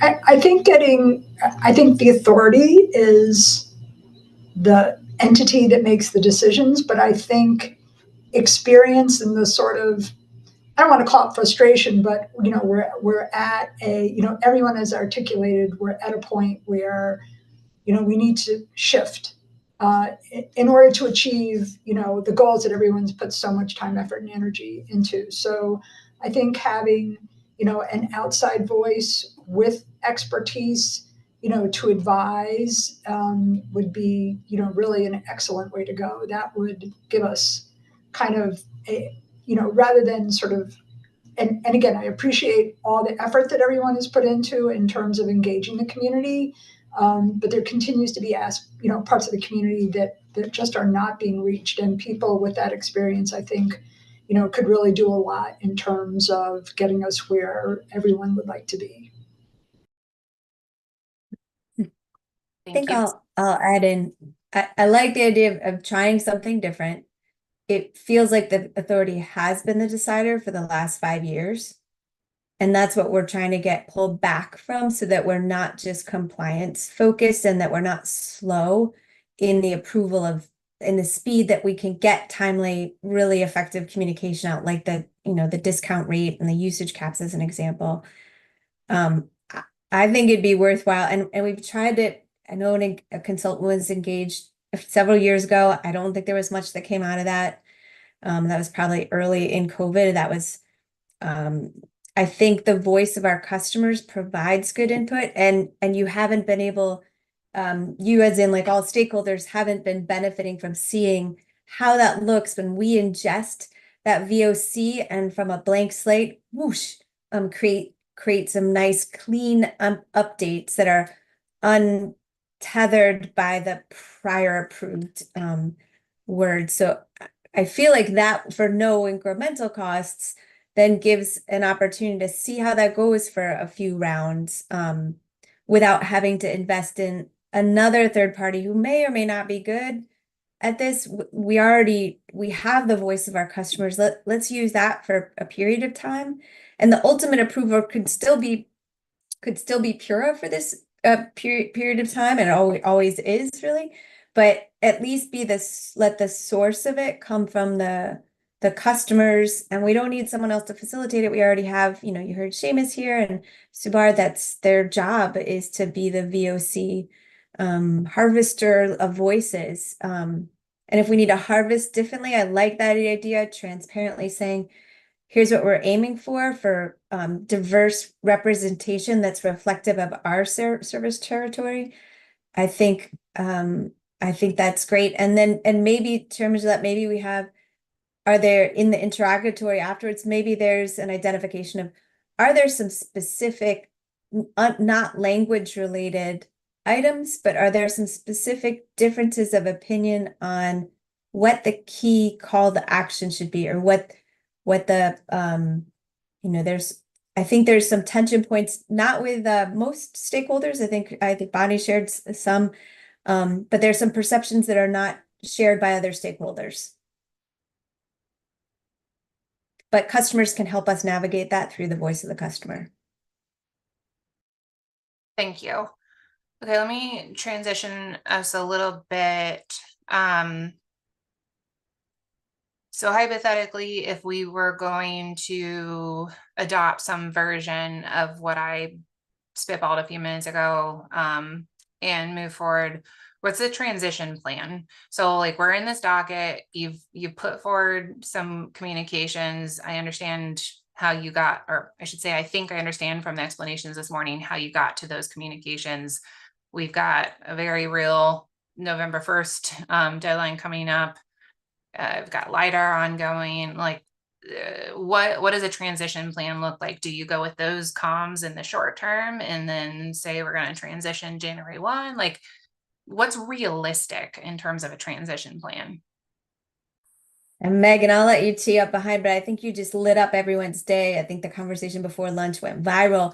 But just I think the team would be so engaged to put their voices back in our customer communication and give that a whack. I know there's a lot in this plan. We probably have to look at it, but Megan, go ahead, because I know the brunt of that is on your shoulders, and the time to customer test it for anything that hasn't been tested is a piece of. Yeah, I think we would be eager to get our hands on some of that material and start clean and revise it. I think we'd have to do some prioritization. There's certainly higher volume pieces that we'd probably want to start with, like our programs to help one pager and things like that. I think all of those materials certainly can be revised in a timely way, and we'd be happy to start on that right away. But I think we'd have to just look at it with some prioritization. Thank you. Does anyone on Avangrid team have a reaction here?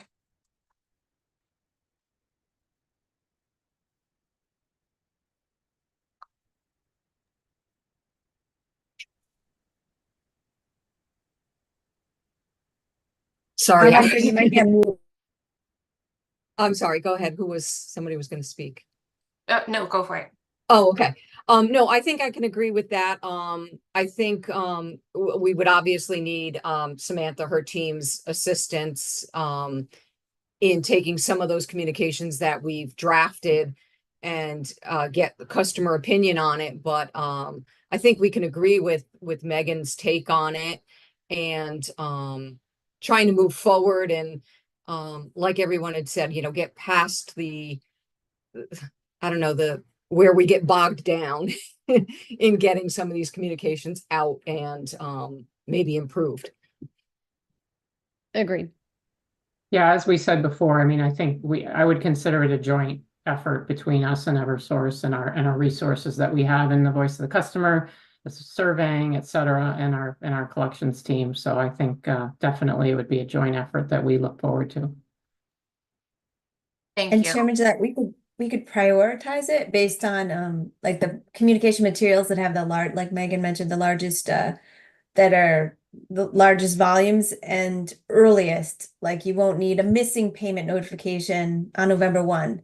So we can come up with a logical prioritization of redoing communication based on what makes most sense. We can come up with that in an interrogatory response or whatever. I appreciate that. I have like two very out of order questions. Apologies, I obviously did not prepare this conversation. So a cleanup question back to the voice of the customer, Mr. O'Brien, Ms. Subar. The raw data that comes out of those surveys, I assume it's, well, I shouldn't assume anything. Do the customers get some assurance of confidentiality for participating in these programs? And if so, what are they assured? Is it that their name and their demographics won't be shared? Like, if hopefully that's a clear enough question. Yeah, I know that in any of those email surveys that we send out for collecting in-depth customer interviews, we do make sure to state that. For phone interviews, I would have to go back and check the scripting.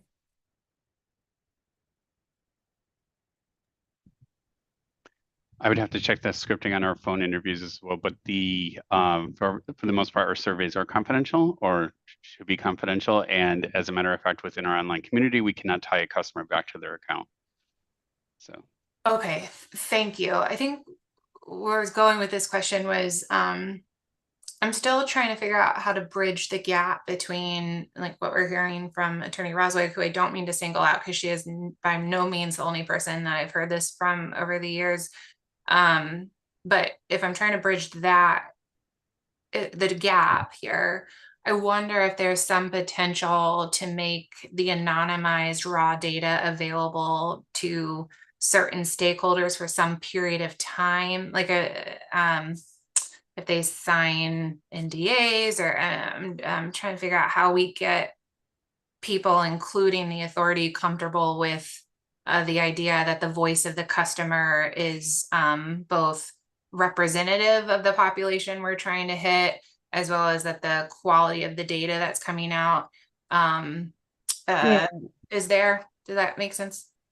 It makes sense. I'm thinking out loud with you right now, so apologies. But some research that I recently ran was I was curious of our hardship and low income customers, how many of them have online accounts with us and how many are enrolled in eBill, our paperless billing program.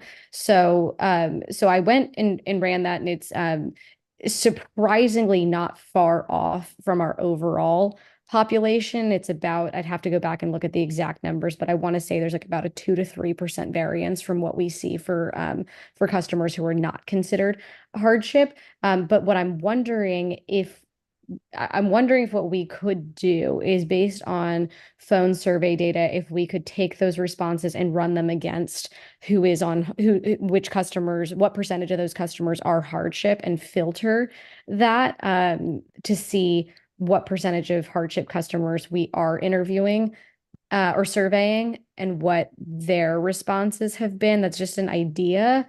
I don't know, Mr. O'Brien, if that sounds like something that seems possible. can you repeat that? I'm sorry.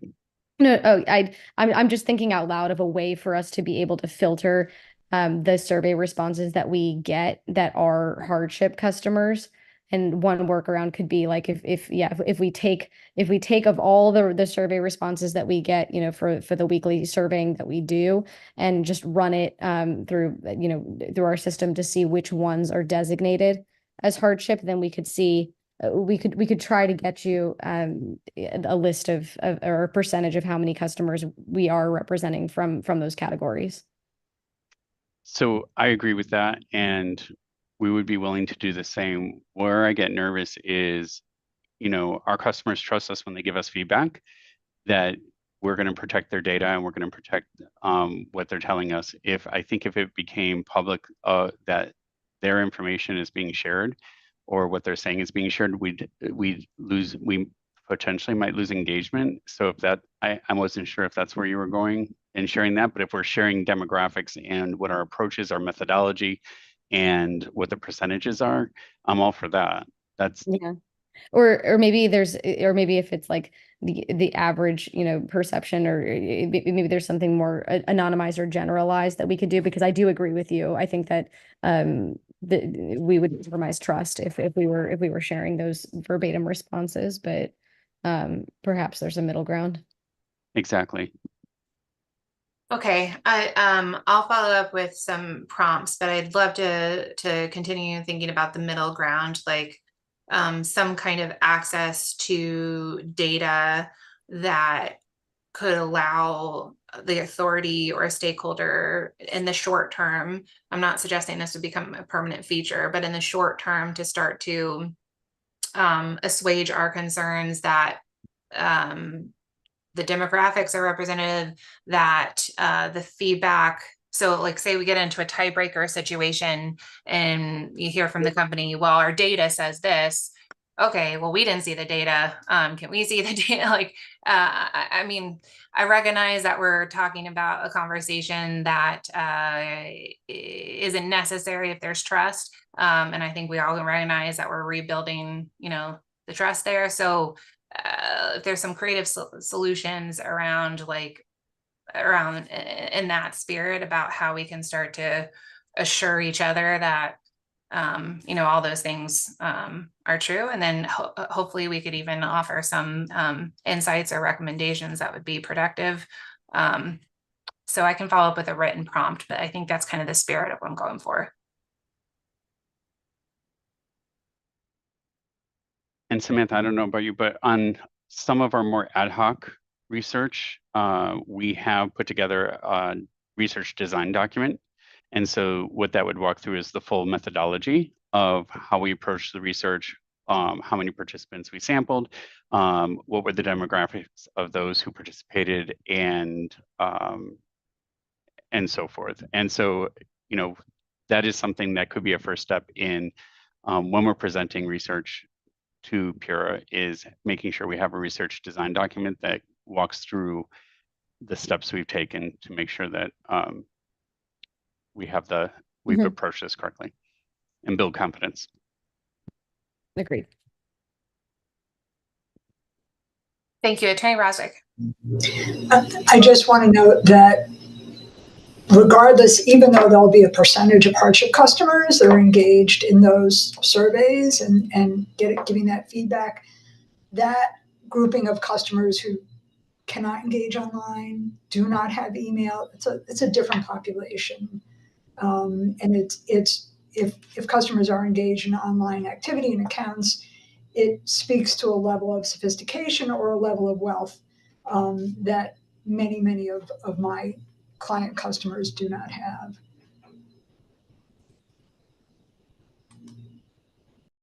Thank you, Attorney Roswig. I think another aspect of what we might follow up on, and I was using the term interrogatory, but I think written comment is more appropriate. Anyone who wants to respond can respond. I think one thing that we might follow up on is kind of the question I asked earlier, about regulatory support for additional engagement opportunities, whether it's paying those customers or I want to get away from directing, but we had the conversation earlier about the in-person engagement sessions that both companies are doing have been successful. I think in the past we've asked that you do a certain number, but maybe there's some combination here of things that we can set as a baseline to make sure that we are capturing the customers that Attorney Roswig and others represent. So maybe I'll add that to our list of additional prompts, see if there's some creative solutions around that. Okay, I am running out of steam a little bit. So let me just open the floor up to other stakeholders on this topic of communications or creative solutions, reactions to what if they're not there, what the companies are talking about. And if we're all collectively done with this communications topic for now, then we can return to our regularly scheduled agenda. So folks who feel like they haven't been heard or have more to say on this topic.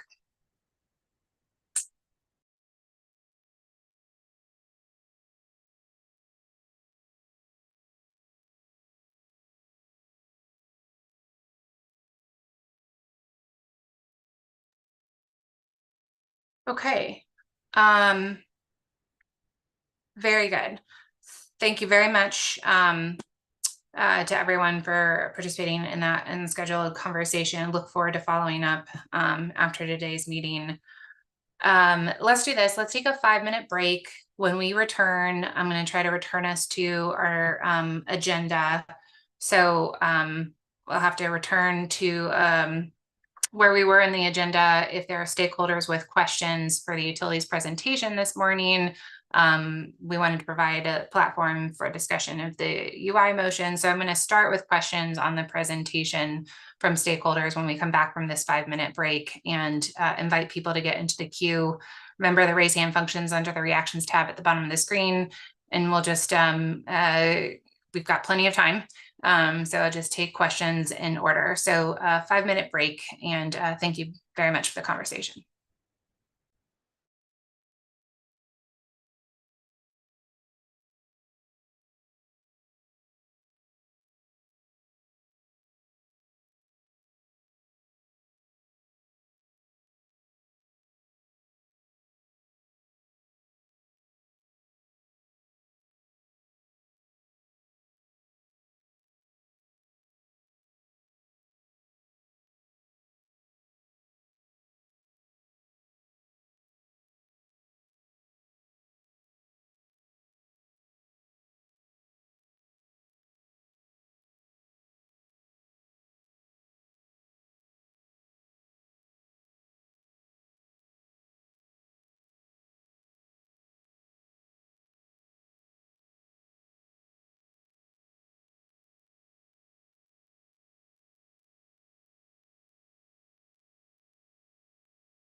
Okay, we can come back from the break.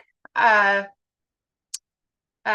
mentioned before the break, I want to provide the opportunity for questions and discussions, particularly questions that stakeholders might have on the utilities joint presentation this morning, the 2024 to 2025 energy affordability arrears management plan. So are there stakeholders who have questions that you feel like we have not addressed with the conversation so far regarding the presentation this morning? Again, would encourage folks to locate the raise hand function under the reactions tab at the bottom of the screen.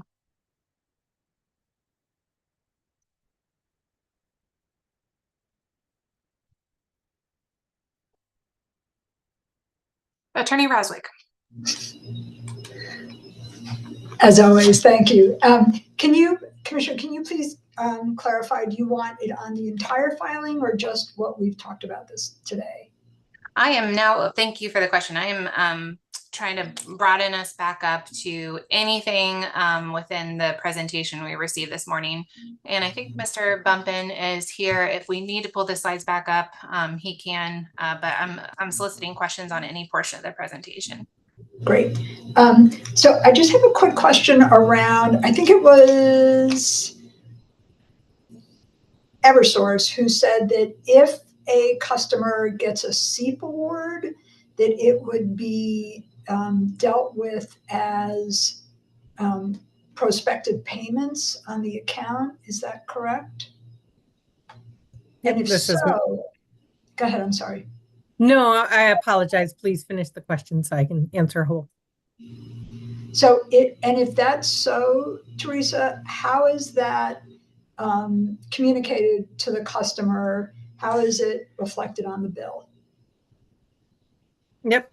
Okay, great question. So I'll first start about if a customer in the new MPP does receive a SEEP award, that is a payment and it's going to post to the account and it will satisfy any monthly required payments that are due. And it'll also be eligible, of course, to match that dollar for dollar, down to a zero balance, of course.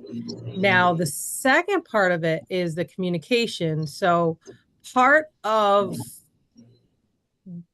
some of the updates that have been made to a lot of the communications, since SEEP is no longer a requirement to receive that forgiveness, is how do we encourage customers to still apply? And a lot of the messaging that you will see in the communications has moved to receive an even bigger match. So look at the incentive customers have to still go and apply and receive that, to receive an even bigger match if they do go ahead and receive energy assistance. Now, for how it appears to a customer is they're going to be able to see on their bill the forgiveness piece of it. So if they've applied for energy assistance and let's say the amount is $530, they'll see that reflected on their bill as customer payments. And there'll also be a section, I know, for the new Connecticut bill redesign for the electric customers in the new matching payment program. They're going to be able to see details on how much they've been forgiven or adjusted. So, but I'm looking at the bill in my mind and I'm seeing amount now due. Will that say zero? I believe it'll say no payment due. For the Connecticut words. bill redesign, right? Yeah, for the new MPP, it'll say no payment due, which is kind of how it works for customers that are on the budget program today. And will it continue though on the bill to have the total arrearage? Yes. So it'll be. Mm-hmm. That'll be on the second page of the bill. So the bill will always have the total amount that the customer owes at some place on the bill. It won't be in the top right-hand corner anymore like it is today for matching payment customers. Once the new MPP goes live, it'll have the customer's $100 payment or whatever they're required to pay on a monthly basis in that big, in the green box in the upper right-hand corner. And then if they get the SEEP payment that covers that month and potentially future months, it'll say no payment due. And I guess I'm confused as to why, because I've seen bills and it says, even though someone's on one of the programs, it says, you know, total due is still that huge amount. And at some point on the bill, I thought that was to be changed, unless I'm confused about the timeline, but it always has that large amount. So where, if on the old MPP, where is that? How is that reflected on the bill? Yep. Old MPP, it is in that green box on the bill. So it does say, or Teresa, I'll turn it over to you. You're a little more familiar with this. Okay. So we're going to talk about two things, gas versus electric, and I'm not sure, Attorney Roswick, which bills you might be looking at. Under the Connecticut bill redesign project, we've worked a lot with that team for how to display the matching payment program for customers. So today, for an electric customer receiving that new colorful, beautiful bill, and they're enrolled in the matching payment program, in that green box, they're going to tell them just an interim decision until new MPP is here. It's going to say, refer to your letter, your MPP welcome letter. So it's saying, hey, we recognize that you're a customer that's on this program. Please ensure that you are looking at the payment that's due under that. But you always have the total account balance for that customer in the bill details. But starting with the new MPP, for those electric bills and the redesign, the amount due is going to be reflected for their monthly required payment in the green box, and then details of their balance that they still do have the balance that they're going to receive forgiveness on with the monthly required payments made. That's going to be in the body of the bill. I'm still confused about the bill. It's not what we're talking about today, and why it says refer to your letter as opposed to have the amount now due on the bill. Mm-hmm.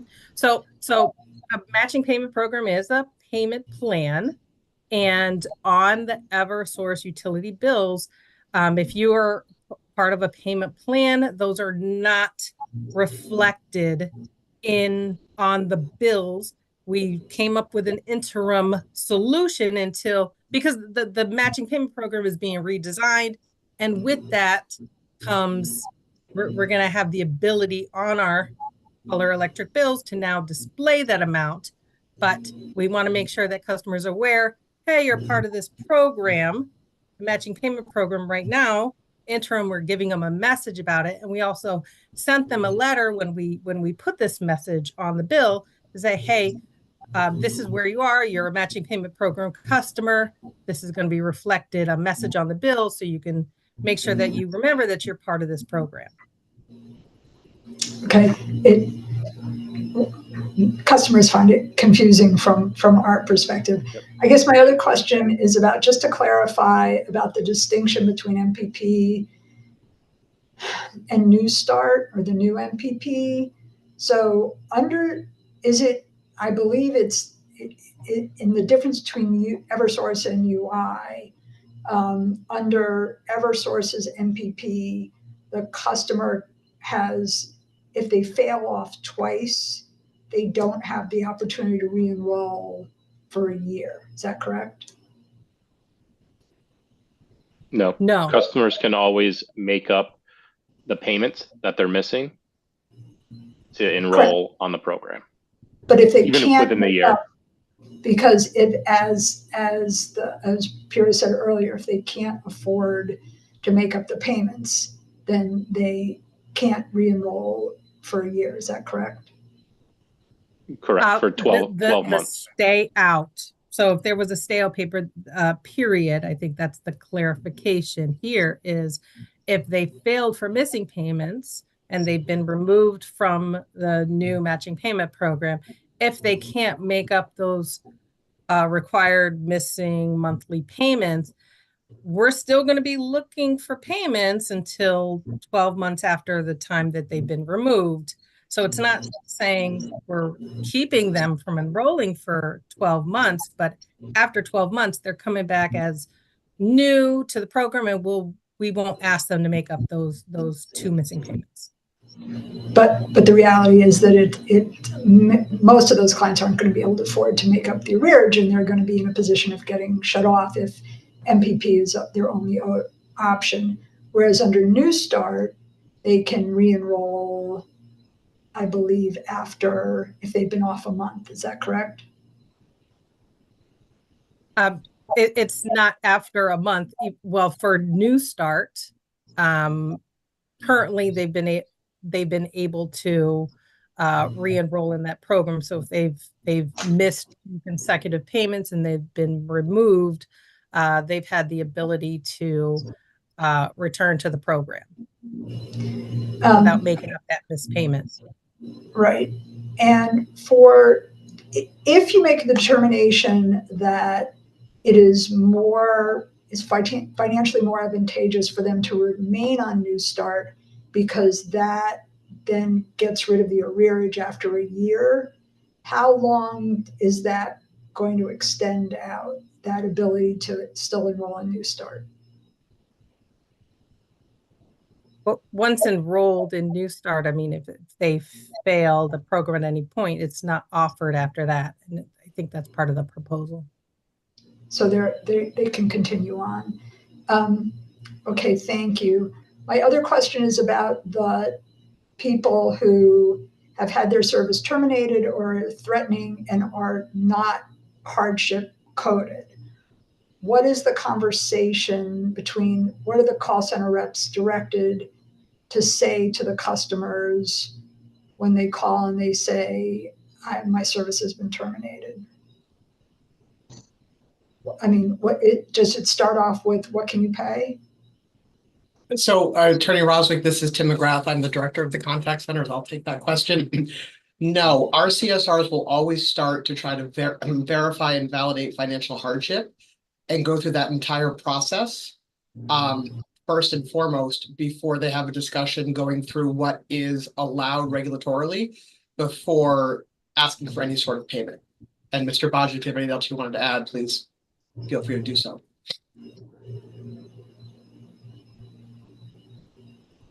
Well, I think, Tim, you've pretty much covered everything.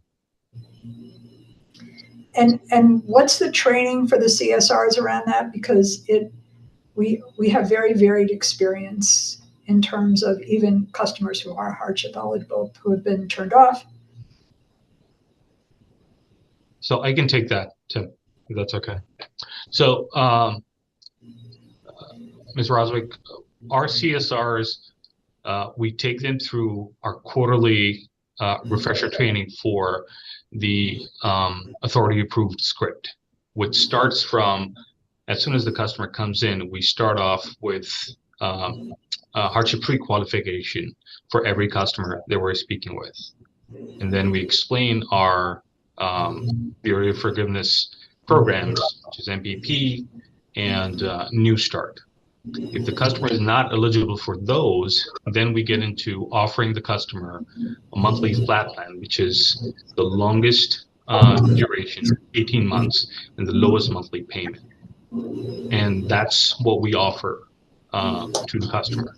And we train these CSRs on a regular basis.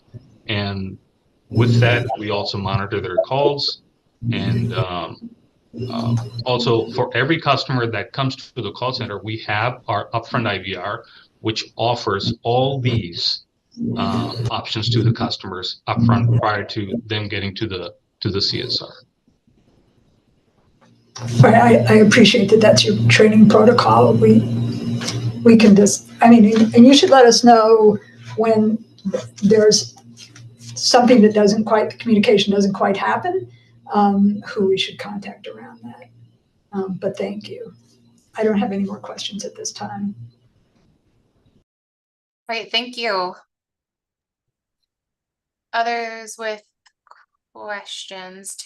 questions, Mr. Tarash. Oh, I'm sorry, one second. Mr. Daniels, did you want to respond to Attorney Roswick from the Avangrid? I did just similar processes, right? You know, so currently inside of the moratorium season, we would attempt to get the customer back on a hardship payment program such as BFP or MPP, if there was missed payment, or if they called us because their services were turned off. Outside of that season, you know, or outside of the MPP season, we would go through the process of qualifying them for hardship if they are hardship. And we would get them on a flexible payment arrangement. Similarly, 18-month payment with the lowest possible down payment, and try to, you know, give them the most affordable option for them. And that's the instructions to our CSRs. And I think what we've spoken to around the you know, call monitoring and quality assurance processes, you know, that's how we would try to maintain that level of accuracy. But are certainly welcome to hearing feedback in instances where, you know, there are customers that come across to stakeholders where that doesn't happen, because we would want that opportunity to correct those situations so that a customer is on the best and most affordable plan.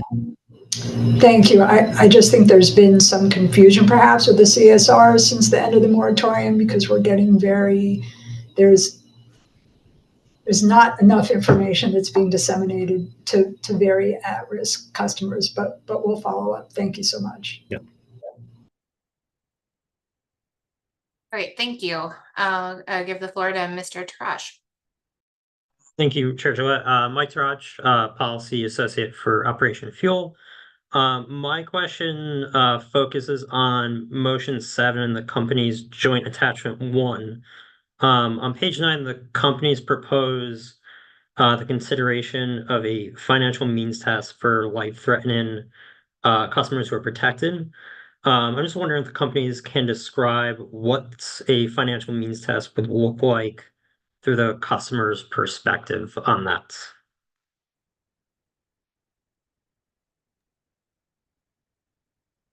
So I'll start and Mr. Trainer, if you want to jump in.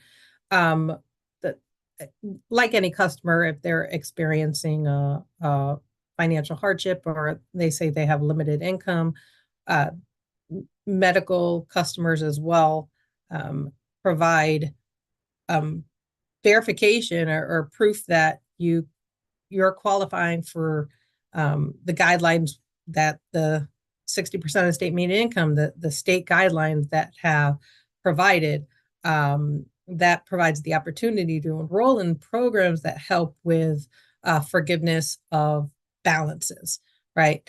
Having a higher income, you want to make sure that, you know, yes, you're experiencing a medical, right, circumstance. However, do you have the ability to pay as well? So I think mirroring those two together to ensure that, you know, they're meeting the same qualifications as customers with a financial hardship and afforded those programs. So the means test is those same income qualifications or guidelines that the state follows and other customers follow. But Dan, if you wanted to add to that. Yeah, it's really just to ensure that we're protecting the most vulnerable customers that truly need the protection, and not customers like Ms. Washington said that can afford to pay their bill but don't. You know, as Ms. Kane is sharing on the screen, at Eversource, when we filed this, we had about 10,000 customers with $80 million in delinquent balances that were coded medical. So that's an average balance of $8,000 per customer. And in some cases, we have customers over $50,000, $80,000 of delinquent balances that are medically protected. Some of those financial hardship, but some of those aren't. So what we're proposing here is to have a means test to ensure those medical customers truly do need the protection and can afford to pay their bills if they're not coded as financial hardship. And it also would reduce the cost to all Connecticut customers because, as I mentioned earlier in the presentation, the delinquent receivables associated with hardship and medical are passed on to all customers, and that's $8 per bill for the average residential customer starting just July 1st. Thank you for that. But what would it entail? We're concerned about customers, let's say, who are on their deathbed, trying to afford other means, and we're just trying to know like how they would qualify or what that means test would look like, more so that like how would they be identifiable as they're protected if a financial means test was implemented. So I guess the process of having a customer go through that process. Yep. So for Eversource, it'd be the same process we have today for the existing financial hardship customers. And there's a few ways customers can do that. One, they can contact us. They can send us information that they receive a state benefit, send us income information. So if they have a job and pay stubs, they can send us that. They can mail it in, fax it in, do a secure document upload through our website. Customers can go to a community action agency and qualify through there and also get other benefits that the state offers through a community action agency, or with the recent implementation of the Department of Social Services data matching. If they already receive a benefit through DSS, we would know that at this point, and they would be automatically coded as financial hardship and protected. And along with the medical protection, which if they have life-threatening would protect them all year round, versus a serious illness coding, which protects them during the winter moratorium. And the same for Avangrid. It would also allow that customer to, get assistance, whether it's through the agencies get assistance, and also assistance, in other ways if they are, experiencing a medical issue. And are there customer service reps specifically trained for this besides the general training that they get during the early stages of onboarding? Mr. Taraj, when you are speaking of training in what specific regard? More training on medical, like dealing with medical protected customers on how to handle a financial means test if it was implemented. Would that mean more training for a customer service rep? It would be a slight incremental training amount for our CSRs, right? It would be another piece of I use this term loosely, overall scripting for kind of what CSRs would need to ask based on the contextual conversation that they're having.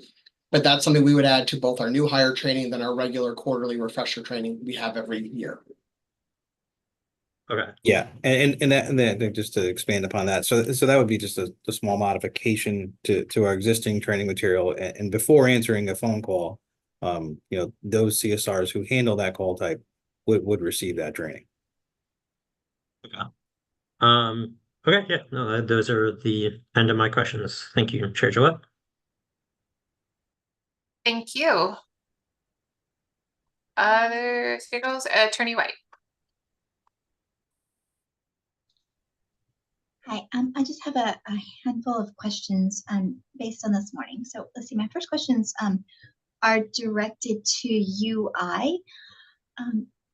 So I believe in an exchange that was had this morning with authority staff, UI had said that the 50% tier 2 low-income discount rate was the lowest payment possible. But in the interrogatory OCC 15, UI stated that a review officer may create a payment arrangement outside of the parameters. So I just want to clarify, can a review officer create a payment arrangement lower than the 50% low-income discount rate amount? Yes. Yes, they can. So then the 50% is not the lowest possible. Yeah, I mean, that's where our guideline is for representatives and in general. But if, it goes to a review officer and they're, all avenues have been exhausted, the customer has gotten assistance, the customer has seeked out, energy assistance or different programs, yes, we don't want to say that, everybody doesn't fit into the, into the same book. And I just wanted to just clarify also too, that the low income discount is not a payment, is a credit that the customer receives. Based on their usage. Yeah. So they will see a line item, so it's not gonna be that the low income discount rate, the 50% is what the customer has to pay. That's just a discount that comes off of their monthly usage. So then, if I'm understanding you correctly, what you're saying is they can be discounted more than 50%. No, what I'm hearing? No, there's just two tiers. There's the tier 1, which is the 10%, and the tier 2, which is the 50%. So those are discounts. So so the discount is not an actual payment. It's just discounts that the customers are receiving on their monthly bill. Okay, I understand. I'm sorry. I think we might be talking past each other a little bit here. So that's the discount, and that would bring them down to paying on the low income discount, right? That would bring them down to paying 50% of their monthly bill. That's what the tier 2 low income discount rate was. But if I understood Ms. Rosso, then you could actually discount it, create a payment arrangement, whatever verbiage we want to use around that. Something could be created where a customer pays less than the 50% discount. If I can just help to clarify that just a little bit. So I think we're kind of speaking apples and oranges here, just a little bit. So as far as the amount that appears on a customer's bill that is 50% of their usage, we could create a payment arrangement that does not satisfy their current bill amount, which would create an arrearage, but we cannot give them more of a discount beyond the 50%. So if we create a payment arrangement, say for instance, a 50% discount would give a customer a $50 bill, but they can't afford a $50 bill. And we say, we'll give you an arrangement that you can pay $40.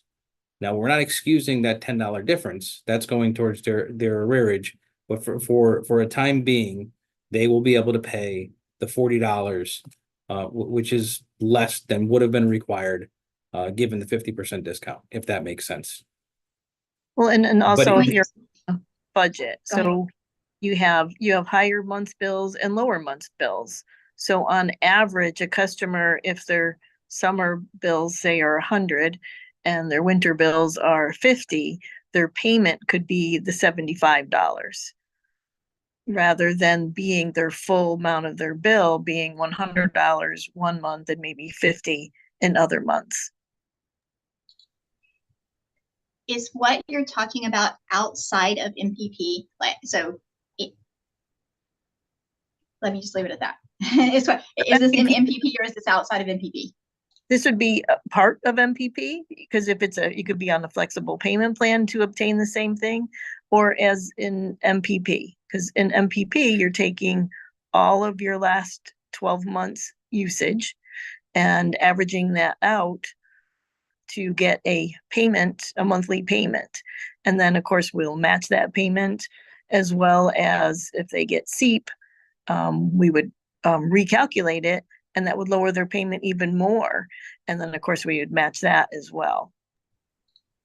Okay, I apologize because I'm just really struggling with this right now. So I'm going to take another swing at it. So everything you just described, let's say, we have a customer and you calculated that their MPP payment should be $100 and they're on a tier 2 low income discount rate. So that in turn reduces their MPP payment to $50.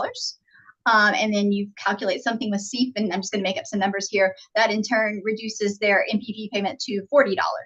If that customer calls you and says, I cannot pay $40 a month, do you reduce it lower than that? Not at the level of customer care. We try, energy programs, things to reduce their monthly usage then, because if we reduce that, their arrearage is just going to grow.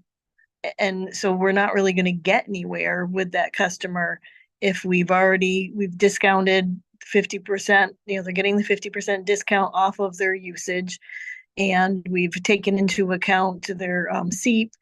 If they pay, say 40, they either each month they're going to be just increasing their arrears by another $10. And if they're already in arrears, by the end of that MPP program, they're going to be farther in debt than they were to begin with.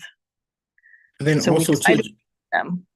Lisa, also just to add to that, with the introduction of LIDR for MPP, since the below budget worksheet, below budget payment went away, there is no negotiating of a budget. So it is the calculated amount with the SEEP. So there is no further reduction at that point. But on the UI side, we do have the bill forgiveness program that could be offered because that is a longer program. So it may be a more affordable payment for the customer. So on the electric side for MPP, there is no renegotiation of the budget because of the discount. The one thing that we do look at is if the customer is on a tier 1 and we could qualify them for a tier 2, which will be for the 50%, they'll have a bigger discount, which will reduce their budget as well at that point. And encourage them, to cost saving ways to conserve and and lower their usage to reduce their bill. Right. And if a call does escalate to a review officer, there is the possibility where the customer says, okay, I've just started a new job and I have other things to catch up on. So could I do, say, $40 a month for the next 3 months?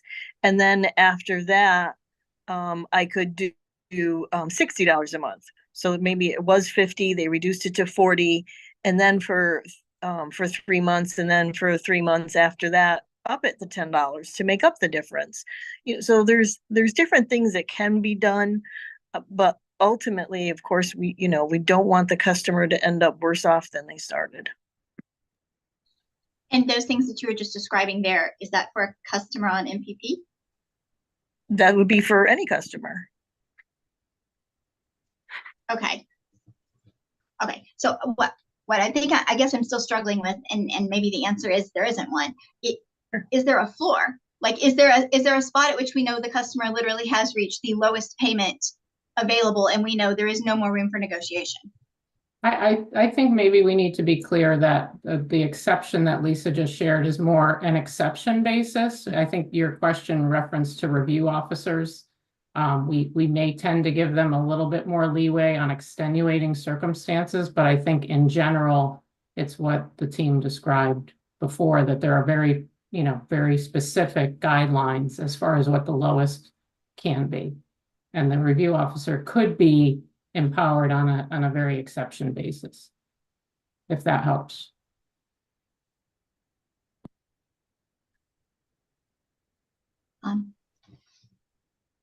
Okay, so let's see. Equally to UI again, there was a discussion earlier about the transition from iCore to Alorica, and I'm recalling this from another docket actually, but I believe that the iCore contract had a forecast provision in it in which you had to forecast the volume of calls for iCore. Did you alter the forecast to reflect the transition to Alorica? So there has been some augmentation to the forecast based upon the plan. So the iCore's forecast has been augmented. So we're not forecasting the full volume that we would normally be sending them. Yes.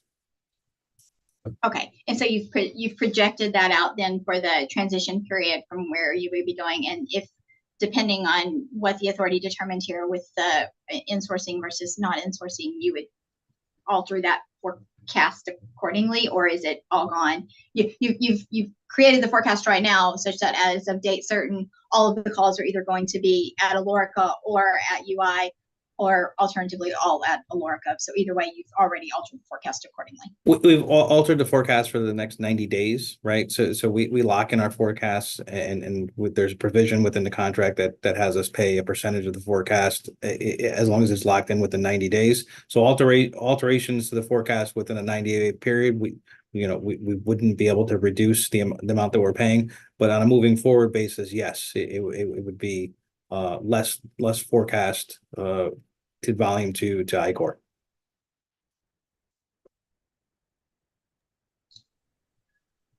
Okay, and then one question to both of the or all of the companies. We were discussing communications, not exactly what the larger discussion was about. This is a little more detailed. When you send email communications to customers, do you monitor the open rates on the emails? Yes. Or the engagement rates with the emails? Yes, for Eversource, we do monitor open rates. Open rates are typically not a good metric of engagement with customers because of privacy settings that Apple has put in place. So it's overly inflated generally. So we do rely on click-through rates and other metrics for engagement. But yes, we do monitor those closely. Okay. So just to clarify, if we were to ask an interrogatory seeking those rates, would you have that information, or are we issuing something that is not attainable? No, if there's specific emails that you're asking us to look into, yes, we could provide data on that. Okay, thank you. And that's the same for us as well. Thank you. I believe that's all I have for the moment. Thank you. Great, thank you. Other stakeholders with questions? Attorney Wyman. Honestly, I almost just struggled there. Should have just turned my camera on instead of the hand raise.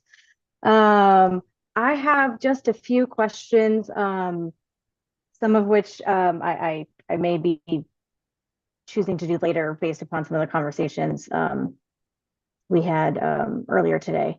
But this is a quick, easy one. Earlier, Mr. Trainer, when you were going through the presentation, you had, and we sort of discussed the payment breaks. When people don't pay one time, they may not pay a second time, or it's likely that they will continue to break those payment plans.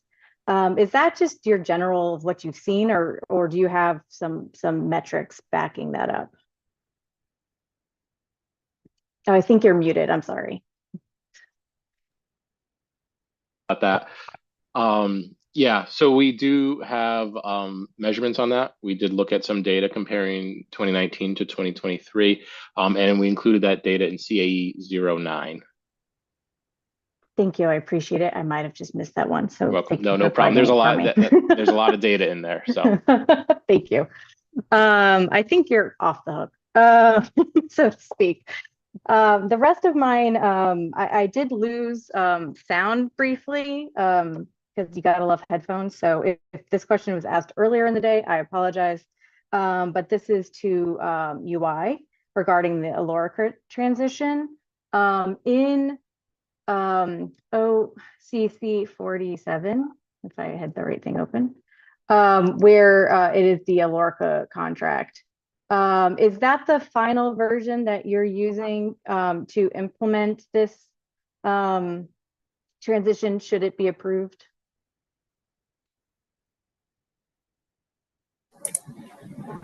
Yeah, hi, this is Jeff Trahota, Director of Customer Care for Avangrid, and I apologize, Zoom and my camera are not cooperating, so I cannot be on camera. And as we have stated a few times, that is just a letter of amendment. We need to create an SOW, which we're working on. So you'll see at the end, it's just a 2-page document, that letter of amendment. So it doesn't go into deep detail,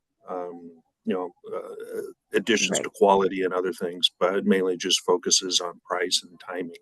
And do you believe that those prices will be, are those prices still being negotiated? Those prices that are in that contract, the per minute price, it can still be negotiated, but I believe we've settled on that price for the time being.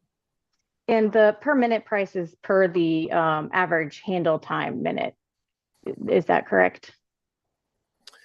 It's on a per minute basis, so different than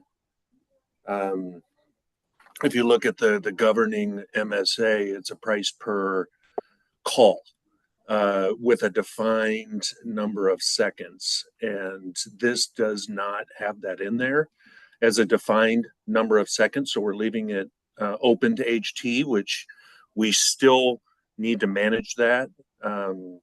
speed of answer and how long a call usually takes is a key part, so we can manage our budget. But what it does leave it open to is we are not forcing the vendor to hit a certain target right out of the gate, and therefore placing speed of the call or length of the call above quality. As is pretty typical, you would want to get a sample size of actual data to determine what the handle time should and is supposed to be.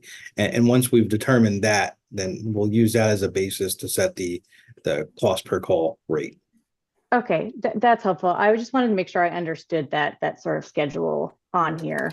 So that is almost like a placeholder phrase until you get the right information or more information about what the average handle times are. And that price could go up or down depending upon that. Correct. Okay. Thank you. Let me just check. Are there any other items in the contract that you might still be negotiating with Alorica at this time? Something like your penalties or your requirements of reporting requirements from them? Yeah, and penalties is obviously a big discussion, and I will say that when you get into discussions with a vendor and place penalties on there, it can be tricky in terms of they want to make sure they're financially covered. And so it may affect cost per call, may affect some things. So we're still having internal discussions on proper penalties for the vendor above and beyond what's already in there, specific to energy affordability calls that are not handled. Need to put some thought in that in terms of, which calls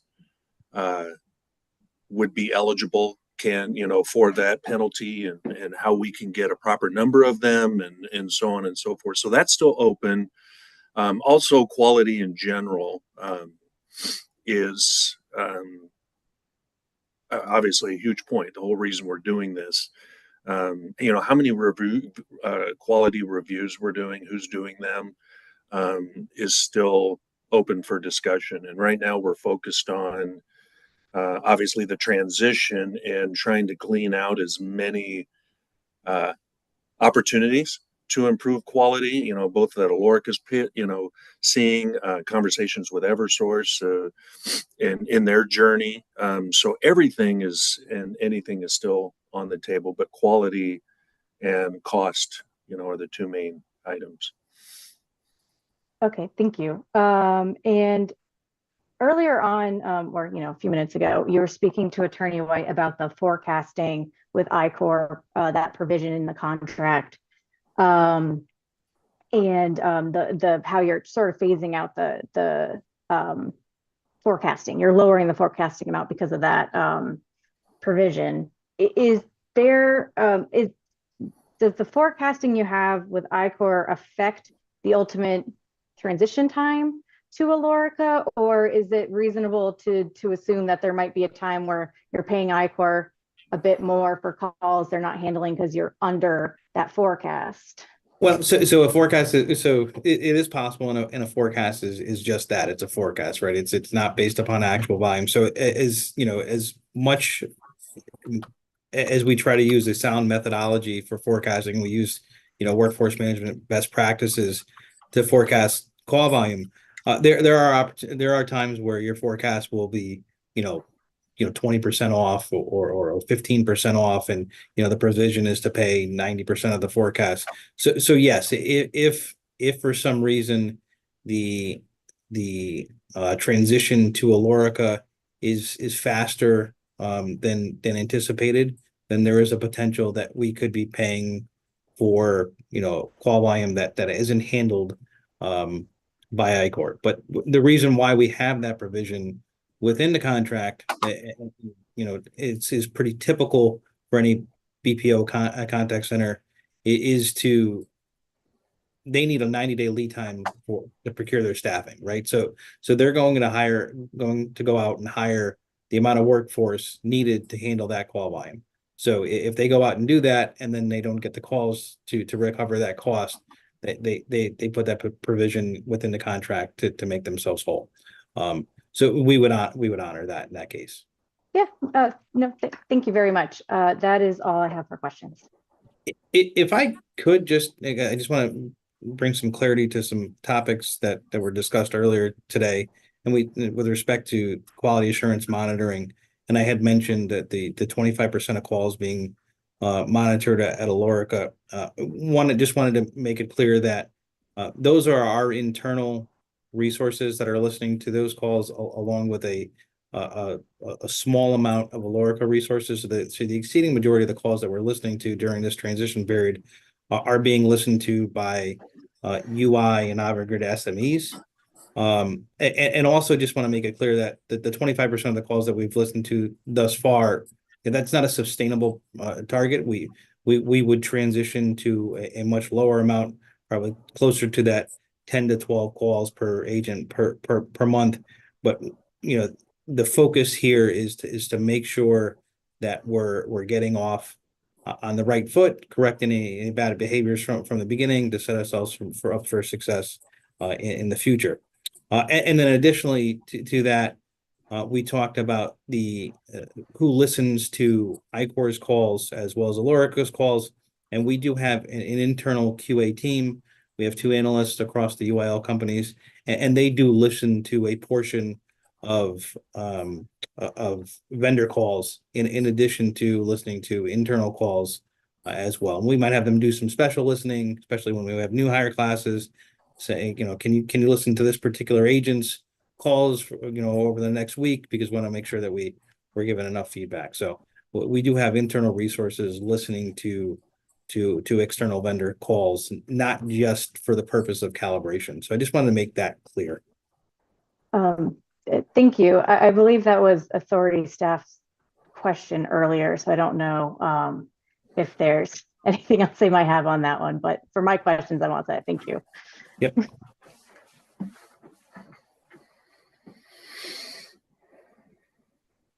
All right, Attorney Marshall.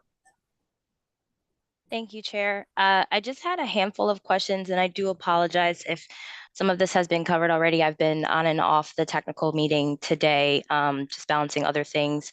But I have some questions about joint attachment 2, the proposals to mitigate arrears, and then some of the company's responses to OCC 27 with respect to that joint attachment. So if you could pull that up for reference. My first question is just a clarifying one for UI with respect to your response to OCC 27. In that response, to clarify, UI stated in response to OCC 27 that its proposal for payments required to avoid shutoff in subpart 1 of that response is applicable to all residential customers, and that's hardship and non-hardship, just to clarify, that's what that response means.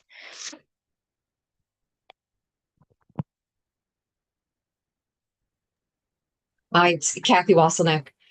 Yes, yes, that is what we meant. It would hardship and non-hardship residential customers. Okay, and then for further clarification, does this proposed modification apply to financial hardship customers that are enrolled or eligible to enroll in the bill forgiveness program or the matching payment plan? It applies to those hardship customers as well?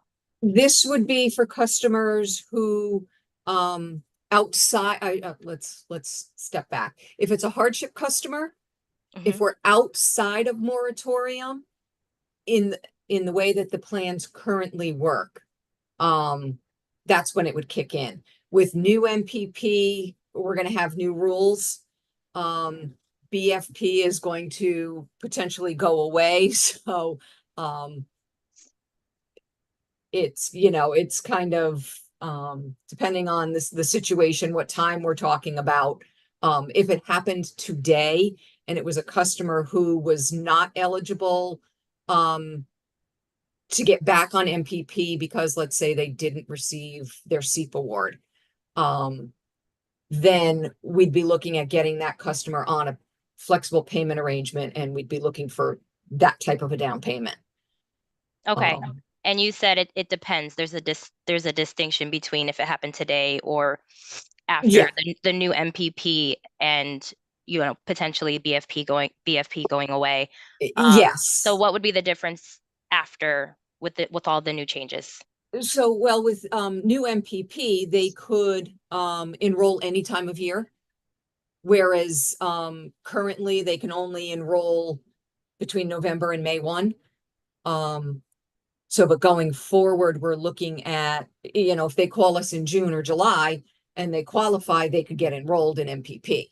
So we'd put them on that plan versus putting them on a flexible payment arrangement with this other type of down payment. Plus, without SEEP requirement, there's no longer a SEEP requirement, whereas currently there is. And so you're not eligible for MPP possibly because you didn't get SEEP. Whereas with new MPP, you don't need to have the SEEP, so you're eligible, as long as you're 60 days in arrears of the $100. Okay, and so if they're placed on new MPP, what payments required to avoid shutoff would apply? Would it be the new MPP requirements? Yeah, so it would be the budget amount that gets calculated when they get enrolled in MPP. We'd be looking for them to pay that every month. Okay, understood. Yes. This is a question for both companies. I'm just trying to understand a little bit more about the proposal, and I'm just kind of focusing on hardship customers. Can the companies speak a little bit to the justification of the percentages that were proposed in that first subpart? So UI, for example, or I think it's a joint exhibit. So 75% is offered as an example of the past due balance, and then 20% is required for the first missed payment and 50% for the second missed payment. I'm just curious to know how those percentages were developed, if there's more information about that. Were other percentages considered? So from an Eversource perspective, it's a starting point, right? We're not asking for the full past due, full 100% of the past due, but it's certainly more than the 5% or $25 that they're required today. Because if a customer can pay that, but they can't pay the full thing, then we should be taking what they could pay and then create an arrangement on the rest, or if they qualify for New Start or the new matching payment program, then definitely enroll them on that. That's the first thing we would check for. But it's really asking them what they can pay versus going to the lowest possible payment that's they could make. Because as we've seen, and as I showed in the presentation earlier, or talked about, most customers break their payment arrangements. So it's kind of a starting point to ask, and it's negotiate down. In the collection world, usually you don't start with the lowest payment possible. It's start at some point and then work your way down to see what the customer can pay, versus starting at the bottom. Thank you. Is the representative from Avangrid that wants to respond? Yeah, Thank you. it's basically the same for us, and this is what we did back prior to 2020, when we were putting customers on payment arrangements. We would start at that higher amount, that 75%, looking to get as much as possible from the customer, but we would work with them and negotiate down. And again, the more that they can pay up front, the more affordable their monthly payment is also going to be. Because if they had, I don't know, a $1,200 arrearage, and they can only pay $20 or $25, their monthly payments are going to be higher than if they could pay, $500, because that balance is being split over the 18 months and added to their regular monthly bill. So we're just looking to try and accommodate the customer. Yes, we may be asking for a higher payment up front, but we're trying to make the rest of those payments a little easier for them. Thank you.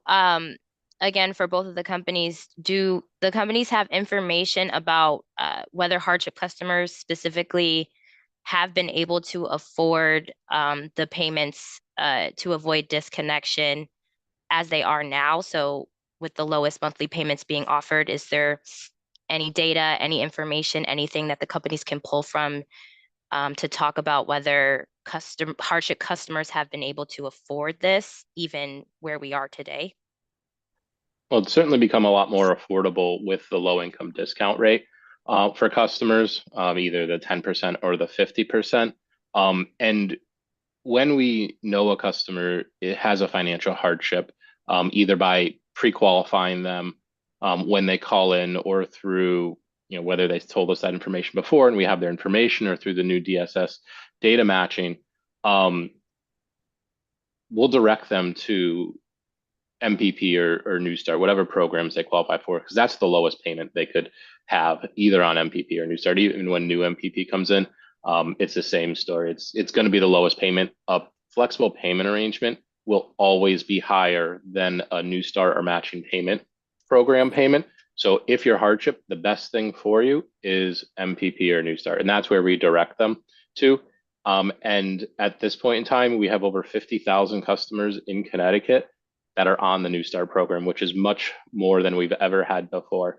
So customers are taking advantage of that, and customers are enrolling into the program and staying on it longer to avoid shut off. Thanks, that's helpful. Kathy, anything to add? Sorry, that's unmute. No, I think our we've probably seen very similar results. I don't have any concrete numbers in front of me right now, but I think we've seen the same type of experience that Eversource has. And we would do the same in trying to put the customers on the best program for them, whether that be MPP, BFP, before just putting them on those flexible payment arrangements. Thank you. Turning to another part of the response to OCC 27, specifically Avangrid mentioned in that response that it's open to returning to pre-pandemic collection practices for hardship customers, because the response in my reading was just with respect to non-hardship customers. I just wanted to get a little bit more information about that. Is that an accurate reading of Avangrid's response there?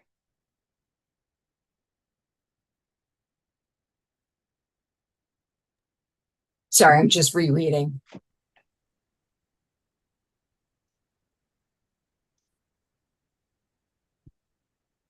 Yeah, it's just that last sentence saying, however, the company would welcome discussions to changing payment requirements for hardship customers that are closer to the pre-pandemic collections practices outlined in the table on page 3 of attachment 2.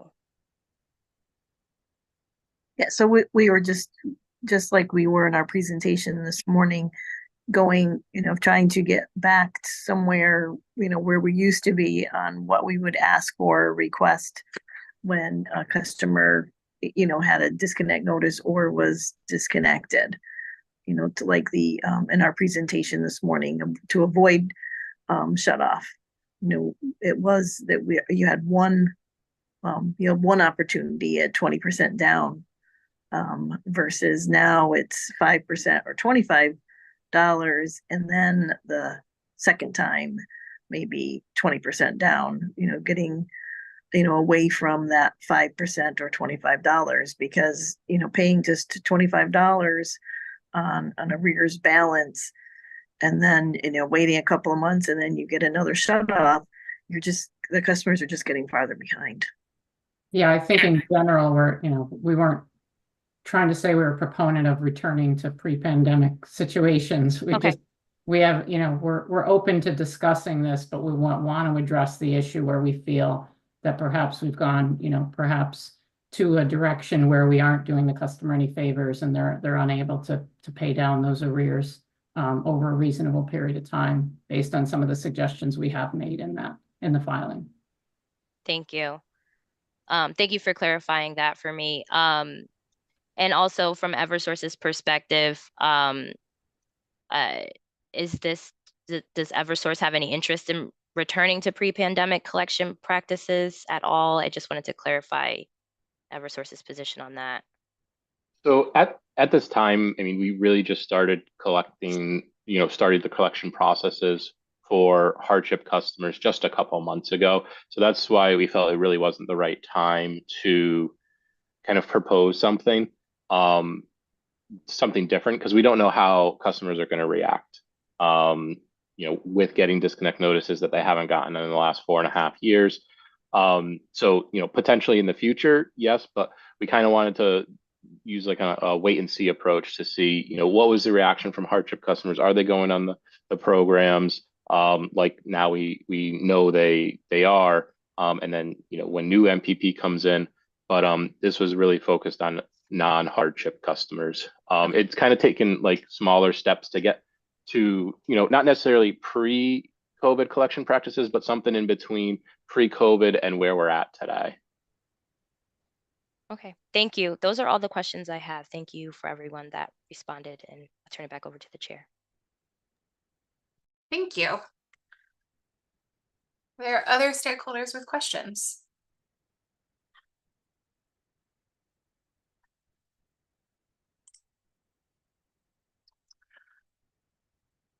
Attorney Roswick. Thank you. I just have I need a clarification, please. I believe you discussed with the companies them going forward with producing communications materials. Did I hear that correctly? Or were you just posturing that with what their time frame needed to be? I was just posturing. So I think I wanted to have that robust conversation today, but I think I need to provide some follow-up opportunities to weigh in. So I was just trying to get the lay of the land. Okay, thank you so much for clarifying.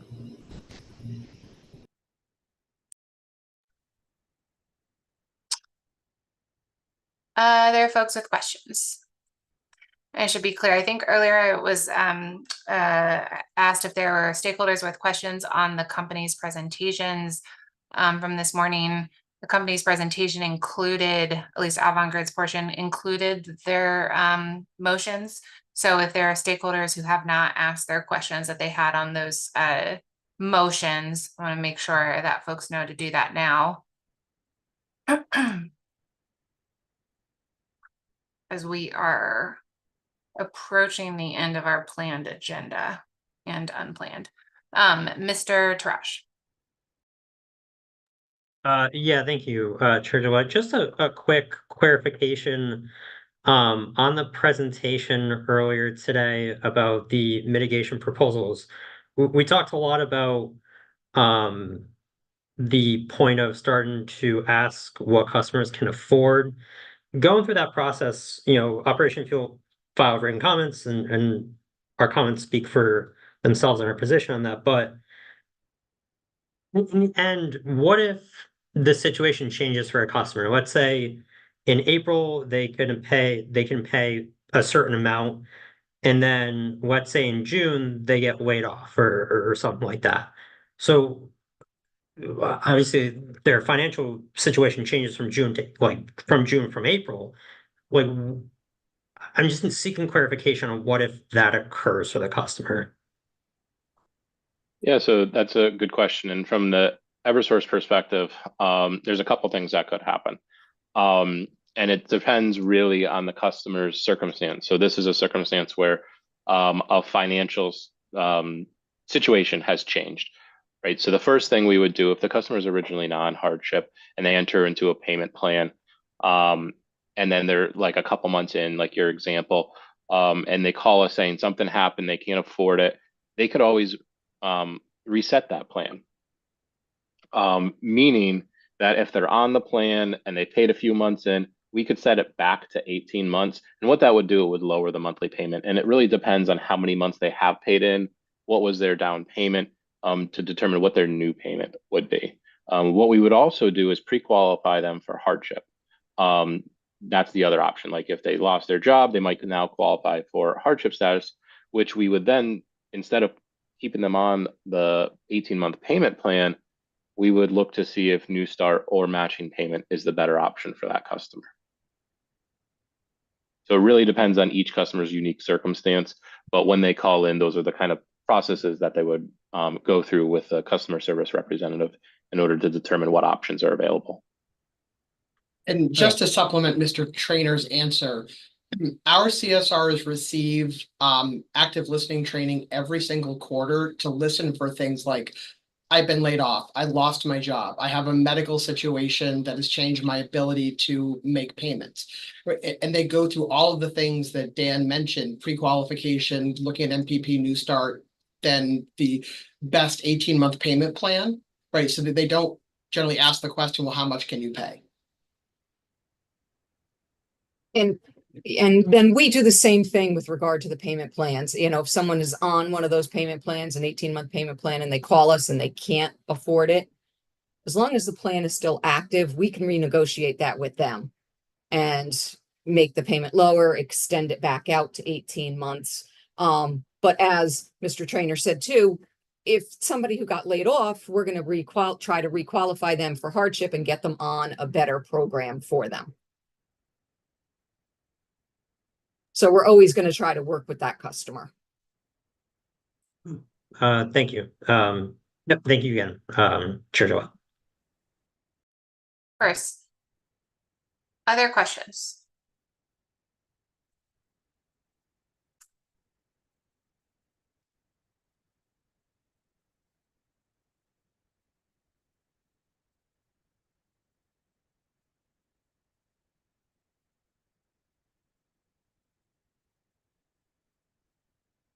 Okay.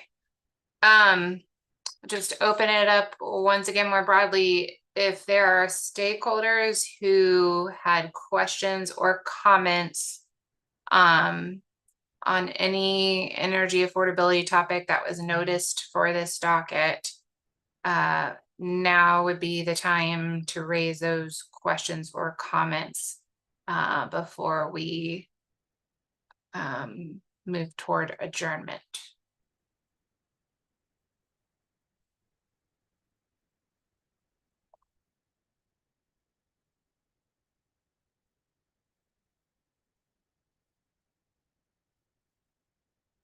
Attorney Roswell.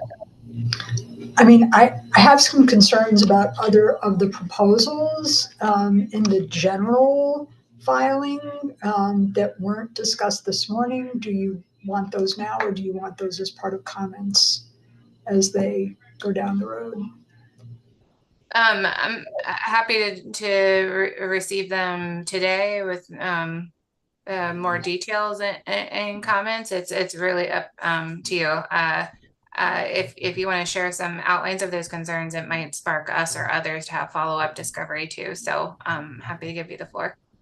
Okay, great. Thank you so much. One of my concerns is reducing the temporary coding from 60 days to 30 days. It was, I mean, I think that had to do, the commentary in the filing was that that was a COVID related initiative, and that is not necessarily it's an issue that continues.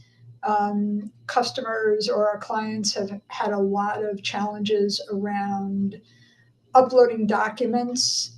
They're told that they can email documents, but then they're also told by call center reps that you better check several days, several weeks after you send in your verification, because we don't always get emails. It continues to be a challenge to get through to CAAs. Many times this does not happen within that 30-day window. Appointments are scheduled very far out. So this is, you know, a continuing challenge for our client population, and to reduce that amount of time will be very detrimental.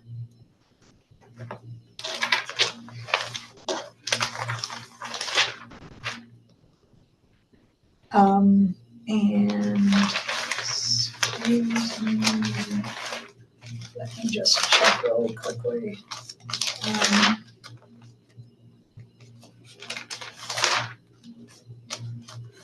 I think that's all for right now. Thank you. Sure, and it looks like some of the companies might want to weigh in on that point.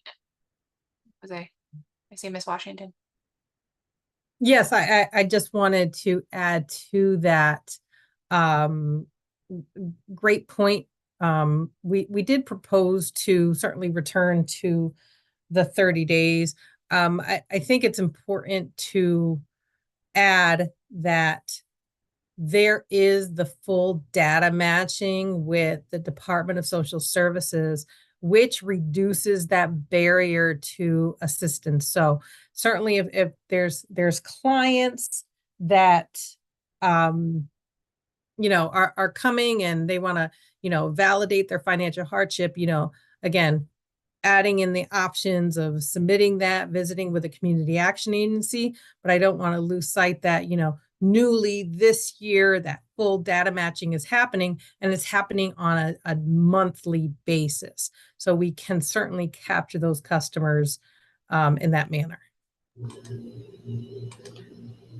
I just want to raise that we've been told by CSRs that even though the customers have been coded for hardship and data sharing, that they still need to verify. And that's really confusing. Excuse me.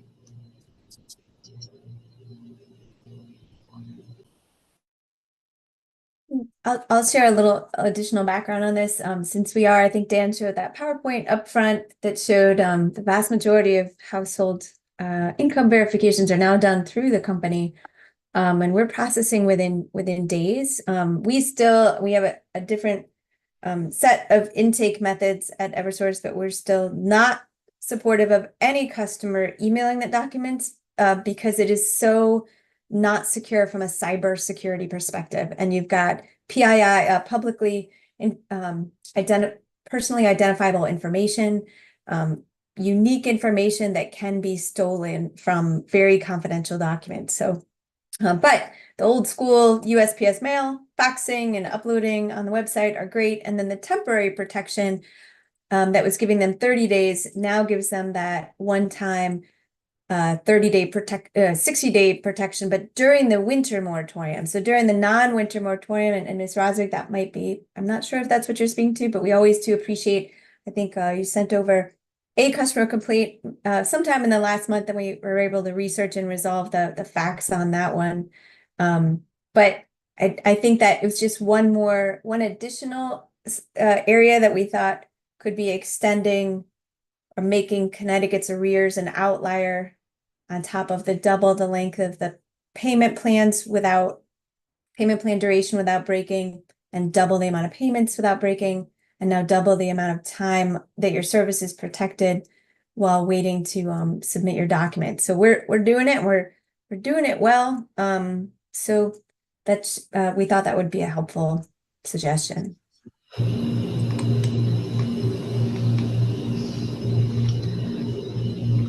I have one more area, if you don't mind, Commissioner, which is the plan also proposes to stop outbound calls altogether, robocalls.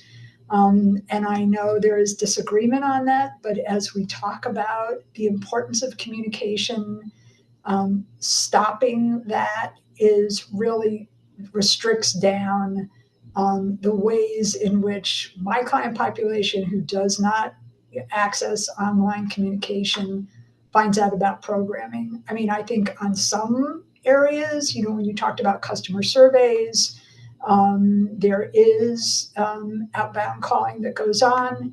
And this is just, again, as I've said before, the way that my clients find out and understand the programs that they're eligible for is through conversations. And to restrict that in any way really cuts back on that communication and their ability to get the information about the programs.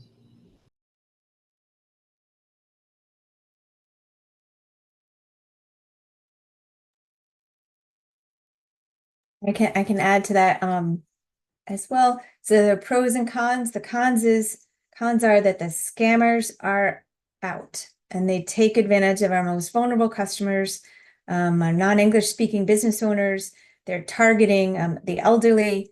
And so when we're sending any sort of like any robocalls that have especially if they have a hook back, it's very, very easy for scammers to mask their information and pretend like they're us.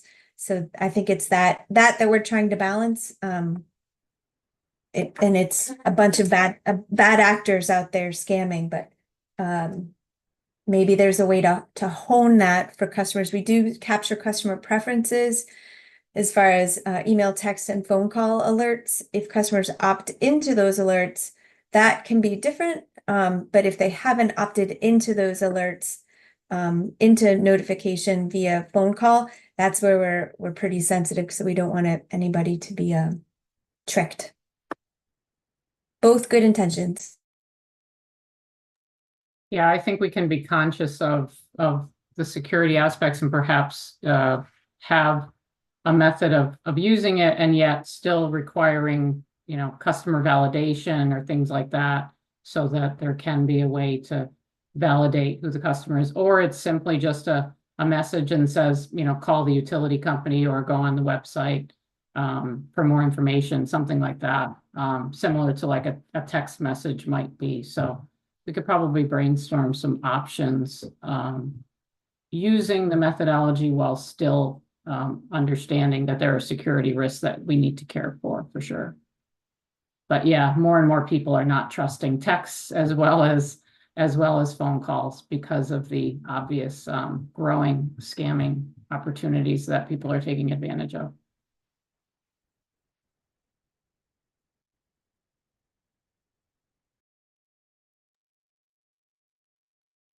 Okay, thank you. That was an excellent example of other topics I was hoping folks could raise. Anyone else who would like to put something on the table before we adjourn today?